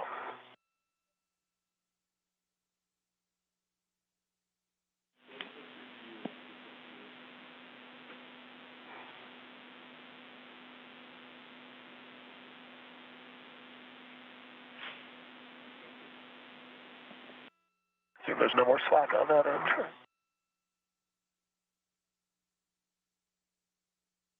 we go. All right. Over the cam on this side so you can pull it back your way if you need to. Now 3 hours and 3 minutes into today's spacewalk, recapping some of the milestones for today. NASA astronauts Kayla, Barron, and Chari switched to battery power at 7:12 a.m. Central Time, 8:12 a.m. Eastern Time. They got over into their work site on the starboard fore truss at the 3A power channel. So far, they have successfully installed the upper brackets and center pad to the mass canister, as well as installed the left and right struts. They are currently inserting clamps as well as covering brackets with the multi-layer insulation.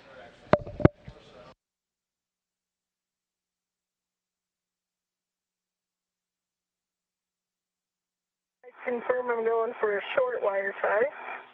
I'll have to give you one of mine. I think I have enough that I can do this side, Roger. I know you're right, you do have to give me one. Yeah, because otherwise you'll be short on the other side when I'm doing the bag. Are you with us, Ike? Yeah, I'm with you. And I hear you guys talking about the wire ties, so you're going to install them on the telescoping end, one near the mid-strut collar and one near the clevis end. Can you just confirm it's a short wire tie? A short wire tie on both A-firm. And I'm going to give her one off my BRT. I don't have the reach, kind of like we saw in the EVAT run, to be able to get to it. So I'll pass off one of my shorts to Kayla. Copy that. EV2 passing off a short wire tie to EV1.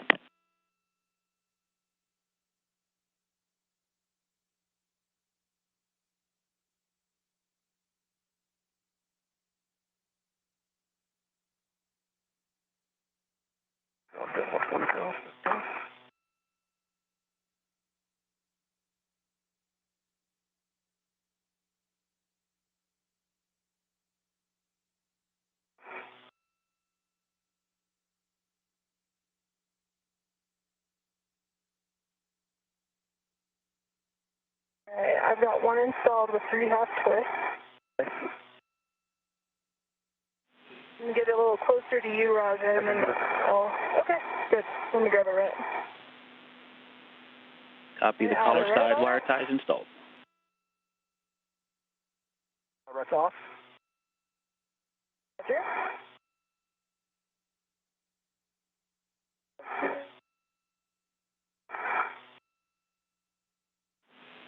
All right, Kayla, working on the second wire tie. And Raja, you can egress the APFR and retrieve the short PGT and the torque wrench from the right lower strut. The ratchet. Okay. 3/2 twist on the second wire tie. Copy, second wire tie installed. All right, so now we're going to work on the left mid-strut adjustment collar. And so you can translate to the left mid-strut adjustment collar bolts.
I'm picking up the fairlead off my safety tether first, but I don't think I want that anymore. Hey, firm, you can grab that off of 2242.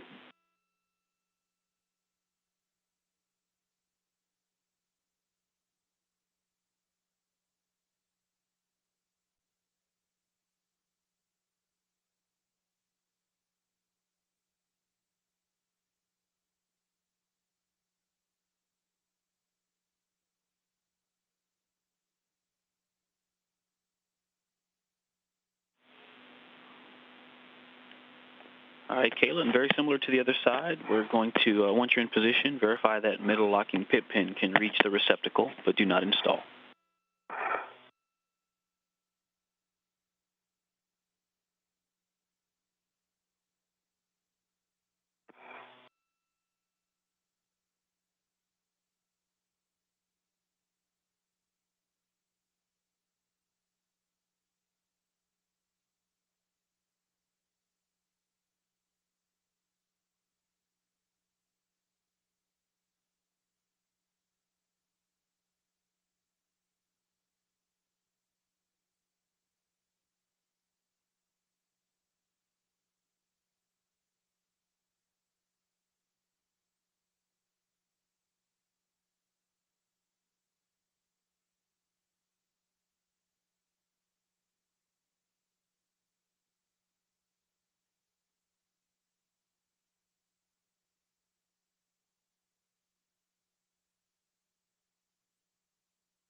Again, Ike, it's pretty tight.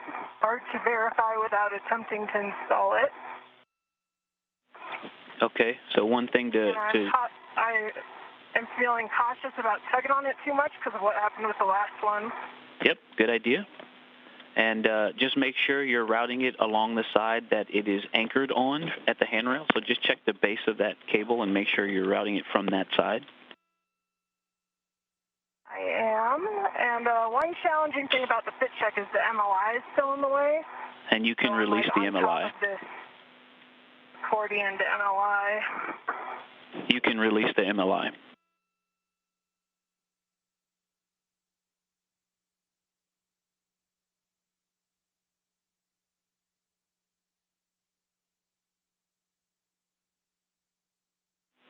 Okay, based on what we've seen in your video, it looks close enough to us, so you can we have a go to continue.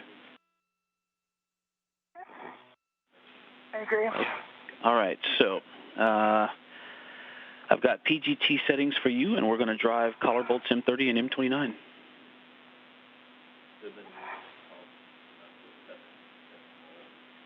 And Roger, you're going to take that PGT and torque wrench to the strut bag and verify that EV1's fair lead is still in place, that it's not in the way when you go to repack the strut bag.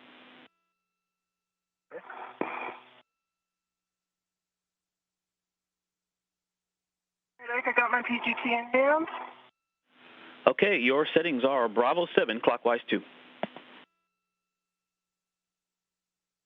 Okay, I'm back in motor, and Bravo 7, clockwise 2 is set. All right, with a long PGT, you can drive bolts M29 and M30 to torque.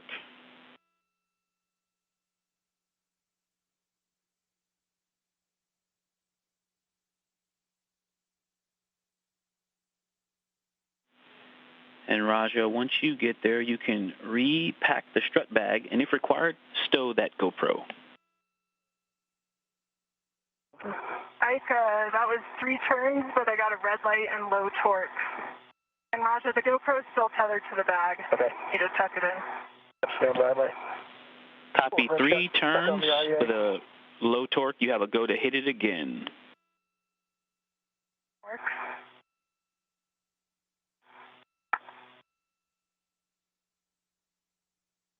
Green light, but I still, it said low torque, but I do have a green light, no red light. Torque 21.6. I think it's a little low, like. Copy, and how many more turns?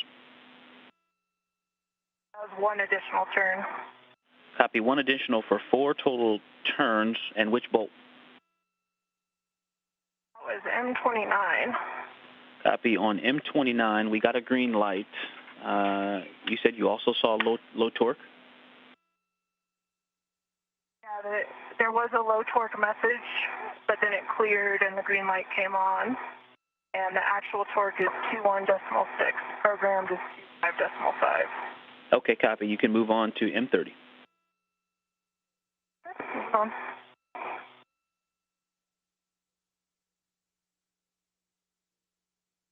The strut bag, I can see her tether on the other side of the floor, probably the IEA, so I think we're good. Can't see the rest of it since it's dark. But. As long as you think you can stay clear, Roger, you can stow the short PGT and torque wrench in the strut bag, and then we will take an inventory of the strut bag. And Ike, that was 6 turns on M30. Green light, torque is 25.4. M30 green light, 6 turns on M30. No issues. Okay, Kayla, we're going to ratchet again, ratchet clockwise, and verify MTL 30.5. Reminder, we have the 2-inch rigid socket if desired, and we're looking for 2 pops on M29 and M30. Work. Copy. And any additional turns as well, please.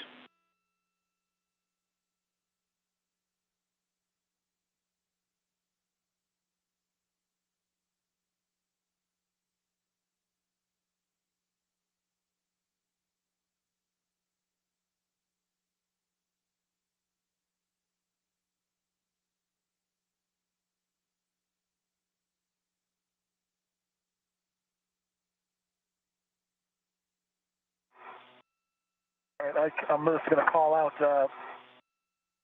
go from inboard to outboard of the strut bag and tell you what I've got, okay?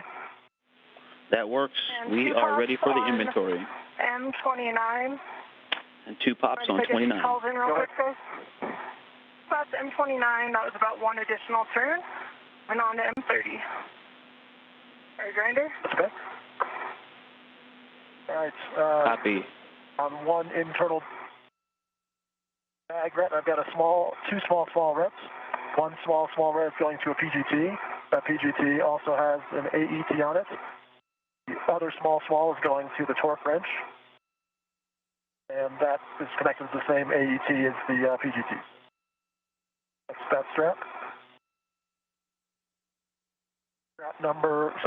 Internal tether point hotel has a small ret with a hammer, and then an adjustable with the GoPro. Internal P-ring number 11 has 2 small rets on it. One of them is a pit pin.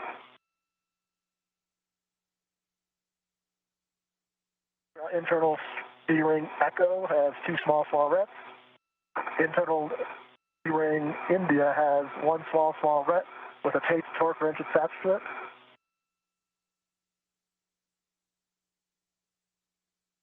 And then internal P-ring Juliet has 1, 2, 3 small rets, and one of those small rets has another small ret attached to it. So 4 total, 3 attached to the D-ring. That's everything. 2 pops, M30. 2 pops, M30. Any additional turns?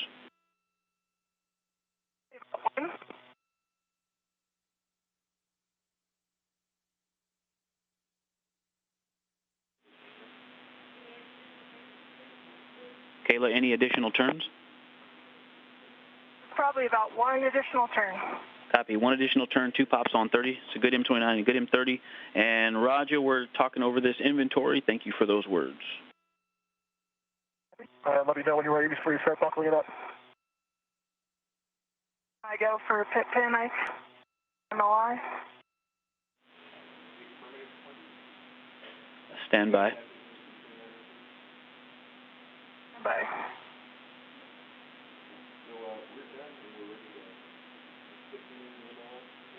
Okay, you can release the folded MLI and install the pit pin in the final location, routing it under the same side as the lanyard anchor. And EV2, Roger, did you call? Yeah, just looking for a go to start buttoning up the bag. Happy with the inventory.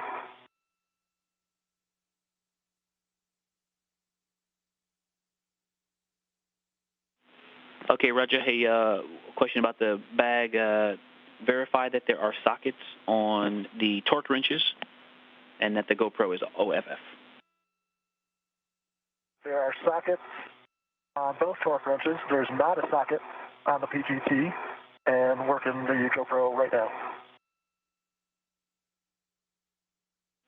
Okay, that with the GoPro off, that's a good config. And then you can start to fold and cinch the bag. Copy. You can fold and cinch the bag, Roger. And Kayla, you can close the MLI around the collar bolts and the mounting bracket and install the wire ties.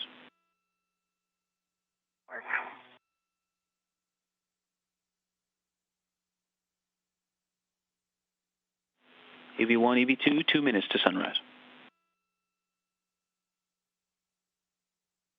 Okay.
You doing, Roger? Good. Backing it up.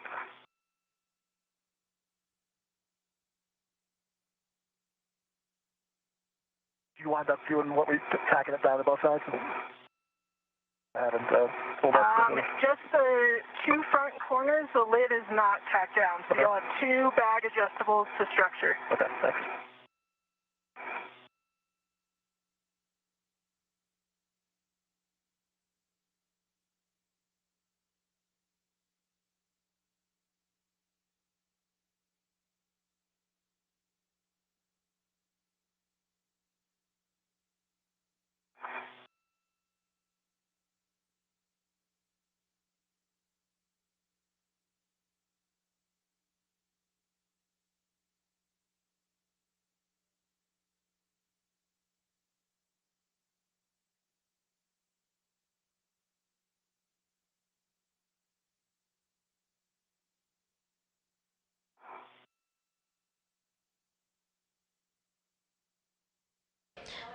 If you're just joining us, we are 3 hours and 22 minutes into the 247th spacewalk in support of the International Space Station assembly, maintenance, and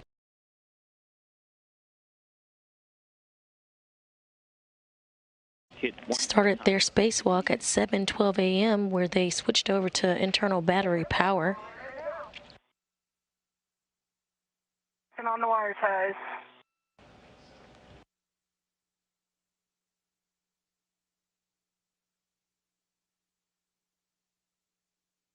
They translated over to their work site, the starboard truss of the S4. On the IEA, and then head back over to the starboard 4 truss, where they are completing a modification kit for the 3A power channel. Copy, one wire tie near the collar bolts installed.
One observation I have for you from this vantage point is I wasn't able to see this because it was on the back side of the right mid strut, but now that I'm over here, I can see that the upper collar bolt is not fully covered by MLI. I'm not sure if you guys can see that in the helmet cam right now. Copy, on the right side, upper collar bolt, right mid-strut upper collar bolt is not covered by MLI. I'm double checking the left side now since I'm here. Copy. Thank you. Thanks for those words.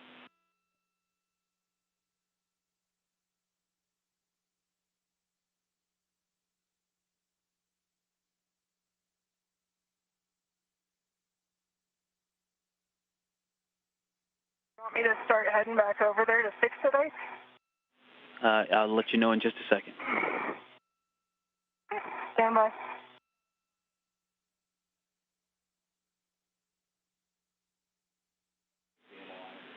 Okay, Kayla, yes, we would like you to head over once you're done with this one and verify that these collar bolts are both nicely tucked in. You can go over to the right side and cover those collar bolts with MLI.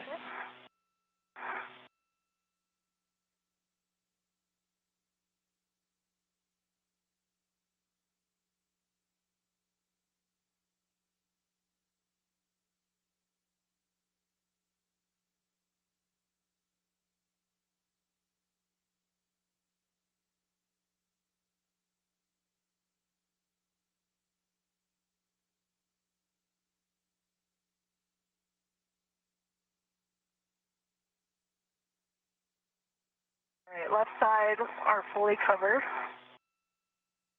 That's what I Copy. can see. Left MLI and wire ties installed. Confirm. And before you leave the left side, if you could verify that the MLI is covering the side pad clevis, and then you can head over to the right side.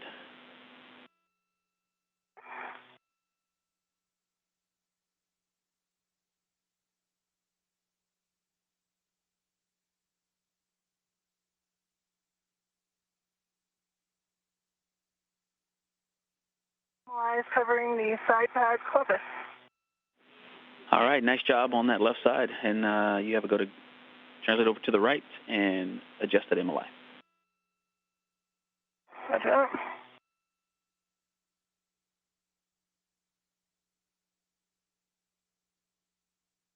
Doesn't look nearly as pretty as the video, Kayla. And hey, Kayla, we're going to have you get some photographs. Your preference if you want to get some of those now before you move. Looks like you're already on the way. Okay, yeah, maybe. Yep, go ahead over to the right, and we'll come back and get the pictures.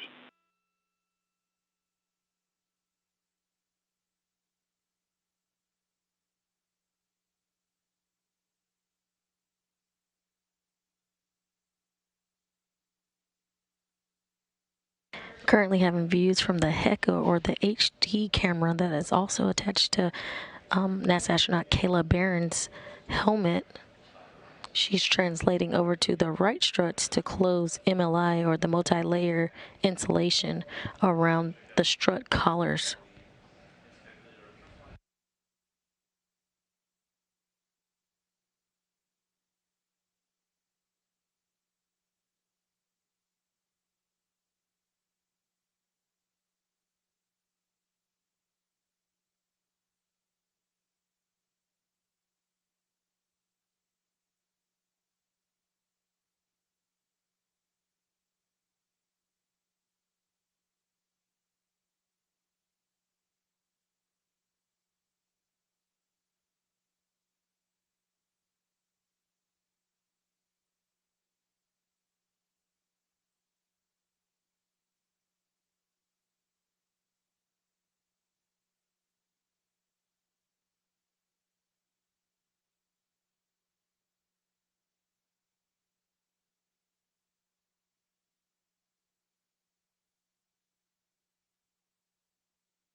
Analyze back in place, coverage.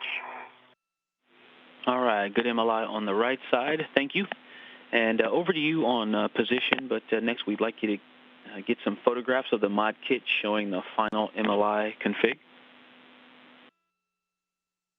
Okay. And so the original plan was, you were going to translate kind of back toward your safety tether anchor, and you could photograph the mod kit from there. So if you want to just head back to the left side and then get back close to the strut bag location and take the photo from there. But or over to you. Here are the eyes in the field. That plan sounds good to me, Ike, so I'll head back over to the forward edge. Copy. Nice job. Raj, I see you're wrestling with that bag, and remember, it has to just be packed. It doesn't have to be pretty. It's not pretty. It's the modern business person's briefcase here, ready to go for you, Kayla. Sounds good. I've got the handrail kind of facing up on the IEA, and then there's one adjustable tether bag that's holding it down. That's on the outboard edge that you originally had. So you should be able to just put your BRT on this and set up. Nothing could be worse than the full strut bag, so I think you probably did a good job, Grinder. Definitely an improvement over the full strut bag.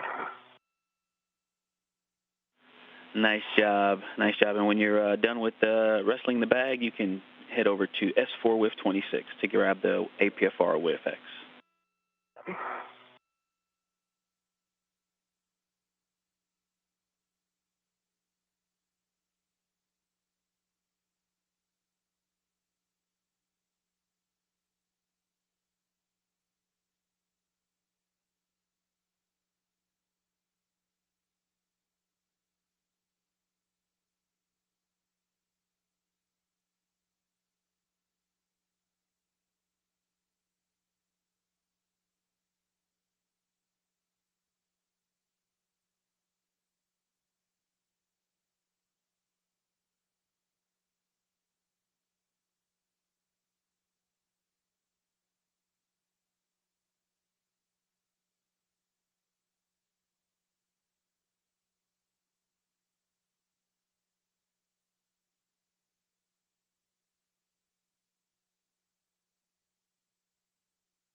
Can I go ahead and put the APFR in the settings it needs to be for when I get back to the CETA cart?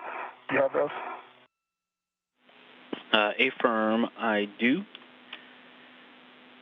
The duo has completed the installation of the IROSA mod kit. They are now finishing up the 3A mod kit cleanup and will begin the BCDU MLI tieback task.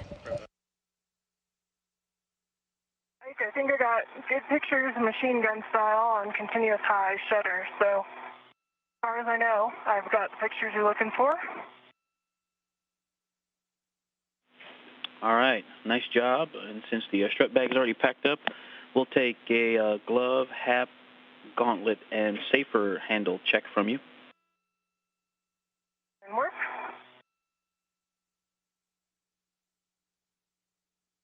Actually, I lied. I'll just do the APFR settings now and get the WIFX when I get closer to this. If I try to go to Alpha, it'll get towards the mod kit. Looks like Okay. 12 Fox Alpha 6. I'll go ahead and set that up now. Affirm, 12 Fox Alpha 6. And then you can bundle that up and stow it on your BRT, and we'll take the same checks from you afterward. Make no changes to my gloves with the exception I've got some new smudging on my fingertips. Some of the old smudging wore off and I've got some new fresh smudges. But otherwise, they look good. My hap is dry and my gauntlets are down. Copy, dry hap gauntlets down. Translating smudges, you've lost some but gained some new smudges on your fingertips, and how your safer handle's doing. Oh, and work. Forgot about that one. Check.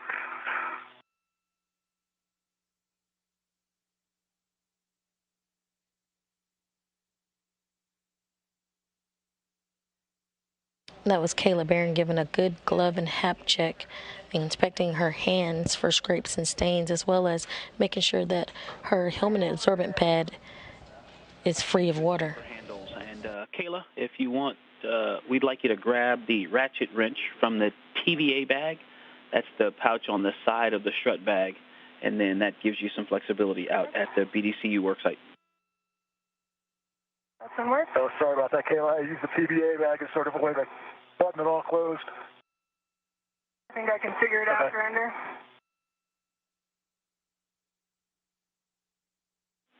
And Kayla, there is also a ratchet wrench in the crew lock bag, so if that's too difficult, we can just wait for the crew lock bag one.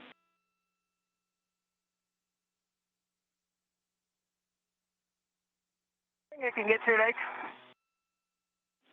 Copy.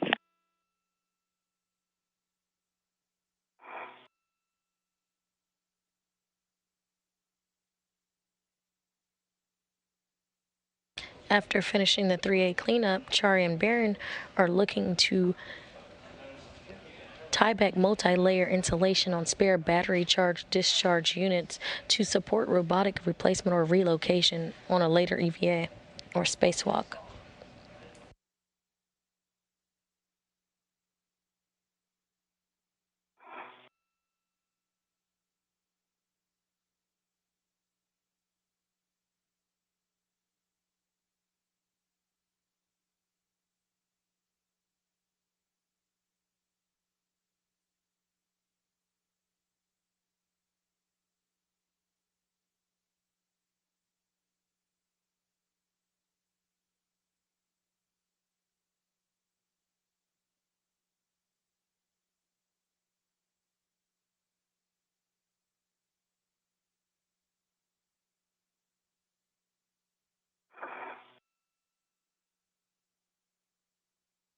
All right, just having a hard time getting the pitch knob to move now to get on the APFR. Do you need the tool grinder? I got it before. Okay. I just have the TVA bag open right now. Okay, copy that, grinder, and it helps to not if you don't have any pitch load on it, right? You know what I mean? If you're trying to pitch it while you're trying to push the pitch knob, that'll put some side load on it, make it a little harder. I've got the ratchet on my mini workstation. The TVA bag is closed. Copy, EV1, ratchet on your workstation, and the TVA bag closed. Nice work. Okay, we're setting up for the BCDU MLI tieback. You guys are doing great, about an hour ahead of timeline. And so, for EV1, when you two are ready, you can translate to the S6 BCDU, translating outboard on the non-radiator side to S6 handrail 2008.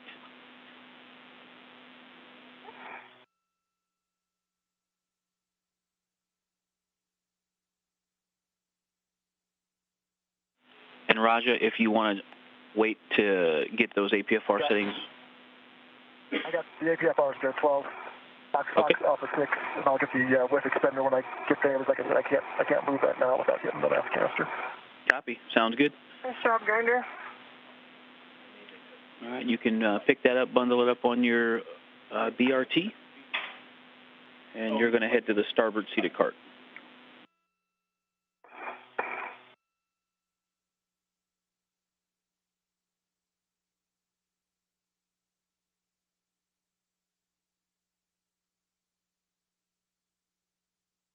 Heading outboard, Ike. Copy, I'm looking for 2008. And hey, Kayla, can you just verify, can you check again that the TBA bag is closed? Closed. You guys see imagery otherwise? I'm pretty confident it's closed.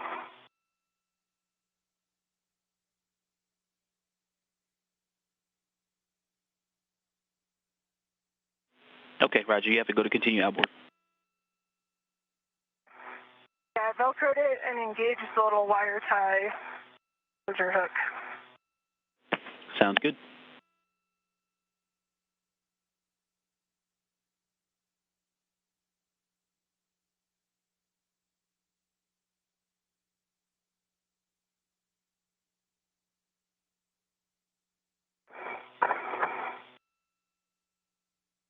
I'm going to put back in my fair lead here near where it was before, just to make sure each other stays on this side. Okay, copy. Sounds good. We're 10 seconds from a handover. And Roger, before you head back inboard, we'll take a glove, hap, gauntlet, and safer handle check. See you on the other side of handover.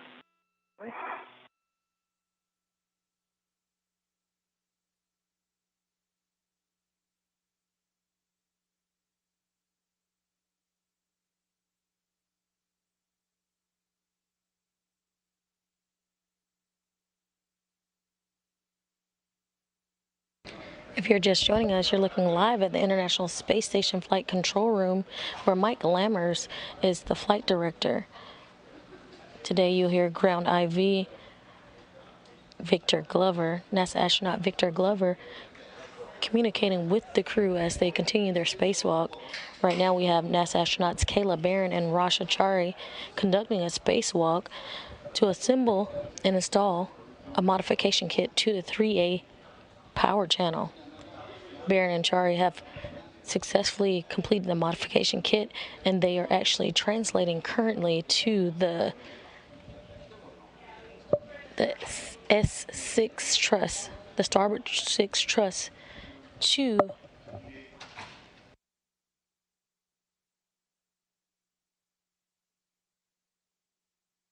they're translating to the starboard 6 truss to do some tiebacks of the multi insulation. 2008, and I'm going to start working my wire ties.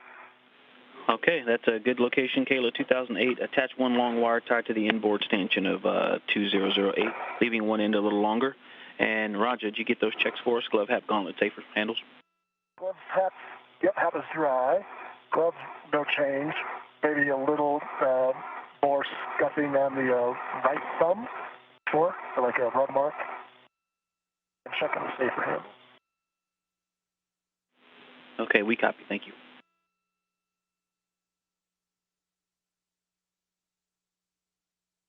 Write that down.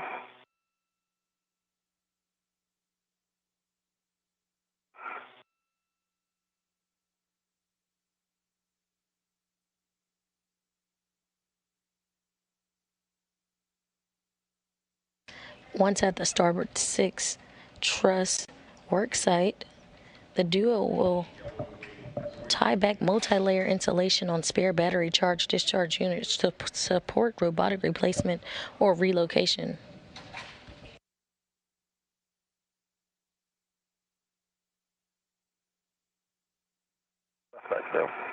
Safer handles down. Copy, good, safer handles, and you can translate to the starboard seated cart with 1. You can leave your green hook in place, and you're going to stow the APFR. They will break torque and reset bolts on spare battery charge discharge units to support future robotic replacement or relocations. Copy that. We see you. We've got a great helmet video. Looking good.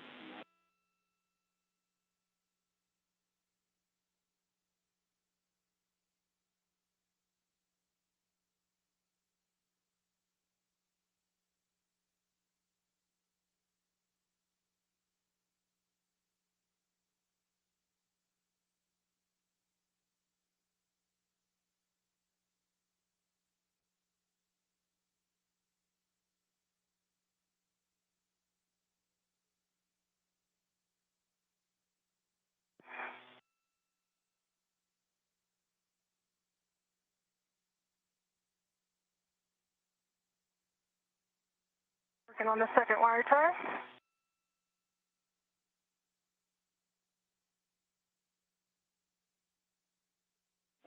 Copy, Kayla.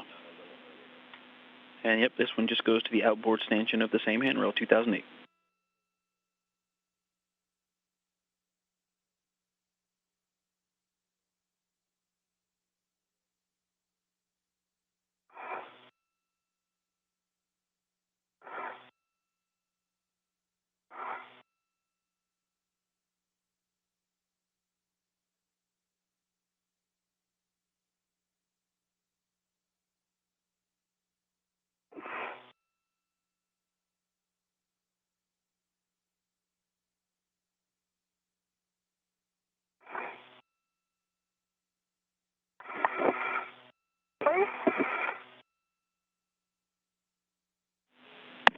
And Kayla, some cautions for you out there. Ensure the sockets are fully engaged before turning the bolts to ensure the anti-rotation device tangs are fully disengaged.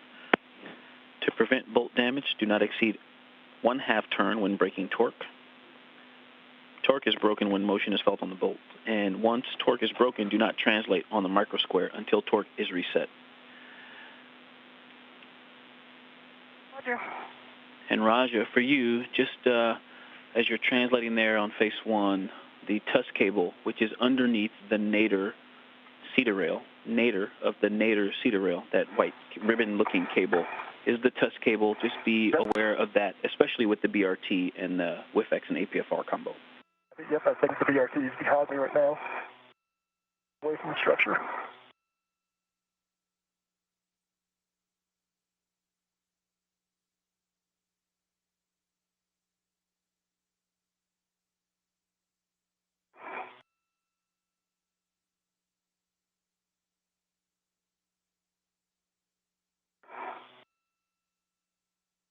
Okay, I'm working my way over to release the MLI. All right, just Kayla, yep, with the 2 good wire ties installed, you can translate to the radiator side of the BCDU via the inboard edge of the S6 IEA. Fair lead your tether at the handrail 2009 to keep them clear, to keep your tether clear of the EWIS antennas, and then we can start working on the MLI. The target is BCDU1, the outboard BCDU.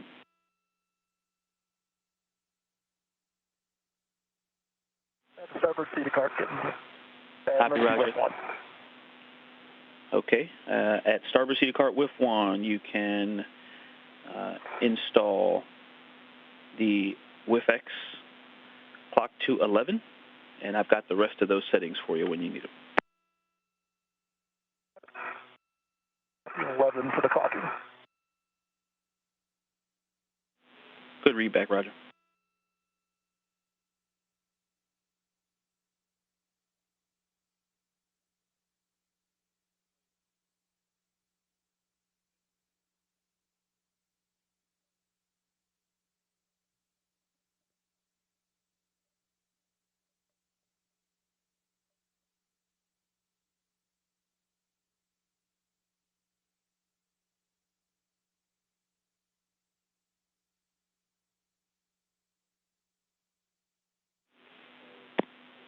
All right, Kayla. It looks like you're starting to open that up, the MLI on B CDU1. It's open. Okay. Working my way back over to 2008. Affirm, and bring that lid along, and you can release your fare lead on the way back.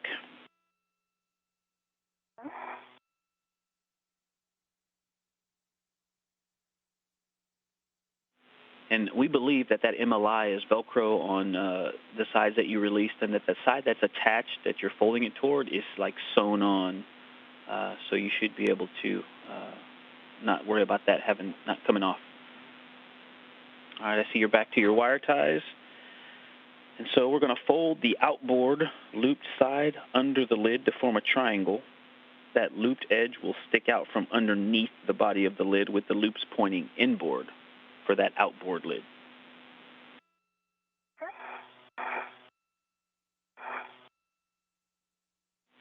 If you remember that picture or have it in your cuff checklist, make it look like that picture.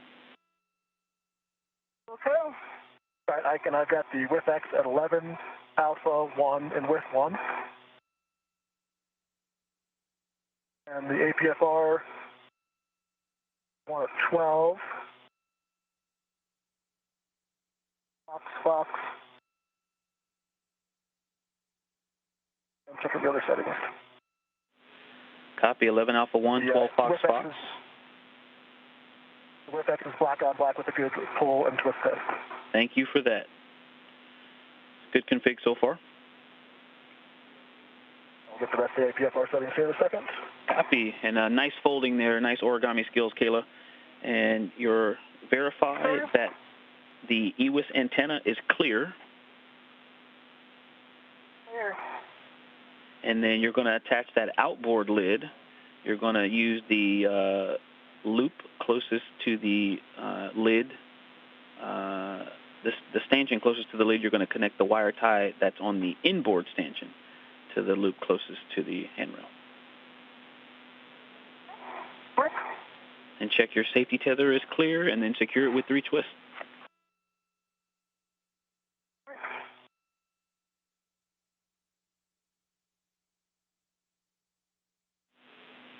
And roger, those last 2 settings there are alpha and 6 for the APFR 12 Fox Fox alpha 6.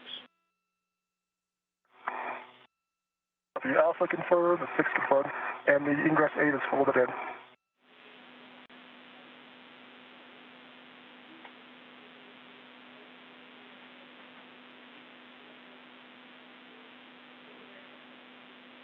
Copy that, X. Okay, copy that. Is a good config, and you can grab that crew lock bag from Cedar Cart Grid Square Charlie. Copy. Work. I've got the lid secured with 3 half twists. Copy. Very nice folding work there. Very nice origami skills. Hey, that structure to your left there, left of where your BRT is anchored that you were putting your hands on, we just wanted to let you know there's potentially some sharp edges there, so be cautious of that structure. All right, check your safety tether clear. Thank you for the 3 twists, and now we're going to work on the inboard CDU lid. So you can open lid 2, going back to the inboard side of the BDCUs.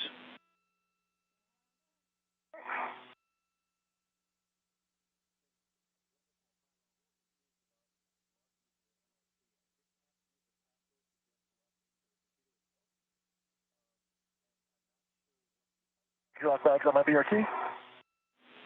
All right, copy that.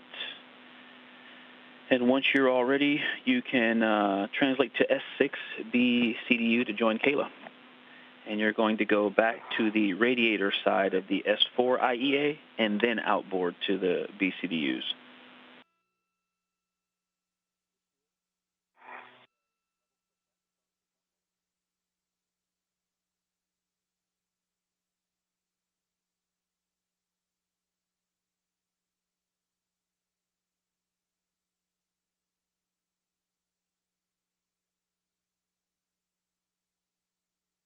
The center MLI loop on the inboard edge tore as I was pulling it to separate the Velcro, but one end is still attached.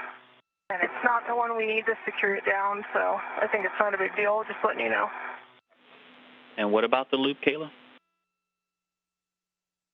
There is a loop that is sewn down on two ends, and one end came free while I was removing the Velcro.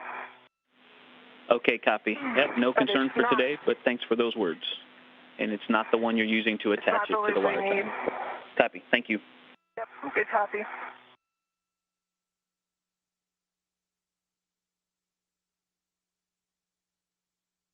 Get my tethers and the tether config here since the safety tether wrapped around the starboard key cart. I'll start heading your way. Take your time. All right, Kayla, it looks like you're heading back towards handrail 2008. Confirm.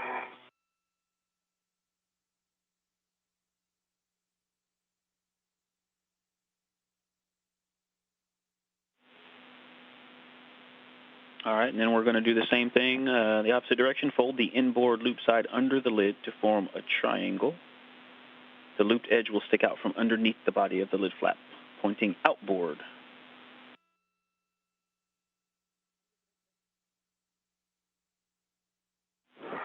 And we expect it to lie on top of lid 1 that we just tied down.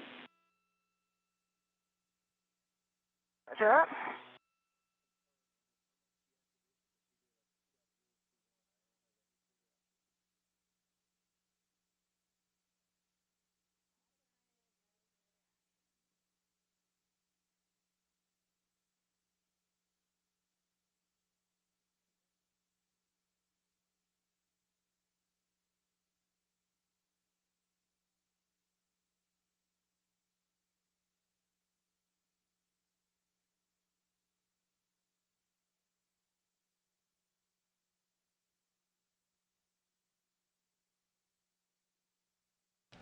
Now 3 hours and 55 minutes into today's spacewalk, NASA astronauts Kayla Barron, EV1 with the red stripe, and Chari, the suit with no stripe, Verify the gauntlets are in place and has completed a 3A modification kit and now has begun the tieback multi-layer installation on spare battery charge discharge units to support robotic replacement or relocation. nice origami skills again. I see you attaching it to the wire tie, and that looks good. And once you're done, just verify both EWIS antennas are clear, Kayla. You say again the verification you're looking for? The EWIS antennas, the two conical devices inboard and outboard of the folded antenna. Clear. I'm sorry, of the folded lids. Copy, they're clear. Thank you. Clear.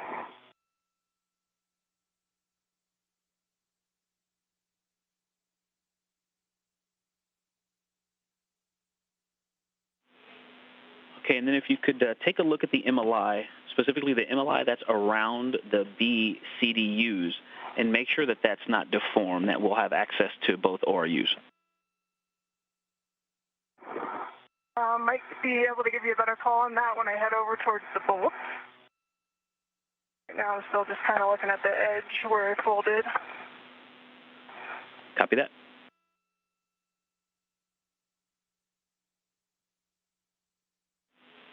And we're also going to want some photographs, and then you can stow the camera in the crew lock bag. So over to you when and where you take those photos, but then you can get rid of that camera into the crew lock bag once Raja makes it out to you. If you want to, you can stow that camera. Photos from this angle.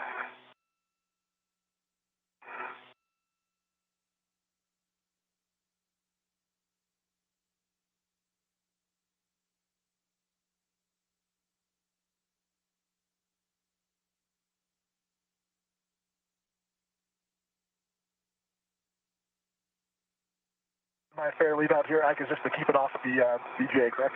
Not a particular. Affirm to keep it off the BGA. That's correct.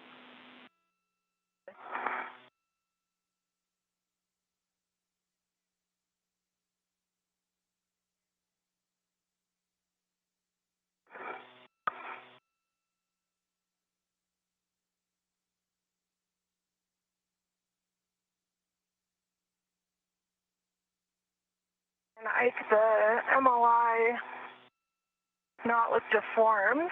It's maybe a little bit pulled towards the folds, but it looks really clear for a robotics corridor, from what I understand.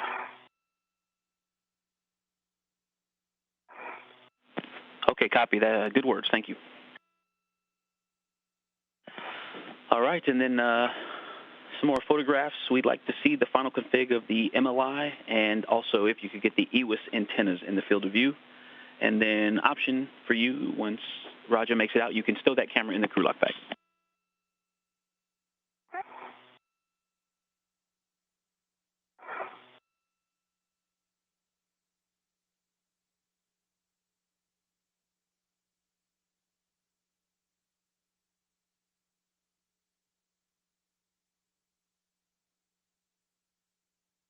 I might be able to get the antennas in the field of view. Trying, but it'd be hard. Yeah, best effort on that. Okay, thank you. To your left, Kayla.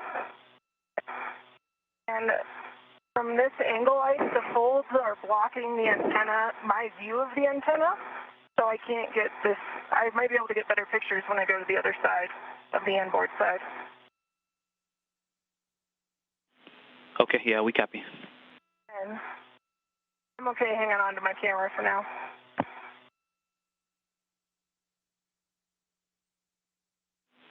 Okay, thanks, Kayla. Ready for your words on torque, brake, and reset. I'm going to put the crew lock bag down here on 2028.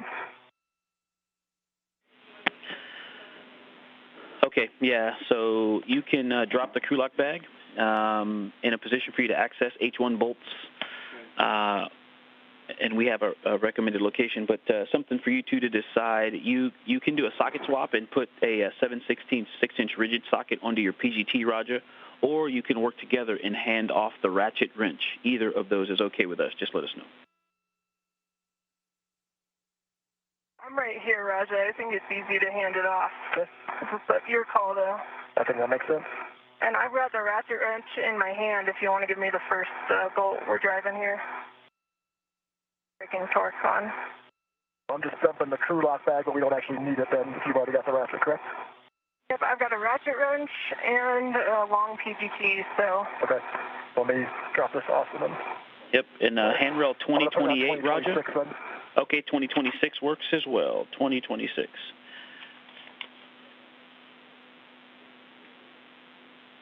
Roger, what I'd suggest here is I can break torque on BCDU1 with a ratchet wrench and pass it to you. Okay. And while I'm resetting torque with my PGT, you can break torque on the next one, and then I'll hand you my PGT for it. Sounds good. Let me get set up here. Okay, and we copy, and we like that plan as well. And can I get a go to break torque on BCDU1? Okay, on BCDU1, the outboard, H1 and H2, 1/4 to 1/2 turn. H1 first. Mark.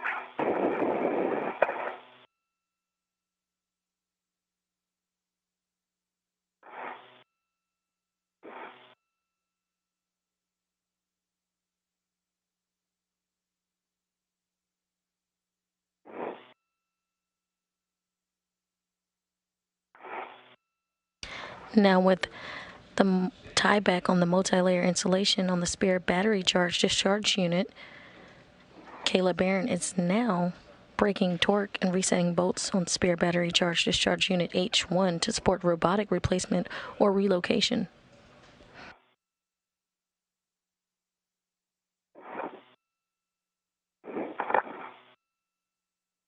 H1, torque broken, a 1/4 turn. 1/4 turn on H1. Copy, moving to H2.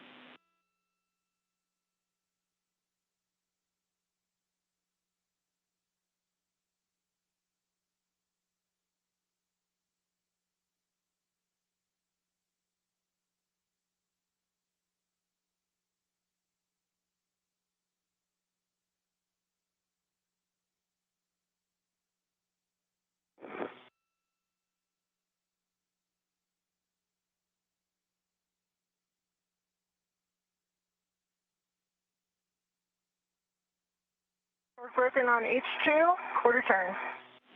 Copy, a quarter turn on H2, and you can either hand off the torque wrench to, the ratchet wrench to Roger, or you can stow it on your workstation. I'd recommend handing it off if you're okay with that, Roger. Yep, and you want me to position over here? You want me to try to get it from... I can hand it to you. If you want to put a red on it and take mine off.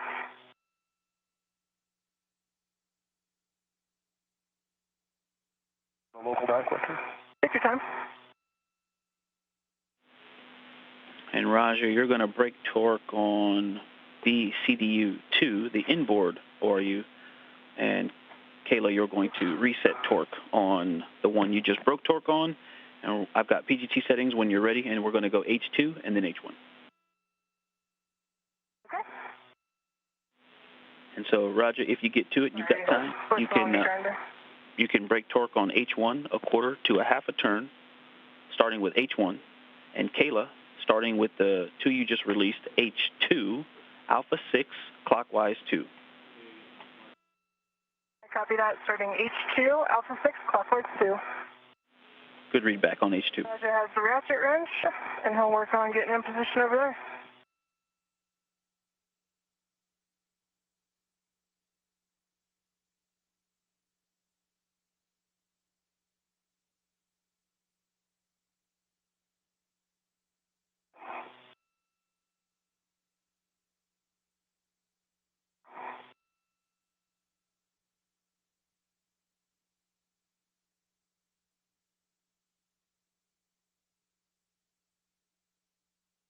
Okay, I have alpha 6, clockwise 2 set.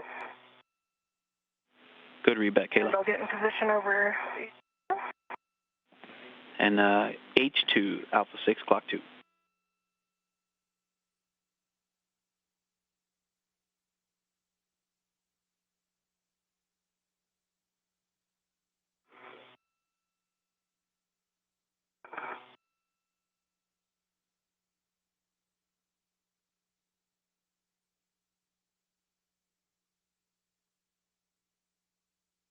I must have bumped the off switch on my PGT, so I'm going to recal it, and then I'll do those turns. Copy. All right, I can do an H1 or H2 first, sorry, you probably told me. You're starting with H1, 1 quarter to 1/2 turn, breaking torque on H1, BCDU2. Okay, I'm back in alpha 6, clockwise 2, and I'll do H2. That's correct for Kayla. H2, you're able to go to drive. There's 1/2 turn on H1 on the inboard. Copy inboard BCDU, 1/2 turn on H1. You have a go to release brake torque on H2. I've got a green light. Torque is 8.5, and that was maybe a quarter of a turn. Copy on H2, 8.5 on the torque, quarter turn, green light. You have a go to move on to H1. Sure.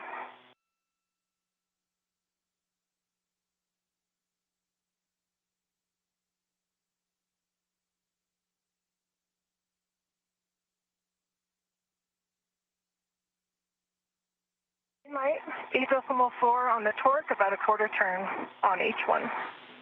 Copy BCDU1, H1, quarter turn, green light. Good torque reset. Good ORU.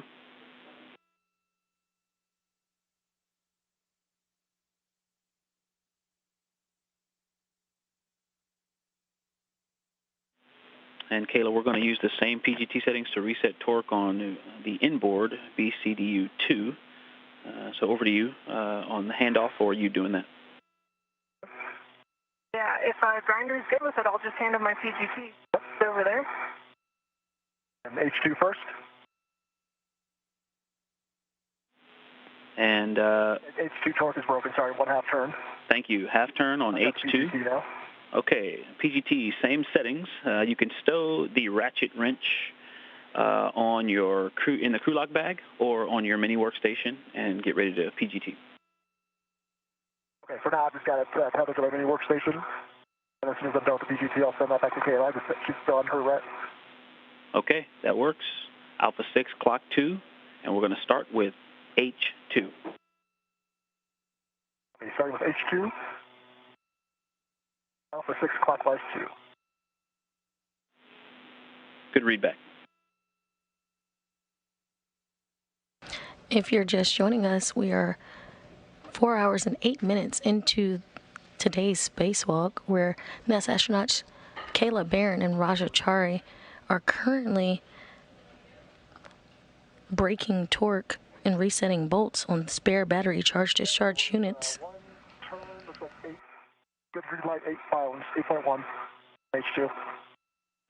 One turn, green light on H2. You have a go to drive H1.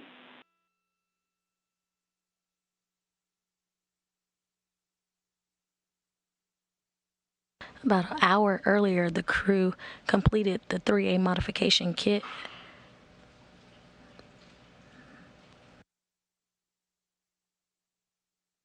That was half a turn, green light, 8.2 on H1.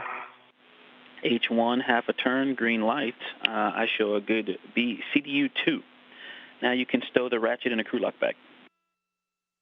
A modification kit is the support structures needed for future IROSA or ISS rollout solar array upgrades.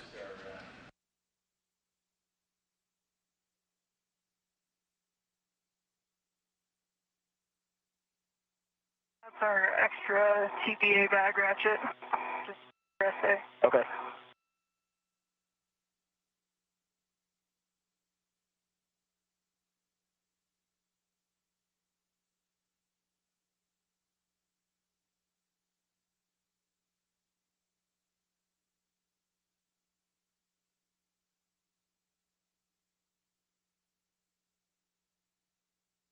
And Ike, I'm going to go back toward 2008 to see if I can get good pictures of the inboard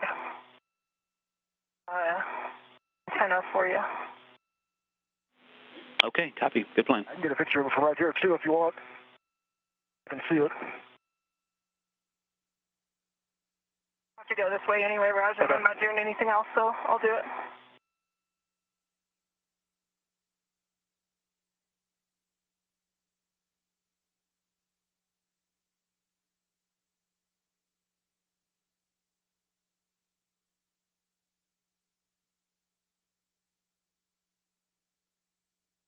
Right, at least. If I'm too close, I'll let you know. All right. I can come back over there if I need to.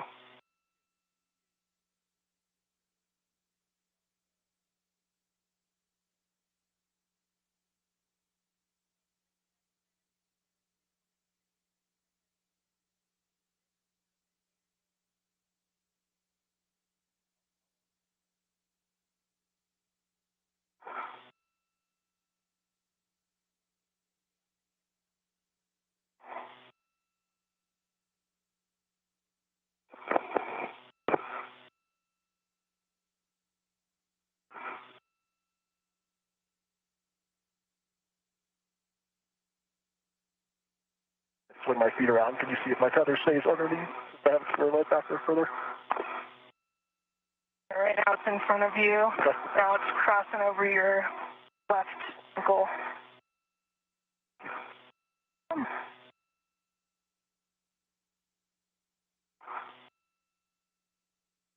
With time permitting, being almost an hour and a half ahead of schedule, the duo will complete some get-ahead tasks, which include breaking torque and resetting bolts on multiple orbital replacement units stored on the 3A integrated electronics assembly on the S4 truss. And hey, I think Roger. I got good pictures for you. Awesome. Thank you for those, Kayla. And Roger, over to you on where we're going to put that ratchet wrench. You can hold it on your workstation for a while until you get back to the strut bag, or you can stow it in the crew lock bag.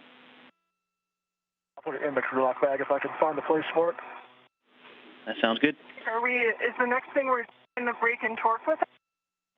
Okay, so let's, when Raja finishes that, I'll give you guys a big picture and then and get your, how you feel about it. So give me 1 minute. Okay. Stand by.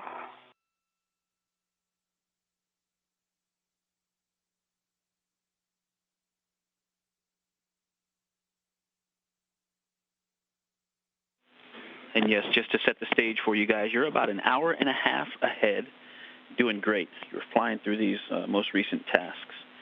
And so I'll tell you what we're thinking, and you let us know what you think. Roger, give me a call when you're done with that ratchet wrench. Yep, will do. Do you happen to know offhand if there are any free wrenches in this bag? Otherwise, I'll pull an adjustable. So I pull everything out looking for it. Let's use my other adjustable. I'm thinking all the integrals are already used there.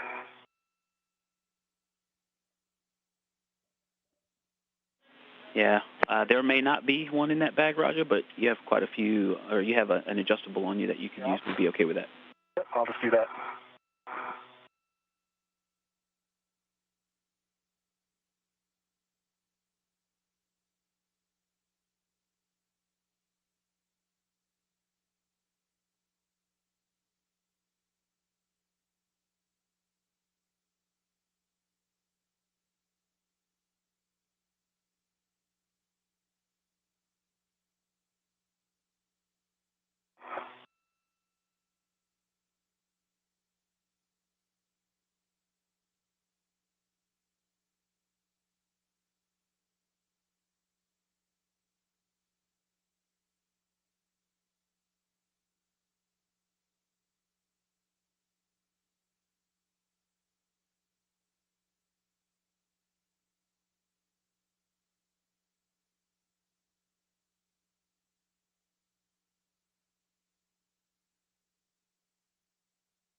I just realized, Kayla, since we never opened the crew lock bag, I never took the GoPro out when we got here, but that's okay. It's no problem. Nice to have. All right, second ratchet wrench now back in the bag. Do that. The GoPro back in.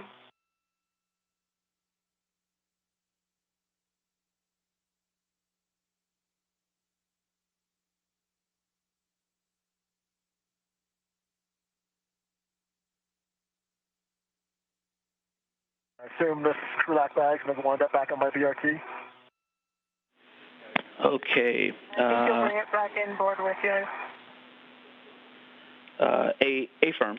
That's correct, you guys. And so you can start working on that if you can spare some brain bites to listen to this. The big picture, we're looking at the bolt breaking torque on the bolts on the 3 alpha IEA.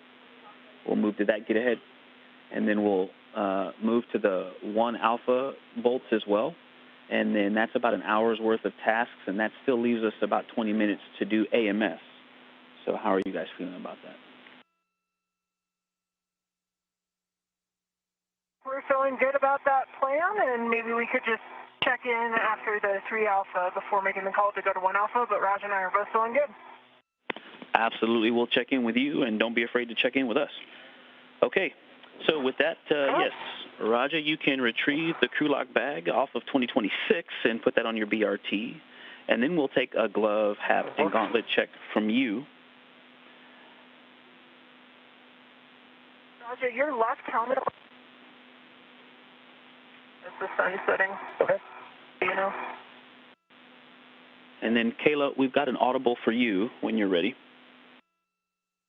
I'm ready for an audible. Okay, so we'd like you to temp stow the strut bag out of the way of the S4 IEA ORUs as desired, and we've got recommended handrails. Once you get over there, I can give them to you. Yeah, I'll head that way and take a look. You know when I'm there.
and we have about 40 seconds to a handover. EV1, when you have a free finger, if you could get your HECA on, and Raja, same to you, HECA and WVS on. Get that in a minute here once I put down a local.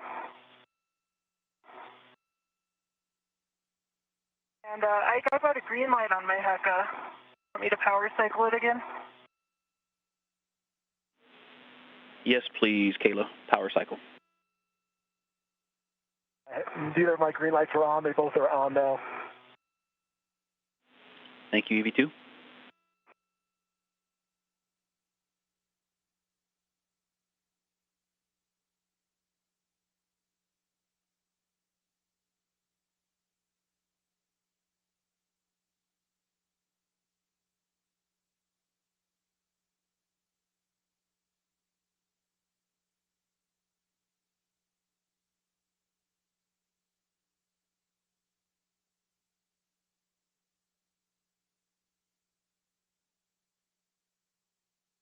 I think we could probably just dot it out of our way, but I'm happy to move it if you think that's better. And Kayla, I just caught the end of that. Was that for the ground or for Raja? That was for you. I'm at the strut bag.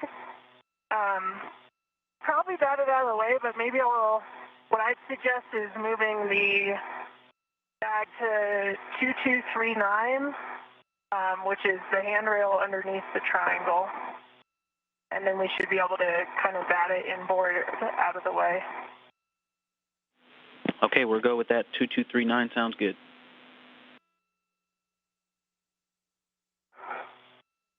And I got the crew lock bag and the BRT.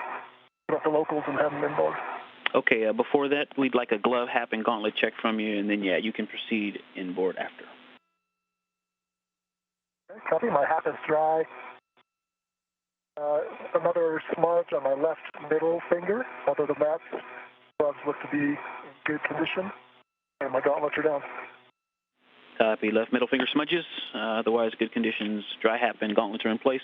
And you can now translate to S4 handrail 2206. That is inboard on the radiator side of the IEA, and then translate over to the non-radiator side via the inboard edge of the IEA, and then back outboard toward the where the strut bag was.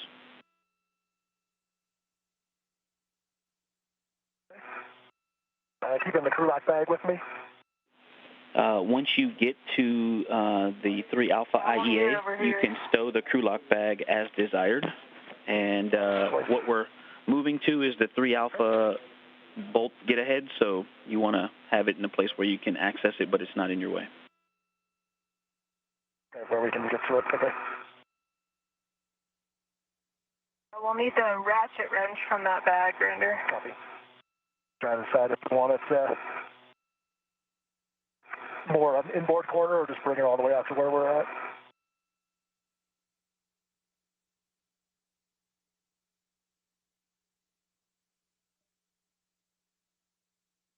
The inboard corner would be a better spot for the end of the task if you feel comfortable translating with the ratchet outboard to the first ORU. Yeah, I don't mind.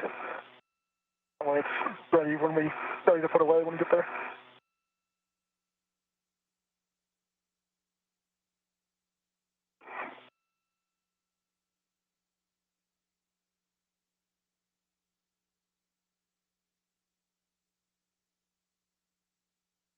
Now, 4 hours and 22 minutes into today's spacewalk, the EV crew has completed a tieback of the battery charge discharge unit multi-layer insulation and are approximately 90 minutes ahead of the timeline. The crew will begin braking torque on the 3A ORUs, which is part of today's get-ahead task. We will want to scoop The middle one. to the middle one. Let me look at the map here.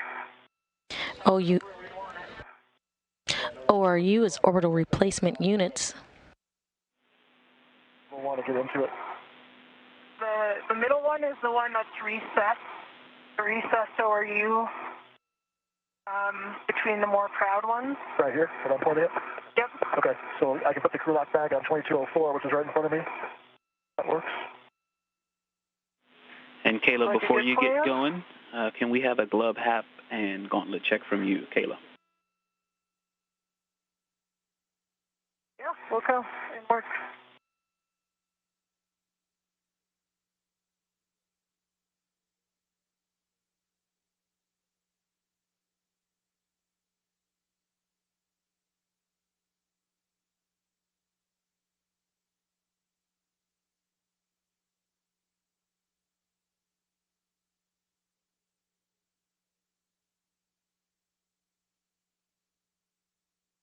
The same as before, with some changes to my smudging. Some of it's rubbed off.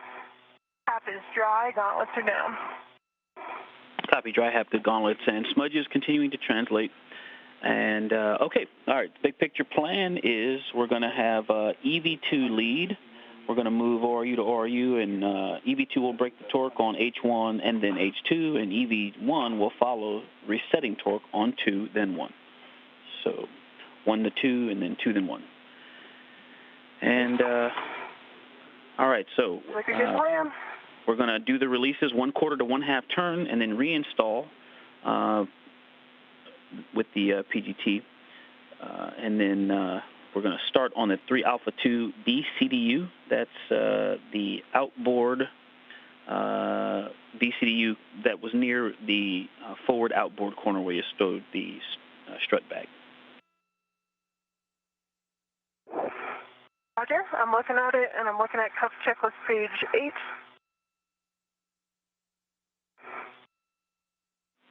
Copy that. And so with the ratchet wrench, we want to release 1/4 to 1/2 turn on H1, on 3 Alpha 2 BCDU.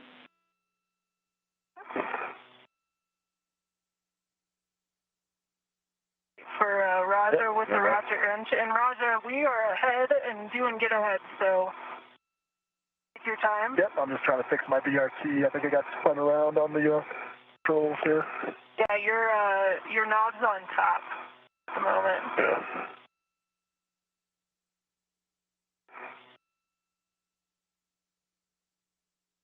Yeah.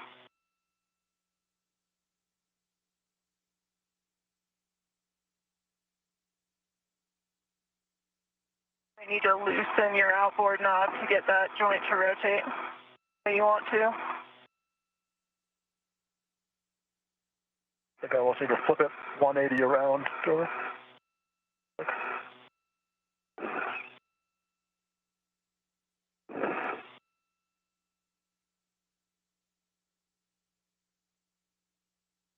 think if you push down on the joint that's coming out of the top knob, have more leverage. And now if you pull it the rest of the way around, it'd be how you usually have it.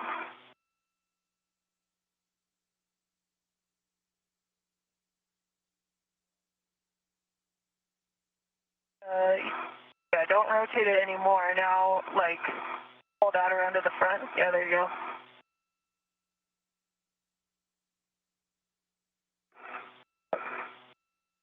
No, you ended up back where you started, actually. So you had it right until you undid it.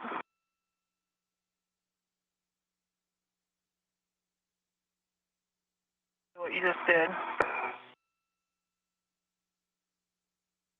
Pushing down seemed to work, I think. Yeah. So push it down till the top knob's facing your feet, and it is now. There you Just grab the actual ball stack. Yeah, don't rotate it anymore that direction. Bring the ball stack forward. Got it, or? Yeah.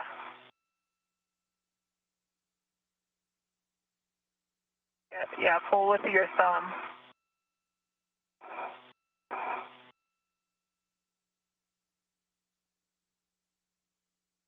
There you go.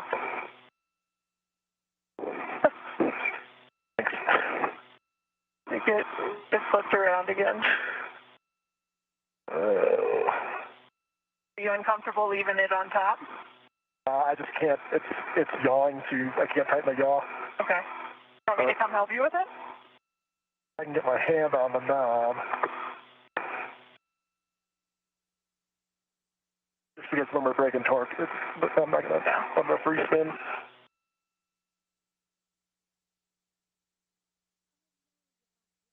I think I can get my hand on this knob to tighten it.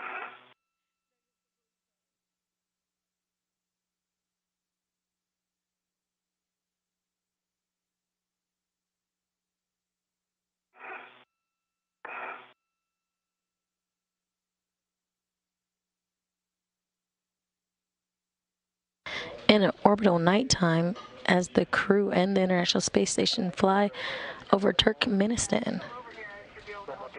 I'm gonna grab the ratchet out and I'll start moving that way. I just said in the current config, I'm not gonna be able to break torque on things.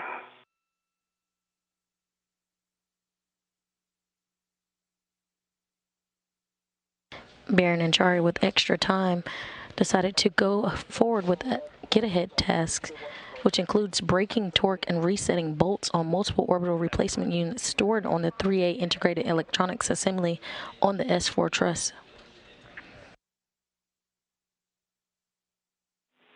And so for this first one, we're going to break torque, and then we're also going to fully release H1.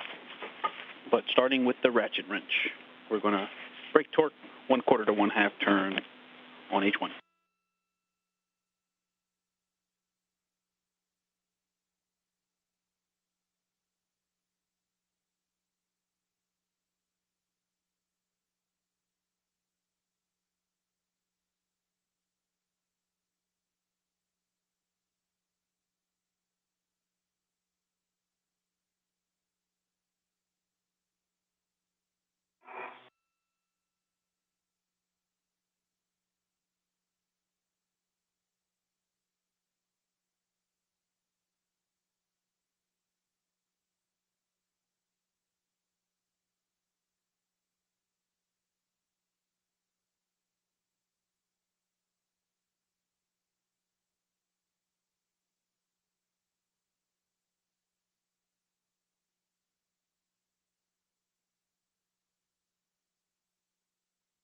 Do a ret swap and I'll start moving that way. Sounds good. No rush at all.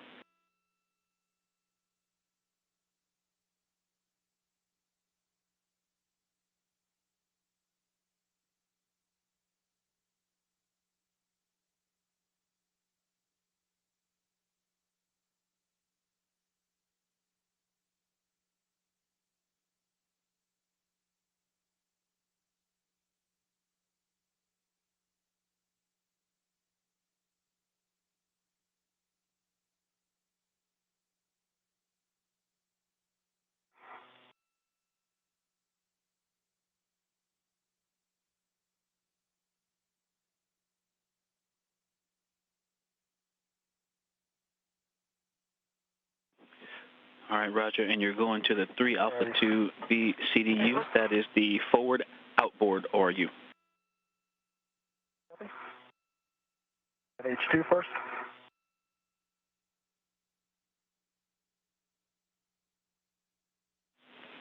And a couple cautions for you too. If the scoop is needed, do not use H2 for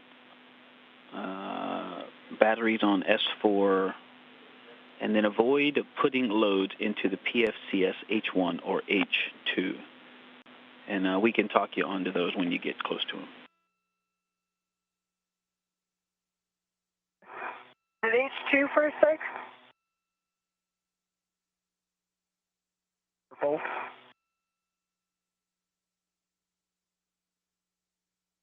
think it's 1.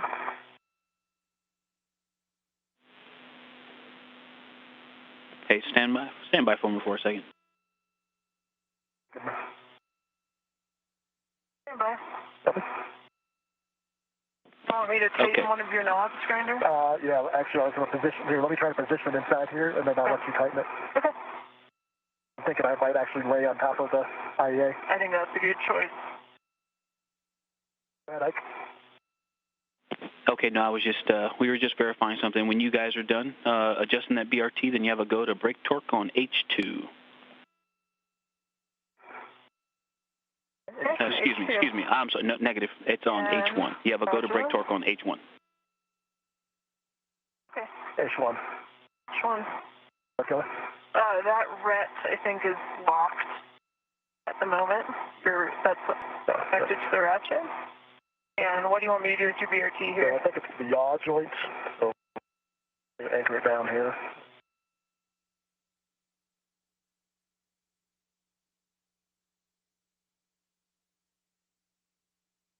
You want it tightened? So the one that, this one, yep. Thanks. It's fully tight.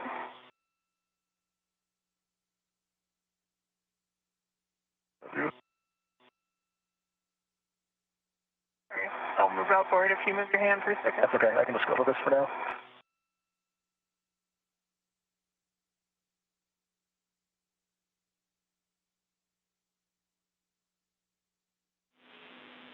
Hey, 15 seconds to handover. And if you get to it, you can do 1/4 to 1/2 turn on H1 to brake torque. Copy 1/4 to 1/2 on H1.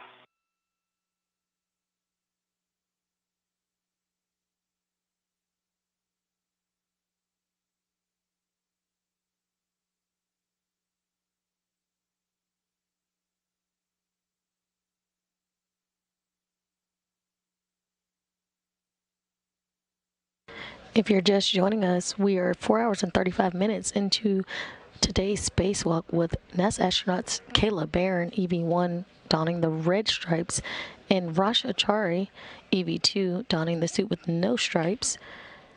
They have successfully installed a 3A modification kit and tied back some multi-layer insulation on spare battery charge discharge units. Copy, 1/2 turn on H1. Being ahead of schedule, the two decided to move forward on some get-ahead tasks for a future spacewalk.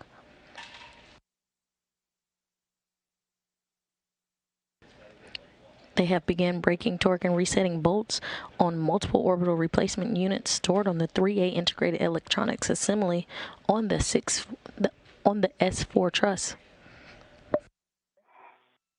And 1/2 turn on H2. Copy, 1/2 turn. Yeah, I know it keeps. 1/2 turn on H2. And now we're going to fully release H1.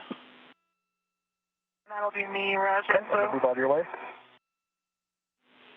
To follow the leader protocol.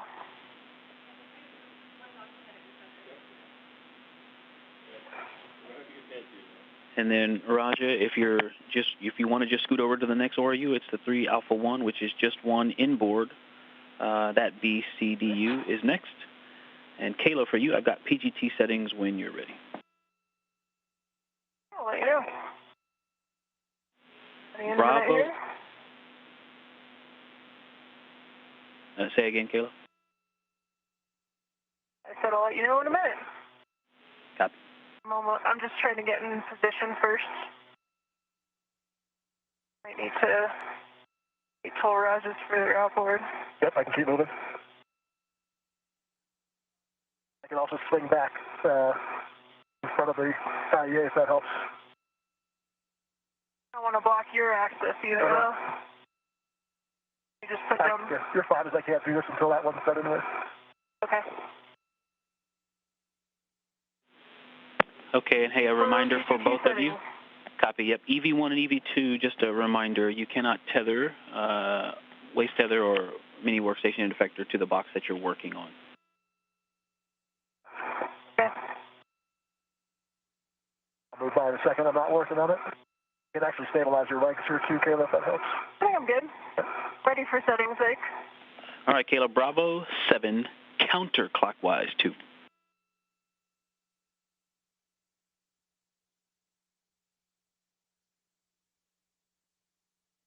Bravo 7, counterclockwise 2 is set. And you're going to fully release H1. Fully release H1. That's a good bolt.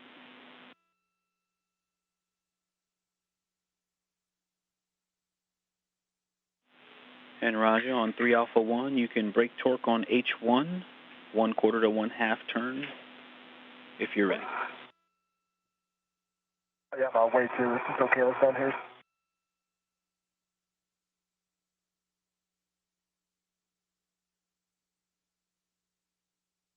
Right now, I can't move it quite yet.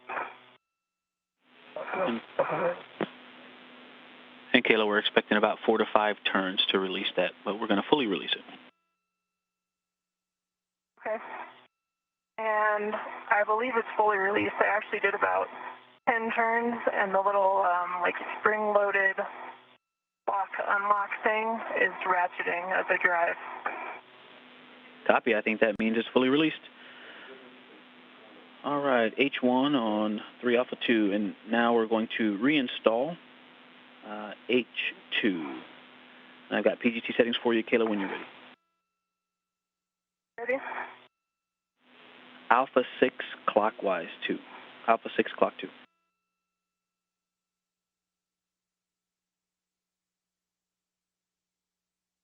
I'm going to see if I can stay on the forward edge here, such that we can work simultaneously. Okay. I can stay out of your way. Got my vector, and then I'll set those PGTs. Copy.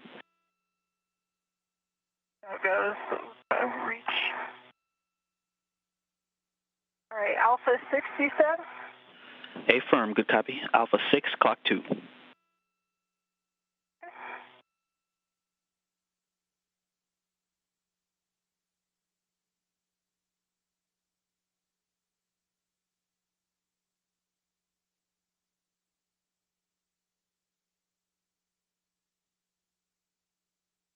Alpha 6 clockwise 2 is set. Okay, and you're going to drive to torque H2. H2. North. And I'm lining up to get H1 of the next unit here, the one inboard of where Kayla's working. Copy, yep, that's 3 Alpha 1, the middle BCDU, and you can release brake torque on H1, 1/4 to 1/2 turn. And I think I got a red light, low torque. Ever go to try again? Okay, affirm, get in a good body position, and you can hit it again.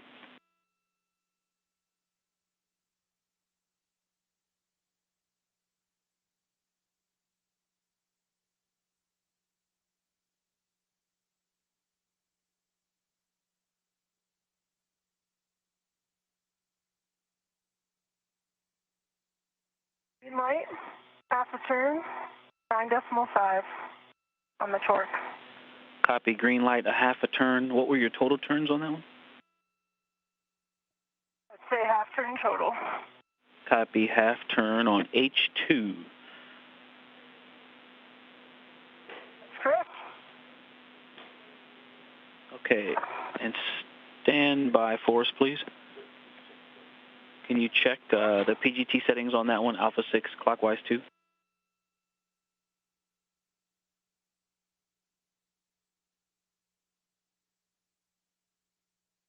And it's actually an Alpha 7. I'd have gotten bumped when I was recalling it. Okay, copy, stand by. H1 torque is broken, half turn. Copy, half a turn on 3 Alpha 1, H1. H2. Raj is coming back this direction if you want him to break torque Half again. a turn on H2. Which one?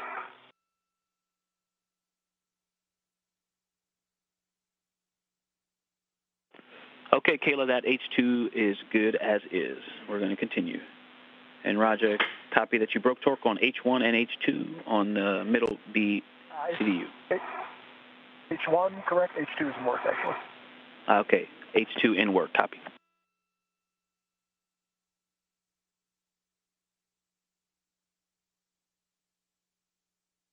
H2 is broken, half a turn. Copy 3 Alpha 1, H2, half a turn. And now we are going to reinstall H2. on the middle BCDU. And Kayla, it will be Alpha 6 clockwise 2 when you're ready. I'll head over there once Grinder heads further inboard. Out of the way.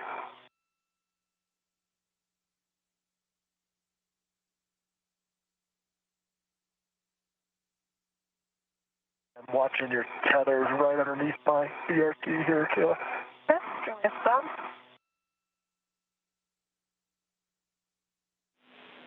And Roger, your next target is the next Like it's clear to me. the next ORU inboard. That's a DDCU. And the same thing, you're going to brake torque quarter to a half on H1. You can wait till Kayla's done. Over to you, whatever you prefer. Okay, so I've got Alpha 6 clockwise 2 set, and I understand I'm resetting torque on H2. That is a good readback, good settings. Alpha 6 clock 2, you're driving to torque H2.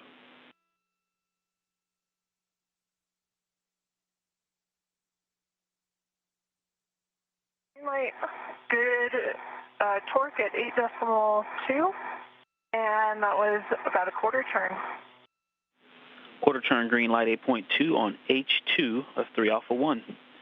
And now we're going to torque H1. And towards H1.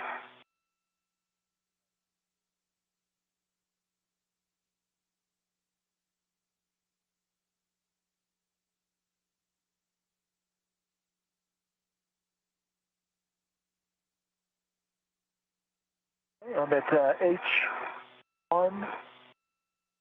The next inboard one. Scoot up a little bit.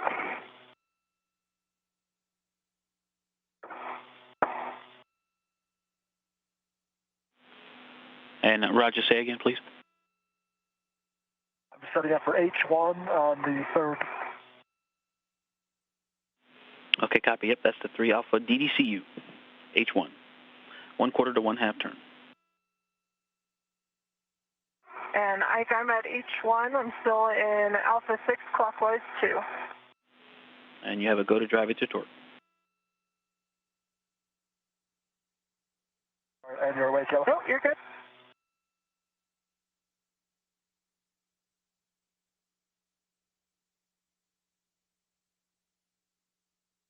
Right, so that was about a half turn. Green light, 8.2 on the torque. Half turn, green light 8.2 on 3 Alpha 1 H1. That's a good ORU. Now we're going to move to the DDCU and brake torque. Roger, you have a go to release torque on H1, 1/4 to 1/2 turn. Copy. Can't tell if it's slipping or it was really loose. Okay, there's half turn on H1. Torque. Copy, 1/2 turn on H1.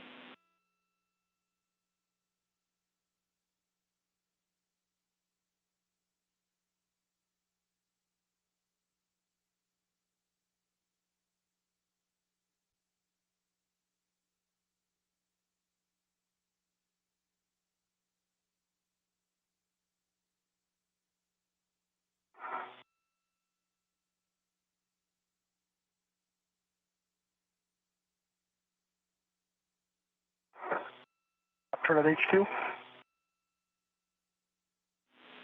And Roger, say again for H2.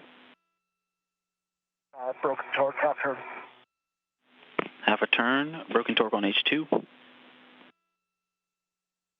of your way. Okay, Kayla, same settings, Alpha 6 clock 2. And we're going to torque H2. I think I probably need to work on getting the scoop out then for the next ones, right? There's one more in the corner. Okay. I'm not sure what order I want. So the next place we're going is 3 Alpha 3, that BCDU in the forward inboard corner. So yes, continuing the same direction. Okay. All right, Alpha clockwise 2, H2 on the third ORU. Alpha 6 clock 2, H2. You have a go.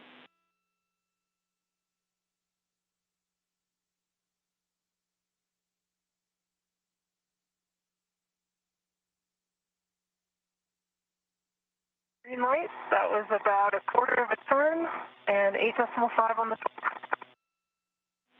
A quarter turn, 8.5 green light on H2, and you have a go to torque H1. And work.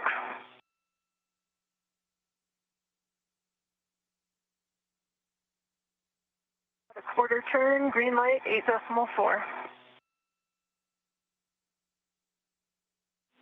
Copy, a quarter turn, green light, 8.4 on the DDCU H1.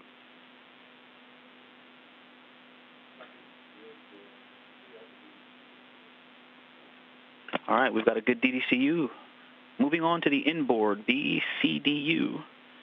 We can set up to brake torque. This is another one where we're going to fully release the H1 as well. We'll start with braking torque, 1/4 to 1/2 turn on H1 to Roger. Roger. Copy positioning.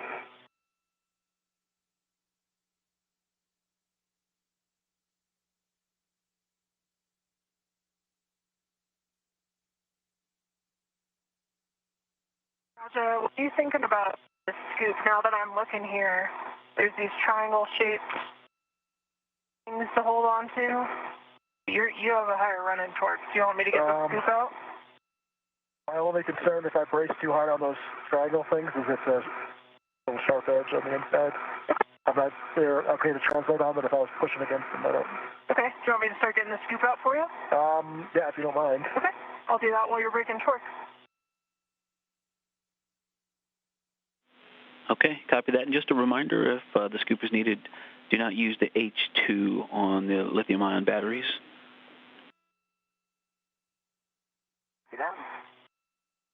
So use the H1, the non-doghouse side.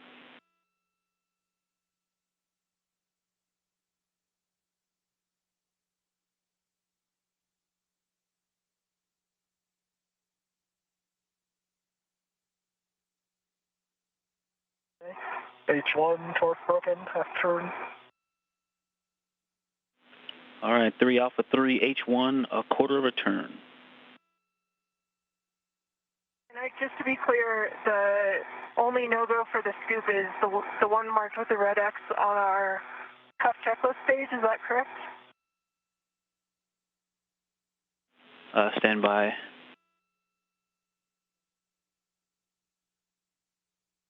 Torque broke on H2. I mean, I can try it, Kayla. If you want to move on to this one, I'll go out there, and if I can't do it, then we can get the scoop out. Okay. Why don't I give it a shot? Got the crew lock bag open, so you let me know. Hold on to it for now. And Kayla, that is correct, per the picture in your cuff check. I'll try it without the scoop and see how far I get, and then I can always come back and get it. It's no problem, Raja. I've got it right here if you want it. Let's give it a shot without. Okay. I guess just watch out for my safety tether here as you go, as I head inboard. Okay, I'll keep an eye on it. This bag closed again. Sorry. No problem. And Raja, what's the status on H2? You're both broken, half turn. Half turn on 3 Alpha 3, H2. Now that I'm here, okay. Yeah, I think we will do the scoop. You will or won't? Well, okay. I'm a little local to this one that we're not. The ones we already adjusted local to, correct? The ones we're actually working on. Hey, firm, the ones that we have retorqued, you are go to translate on those. Okay, copy. I'll work on getting that scoop out for you, Raja.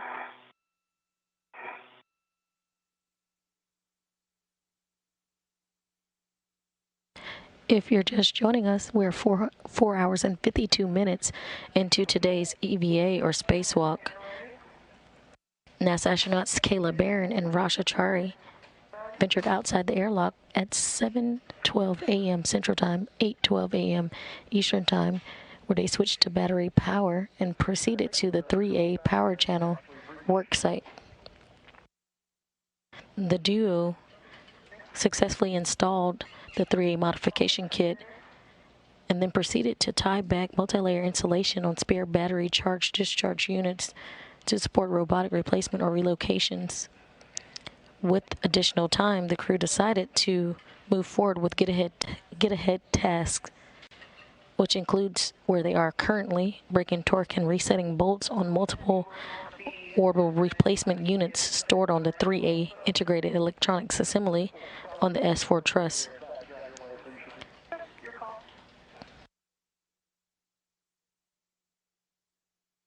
After this has been completed, the crew will assess their time, and they also will be looking to break torque and reset bolts on an ORU orbital replacement unit stored on 1A, the 1A integrated assembly electronics assembly on the S4 truss as well.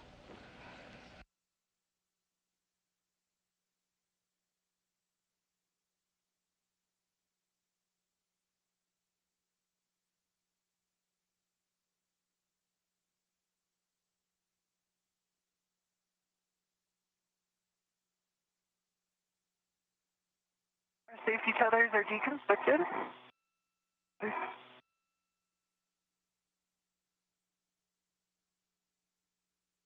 And Ike, I'm ready for words on BCDU 3 Alpha 3, most inboard.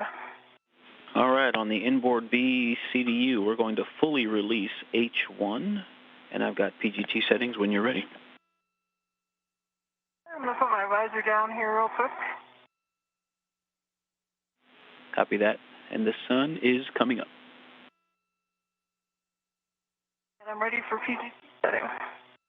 All right, it's going to be Bravo 7 counter tube.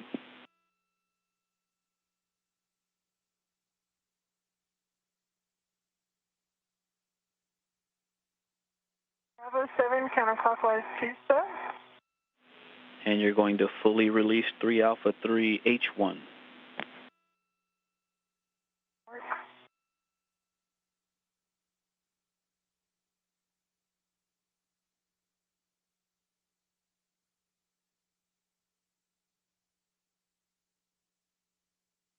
And working on my visor as well. Hope we're not kicking you here, Kayla.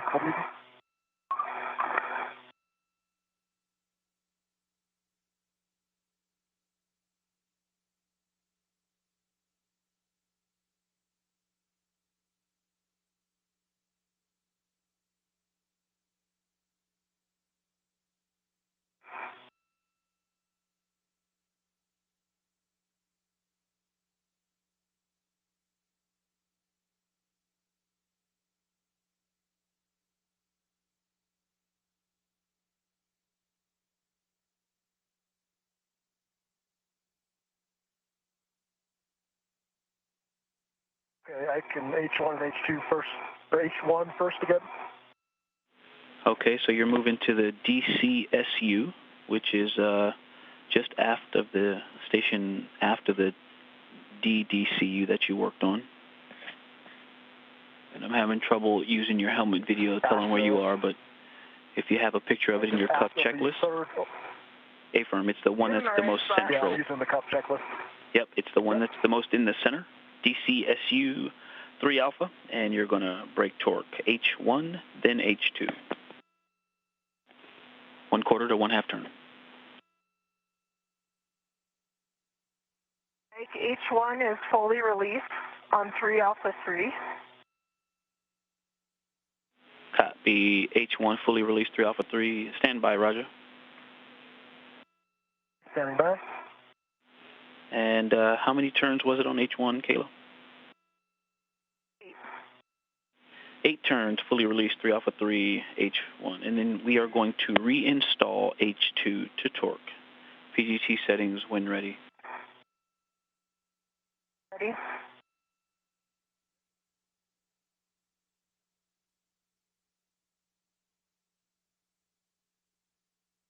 And I think I'm experiencing a little bit of choppy comm. Roger, can you hear me? I can hear you. Okay. Okay, and how do you hear me? Ike's made up and choppy. Okay, copy that. I have you loud and clear now, Ike. Okay, all right, thank you. I'm ready for PGT settings. Okay, stand by.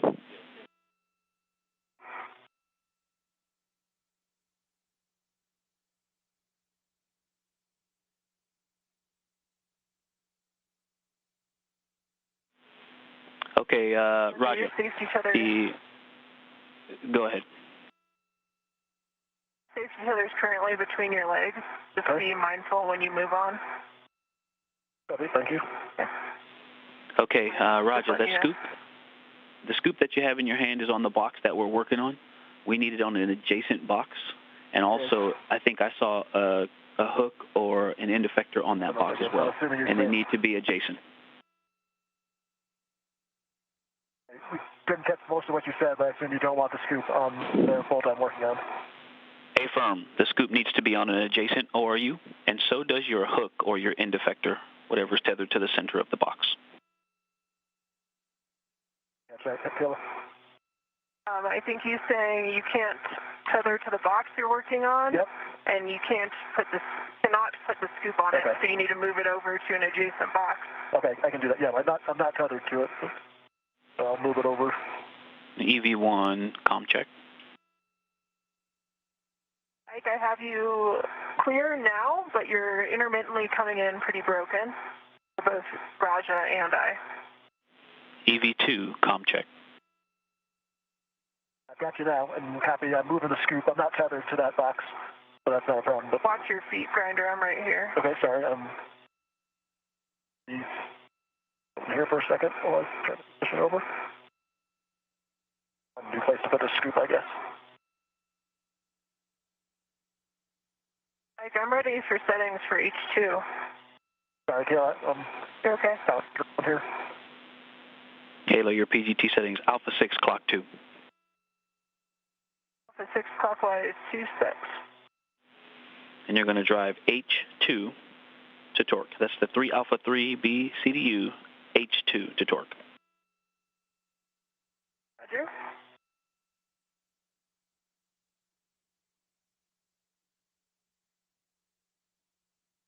You're kicking me, Grinder. Sorry. Okay. Oh. Green light, 8.6, and that was about a quarter turn, maybe? 8.6 quarter turn, and a green light on H2 of 3 Alpha 3. I can get out of your way now if that would help you. You want me to move at all? I don't think you need that. I'm going to wind up putting this scoop on the one I have to do next, which I know is I'll have to move it again, but that's the only option. I'll switch it back to the one it was on. Move my tether here in a second. Yeah, that works, Roger. Or effector on the one I'm working. Yep, or you could go to the one adjacent to it. There's the battery that's just outboard of it. I know it's a different plane, so it's a little bit of a further reach, but either of those would work.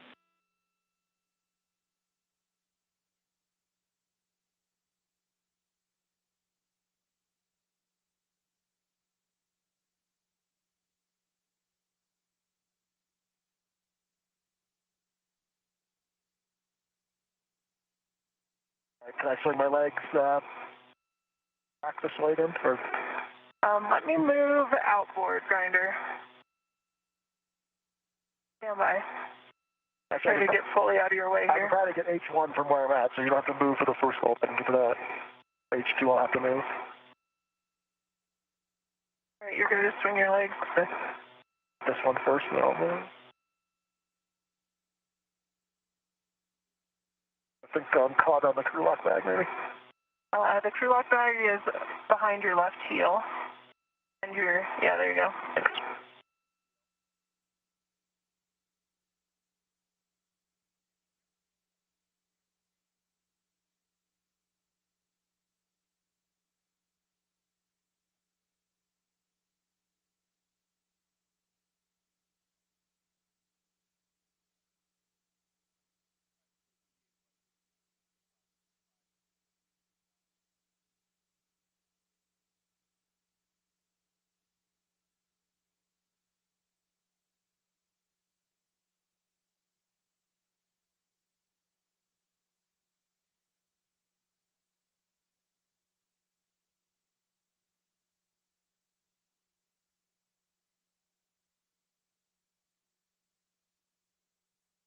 I'm getting that one engaged on H1.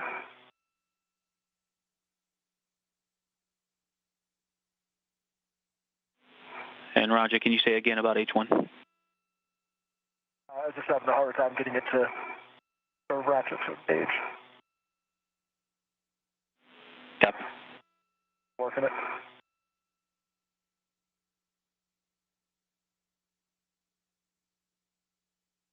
There we go. Okay, H1's torque's broken. Quarter turn. Yeah, Roger. Copy. Quarter turn on H1. And you have a go for a quarter to a half turn, brake torque on H2.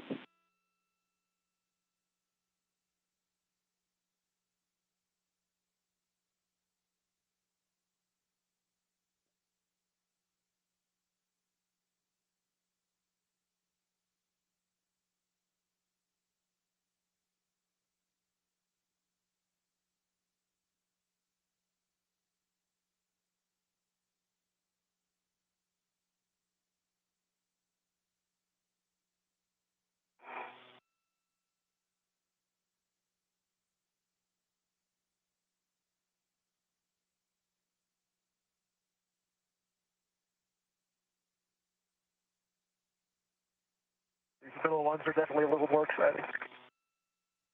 Yeah, it's a tough place to get good body positioning, especially to brake torque. Doing great.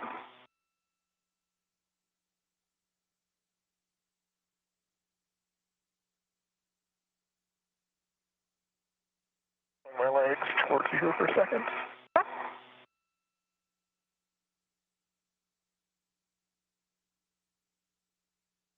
Good clearance to maneuver is necessary.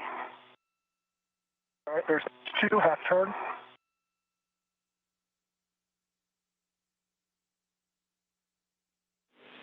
Okay, hey, repeat. I heard 2 half turns. Quarter on H1 probably, and half on H2. Okay, copy. That makes sense. Half turn on H2. All right, so now we're going to set up to reinstall H2 and H1. So, Kayla, when you are in position and ready. Shift out of Kayla's way here. And Raja, you just take your time getting to where you want to go next, and then I'll come in there. I'm trying to decide so we can miss. Roger, the next ORU is the PFCS, which is just aft of the DCSU. I'm just looking for a place to put the scoop. Why don't you just release it to the crew lock bag for now, Grinder? Okay. And if I feel like I need it, I'll reinstall it.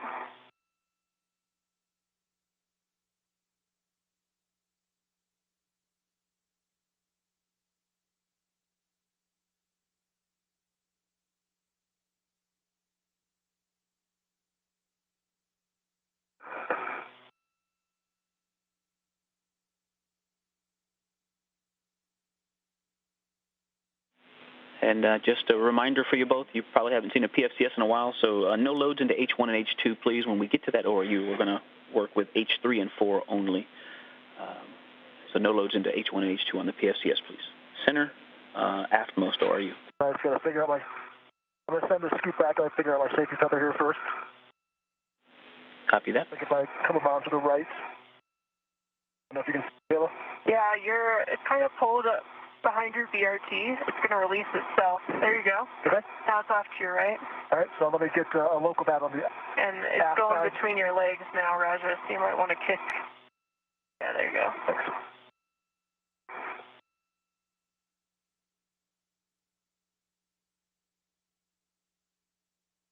Okay, so I'm going to send the scoop back like you said, and then...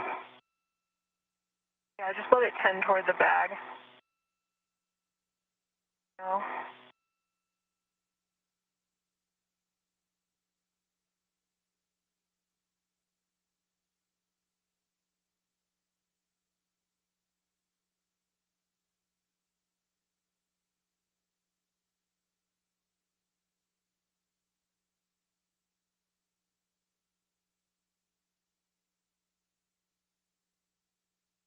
So back to the bag. Okay. Fine.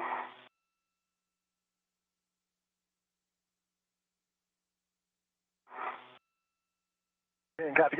We're not putting loads into 1 and 2, just 3 and 4. That's correct. Yeah, good readback. Thank you. And you know, you're now closer to that aft edge of the IEA, so you've also got those yellow handrails on the aft side. They're just down a little bit toward your feet. I don't need, yeah, I won't need to scoop out here. I will use the normal handrails. Roger that. And Kayla, let me know when you're ready for PGT settings. Go. All right, Alpha 6, clock 2. And you're going to torque H2 of the DCSU.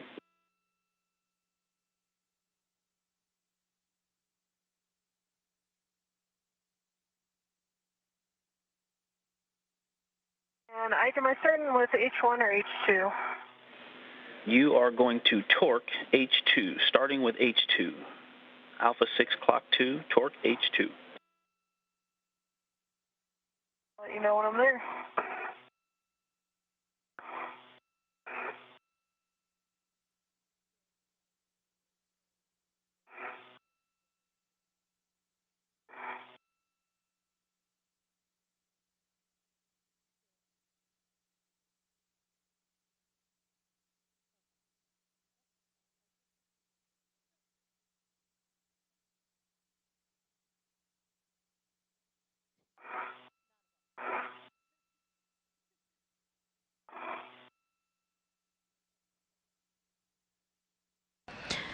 If you're PGT settings H2. Okay, for the... If you're just joining us, we're 5 hours and 10 minutes into today's EVA or spacewalk. That's astronauts Kayla, Barron, and Raja Chari have completed successfully a 3A modification kit and have also done some tiebacks for some battery charge discharge units to support robotic replacement and relocation. Being ahead of schedule, the crew decided to get started on some get-ahead tasks. They are currently 3 first, correct. They are currently braking and resetting torque to bolts on the ORU, or orbital replacement units, on the integrated electronics assembly.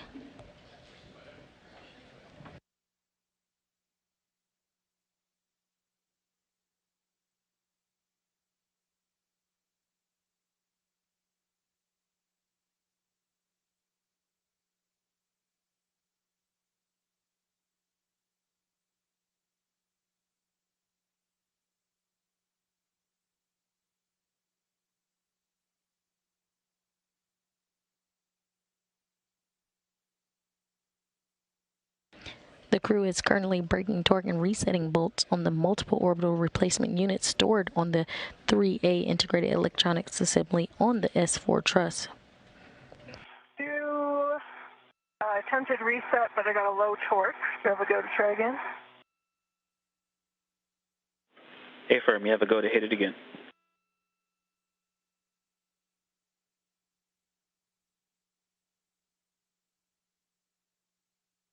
This is the first of multiple get-aheads for the duo, if time permits. Green light, half a turn, 8.2.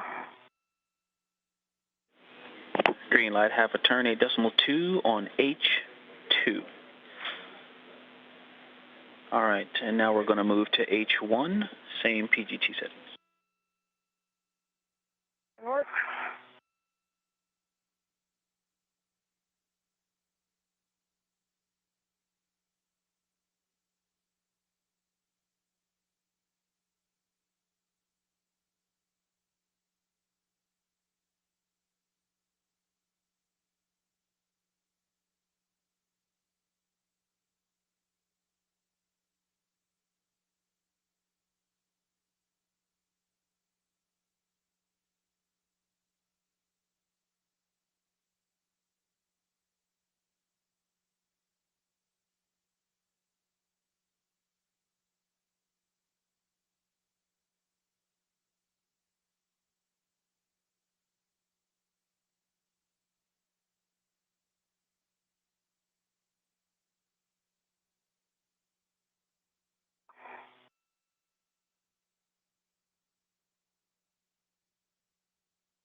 H3, 1/4 turn.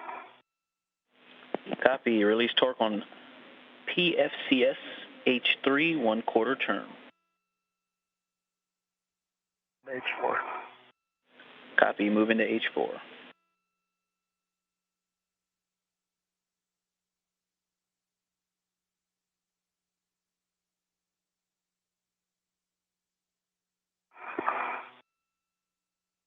Try one more body position here, and if I don't get it on, I will go grab that scoop. Okay, we copy, Kayla. No rush. You guys are doing great. I've got a BRT down if you can use me if I'm close enough to stabilize off of my leg or arm or something.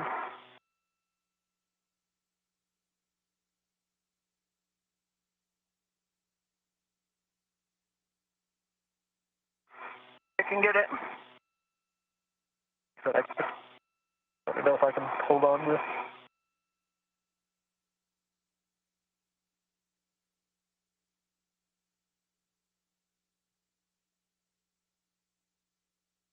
Awkward about just to know where you is so high. Since it's recessed so much more than the other ones, it's hard to.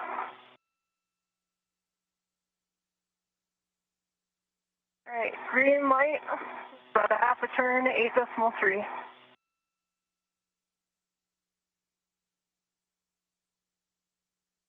And Raja, I'm tempted on that one, since you have a BRT down, to just hand you my PGT to finish the last block. That would make sense to me. Trying to work on H4 right now. And Kayla, like I missed that call for H1. Yep. How many turns? It's about a quarter turn, green light, 8.3. And Grinder's working on H4 on the PFCS.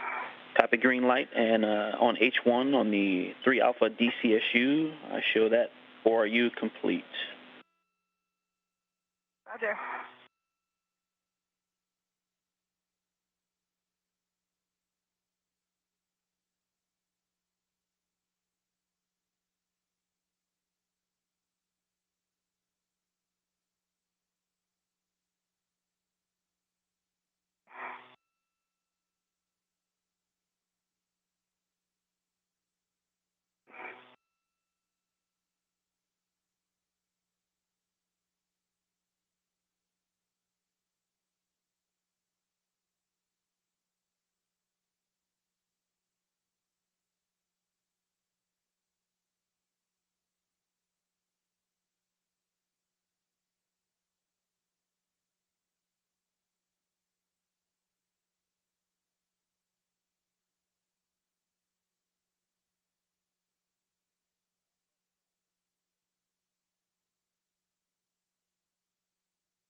Safely down, Grinder. Torque's broken on H4.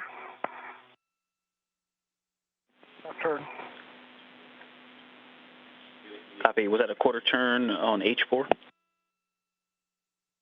half turn on H4. Copy. Half turn, torque broken on H4. And then, Kayla, we're going to reset torque on H4 and then H3 on the PFCS. I've got PGT I'm settings. going to take her PGT and do it since I'm already here. Go ahead. Okay, copy that. It's the same PGT settings, Alpha 6, clock 2, and you're going to start with H4. The Alpha 6, clock 2, H4.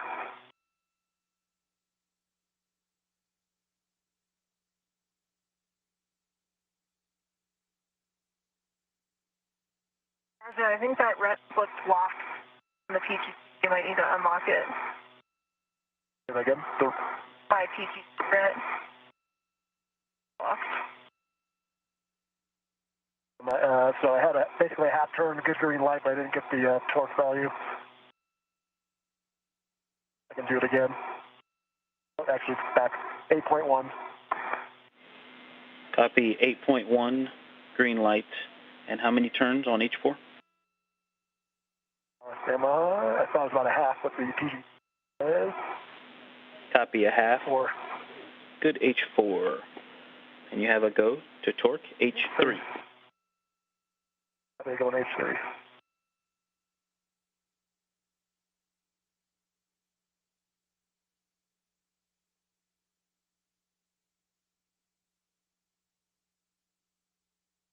Can I then run?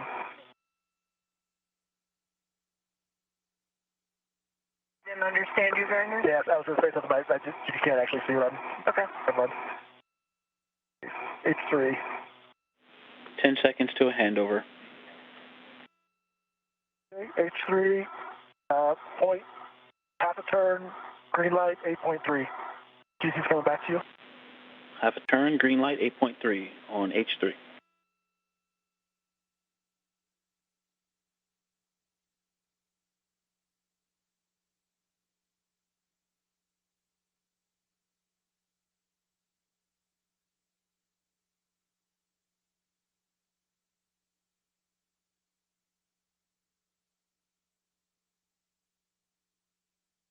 There's going across that.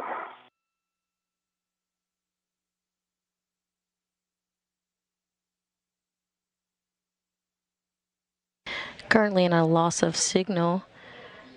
We should get views of the EVA back shortly. You're currently seeing live views of the International Space Station Flight Control Room. Okay. I'll just take it slow. You're currently... Going across that, sort of handrails. How do you feel about the 1 Alpha task? Okay. I think we have a flow. I'm happy to try it. Actually, I'll take a glove, hat, gauntlet, and safer check from both of you, and then we'll talk big picture.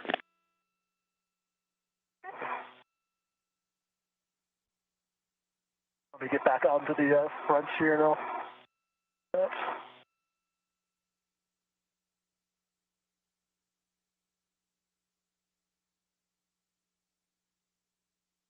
You're watching live coverage of the 247th Spacewalk. With the exception of changes and some smudges. And my gauntlets are down, half is dry. If I'm kicking you, Kayla. You're good. You're good. On the corner here. Copy checks for EV1.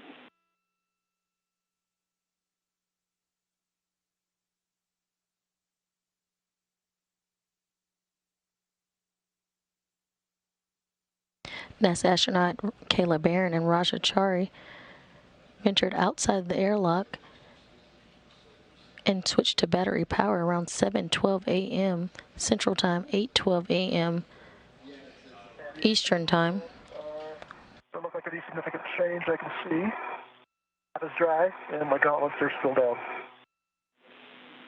Copy. Good glove, hat, gauntlets, and then safer handles for both of you, please. The duo ventured to the 3A work site where they successfully completed a modification kit for future IROSA upgrades or ISS rollout solar array upgrades. Well, your trash bag's blocking it a little bit. I'll reach back there again.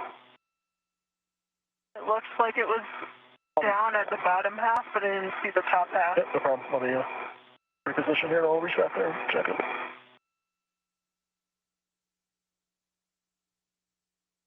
The duo completed tie-back multi-layer insulation on spare battery charge-discharge units to support robotic replacement or relocation.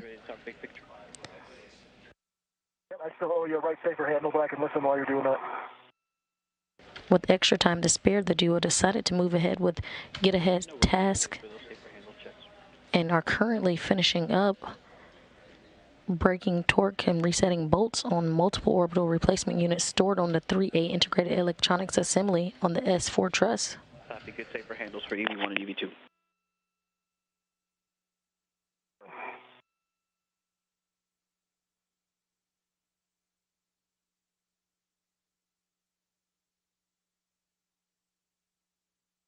Ready for your words when you're ready, Ike.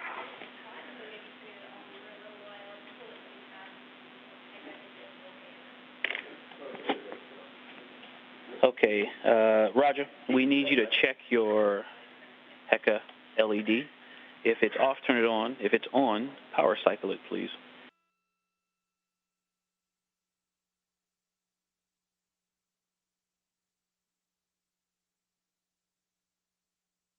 Looks like it was off and it's now on. Same for WDS is off again. At least no, actually, that's what is on. Okay, copy. Thank you for turning those both on. Both are on. And it looks like you've got a partially open doors on the crew lock bag.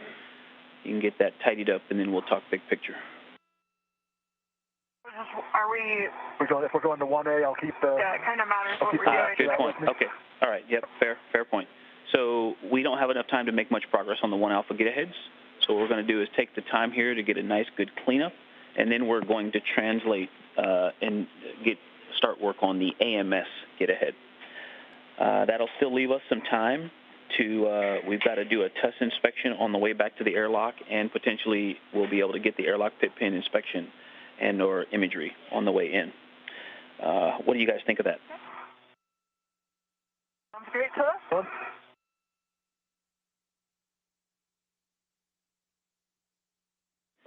I'll go and take the crew lock bag. The door is open for you to stow the ratchet and inventory.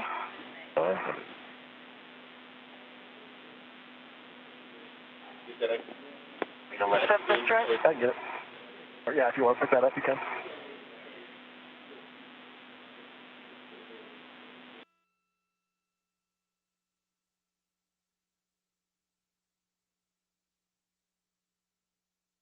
Sounds like a handover, maybe.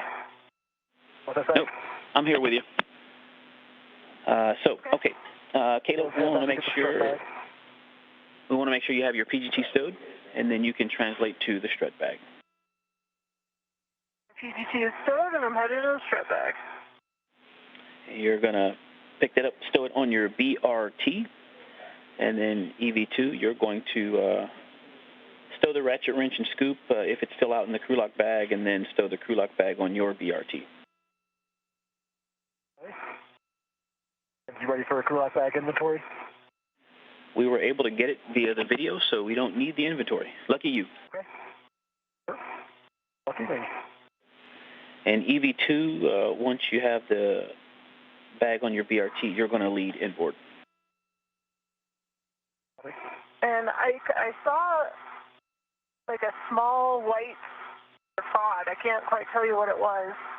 Fly off toward the solar array. It looks like it was maybe like soft goods of some kind, actually.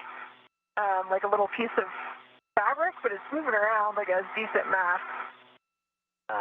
But it bounced off and it's headed back this way. Or to the solar array I'm not right next to. I don't recognize it as part of anything to do with me or my suit, but just reporting it. Okay, yeah, copy for that. Thank you for that description. We copy, and yeah, update us if needed. Okay.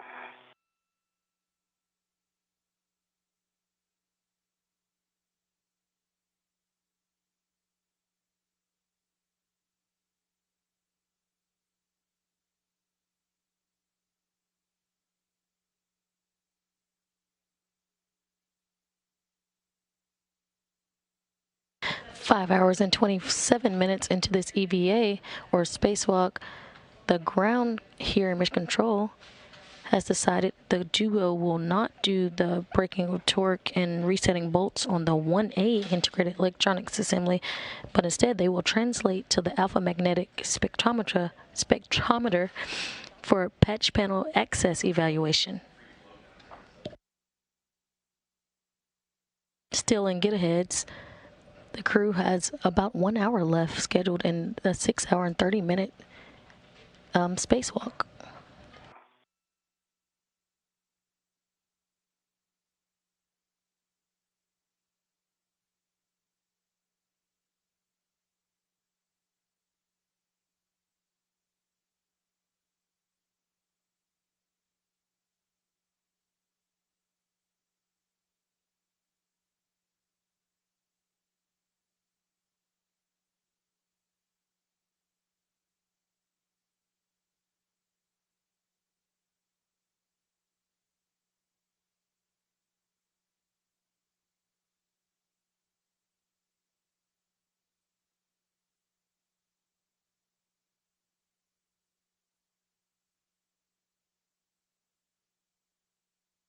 If you want to look, Raja, pretty epic views right now.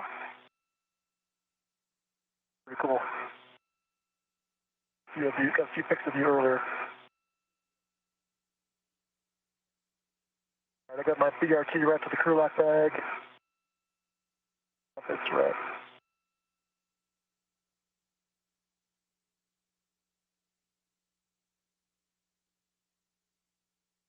The strut back on my BRT. Copy Kayla and copy Roger. And EV2 is going to lead as you both translate back inboard, just inboard to the Sarge.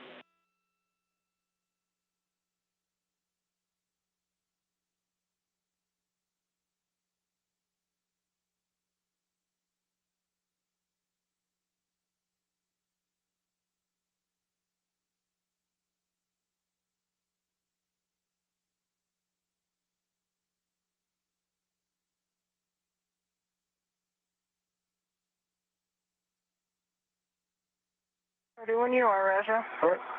No rush. Up here.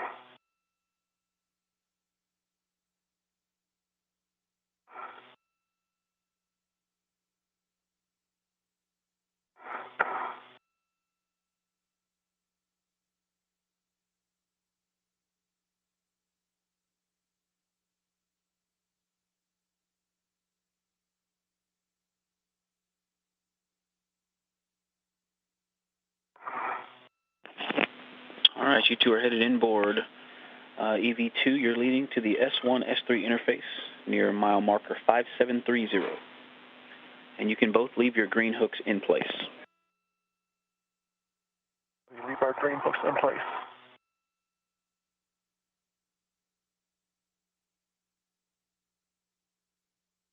Let me know when you're back on the cedar rail, and then I'll come across, Grander. Yep, sounds good. Yep, I'm stuck on something right now. Oh, your waist tether is hooked. It's almost clear. Should be good.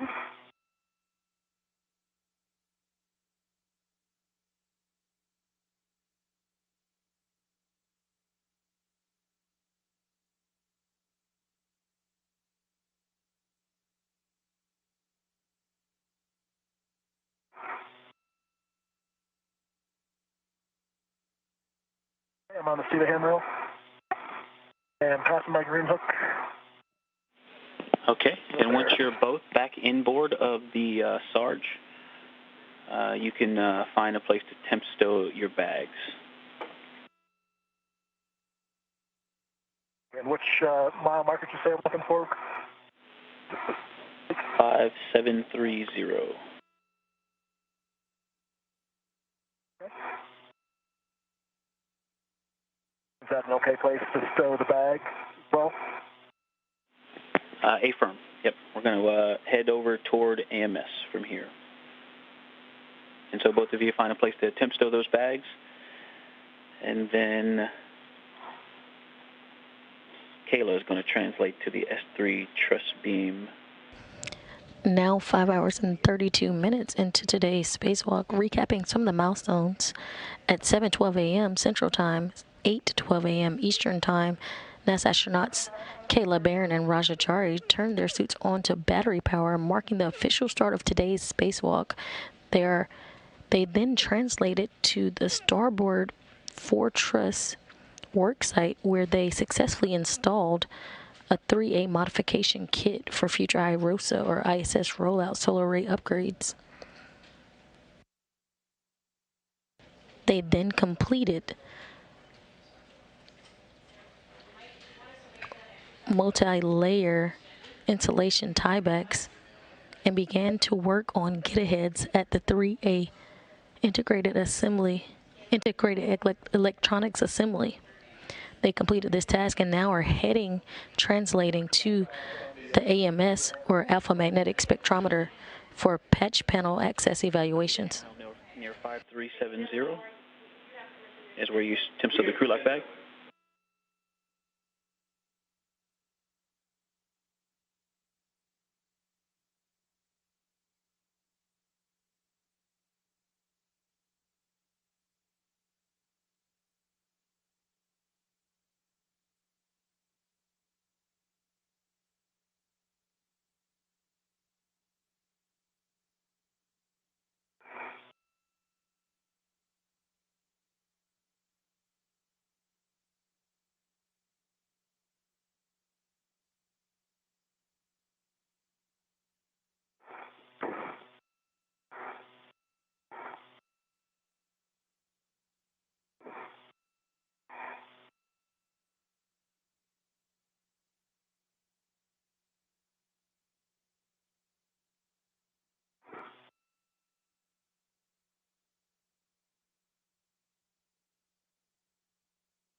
left this on my BRT, but got it stowed near 5310.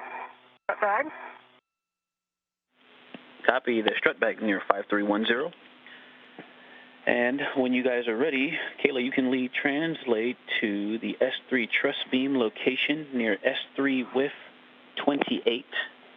And you're getting set up to monitor Raja. Okay, and a warning and a caution. I'm going to have to push those bags toward you before I go Zenith, just to have room. Get up there, and then you can push them back to get them out of your way. No problem. Okay.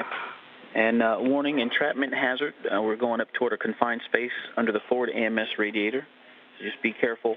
And then also avoid contact with the ACC cable and tracker flat cables inside the AMS work site. And if you don't have a picture of that in your cuff, I can talk you on once we get up there.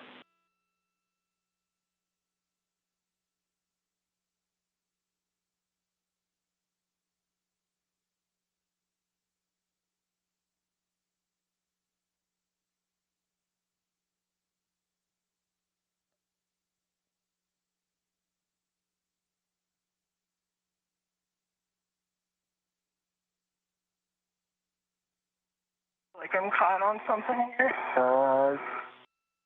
Other looks. Is it my reel grinder? That's caught, but feed's still unwinding. Your green hook's running down here. This is caught on the bag. I don't see it stuck on anything. It should just be unreeling. Okay, maybe it's something else. Try to get a better view of you. I don't see anything, but still pretty hard resistance as I try to turn the corner. You come back towards your tether and look.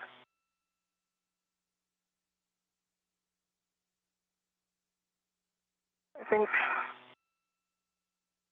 your green hook I can see.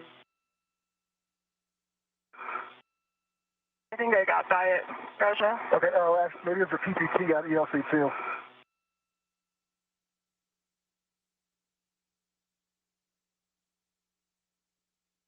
I think it might have been the ELC above my helmet. Yeah, so right now, like the socket of your PPT is kind of going inside ELC2, so if you keep going the direction you're going, it should clear it.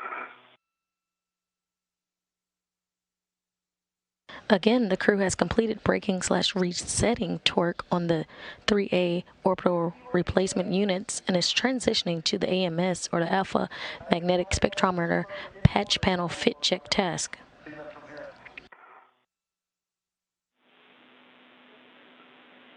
Further inboard once Kayla is in a good position. Good position. Okay, and then obtain a body position for monitoring Raja's clearances, and then you can give Raja a go to approach AMS. Raja, you have a go to approach AMS. Okay. I might need a little bit of a GCA here to figure out how to take it up top. Copy. And Raja, you're going to translate to the forward Nader AMS worksite. Raja, you might consider climbing up the CETA cart as an option. There's a handrail here that I'm on. There's one when I get up here. It's a good point.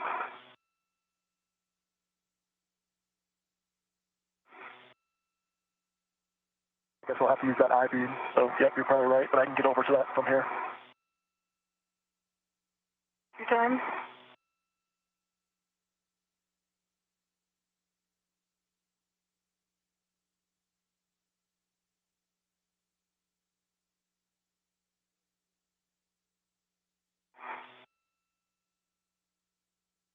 I think I want to come towards you on this diagonal piece, right? Yep, and then there's a small handrail after you cross the next gap. And try to slow your rate a little. Okay. And nice job, both of you. And we're going to hold before we ingress the AMS worksite, so we're going to hold here shortly. Let me get a local down. I rotate so I'm facing port position? Yes. Okay. Tell me if I need to stop rotating at any point. Your helmet just barely kissing the MLI. You're good. Okay. And there's another short handrail on the left side of that same beam, a little to your right. Okay, before I rotate, let me get a local down. So I'm just realizing there's nothing for me to stop my momentum. Yeah. Local and your end effector might be good.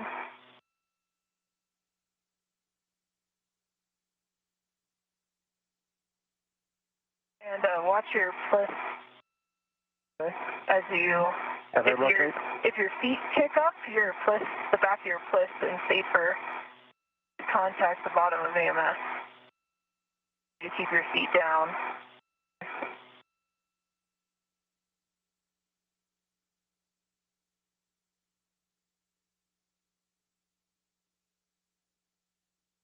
Can I rotate then? I wanted us to stand by, I think. All right, I'll stay here. Hey, firm, we're going to hold here. Thank you.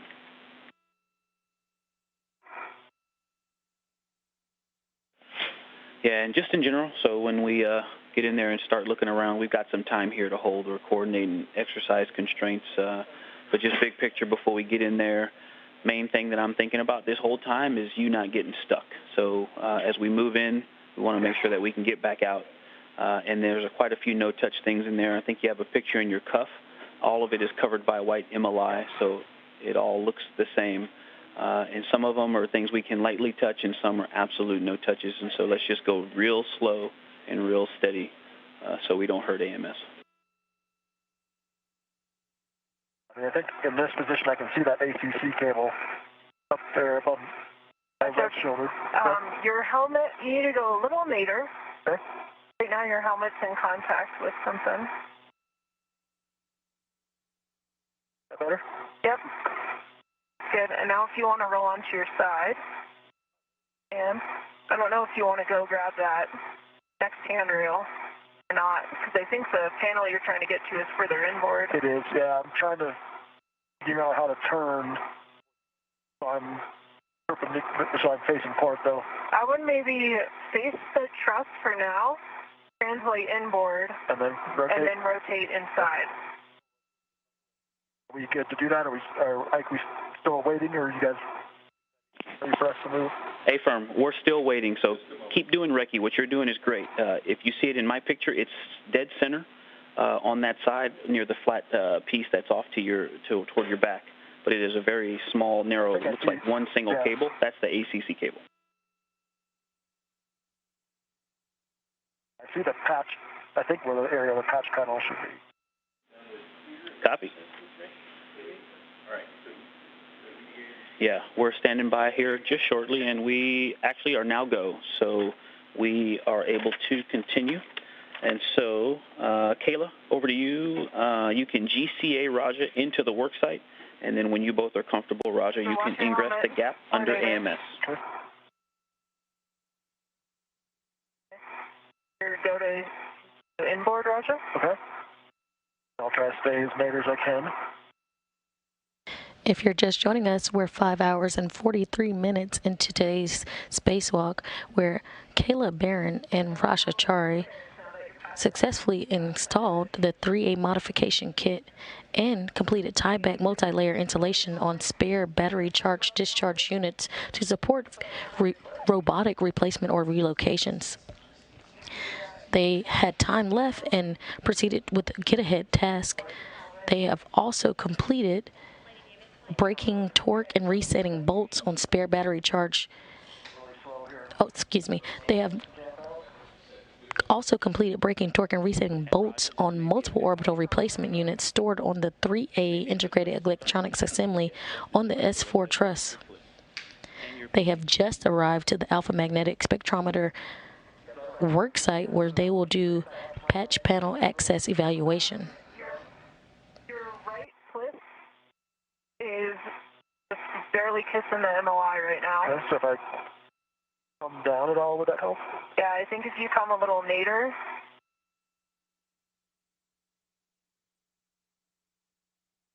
Anything to react against, unfortunately. So.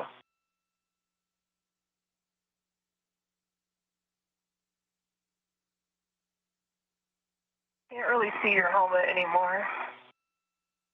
But you got good split clear. Your split is now barely touching the MLI to your right. Okay. For the crates, so that should be okay to touch. Barely touch. Okay, can you guys see my WBS and HECA?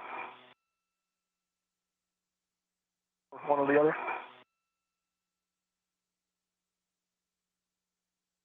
That's your head.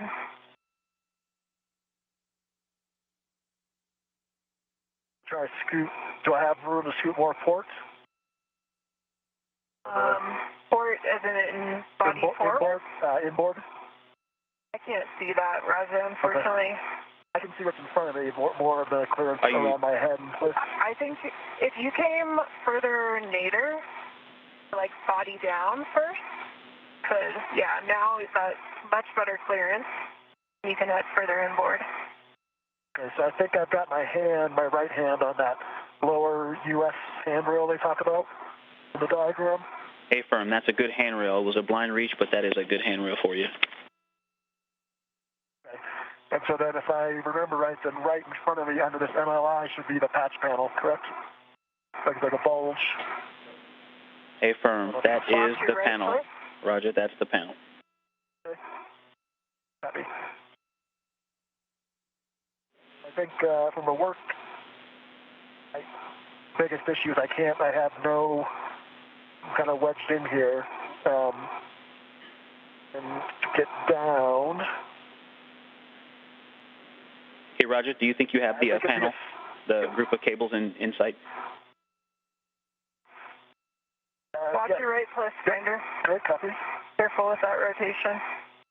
I can't rotate my head or body enough to see them straight on, but I can see the cables running above the patch panel MLI. Like if I look up towards where my HECA light is at, in the lights, I can see it out of the corner of my helmet.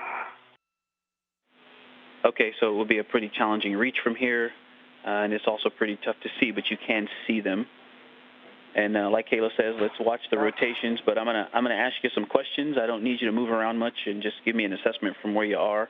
And Kayla, you own clearances, and keep us safe. So the first question, if you're ready, Roger. Roger, your right twist is just barely touching the MLI, so do not rotate any further forward. Copy. I'm trying to back. Okay, I'll just stay here until I answer the question. Okay. Go ahead, Ike. Perfect. Yep, keep that coming, Kayla. First question, Roger, can you reach the entire perimeter of the data patch panel? I can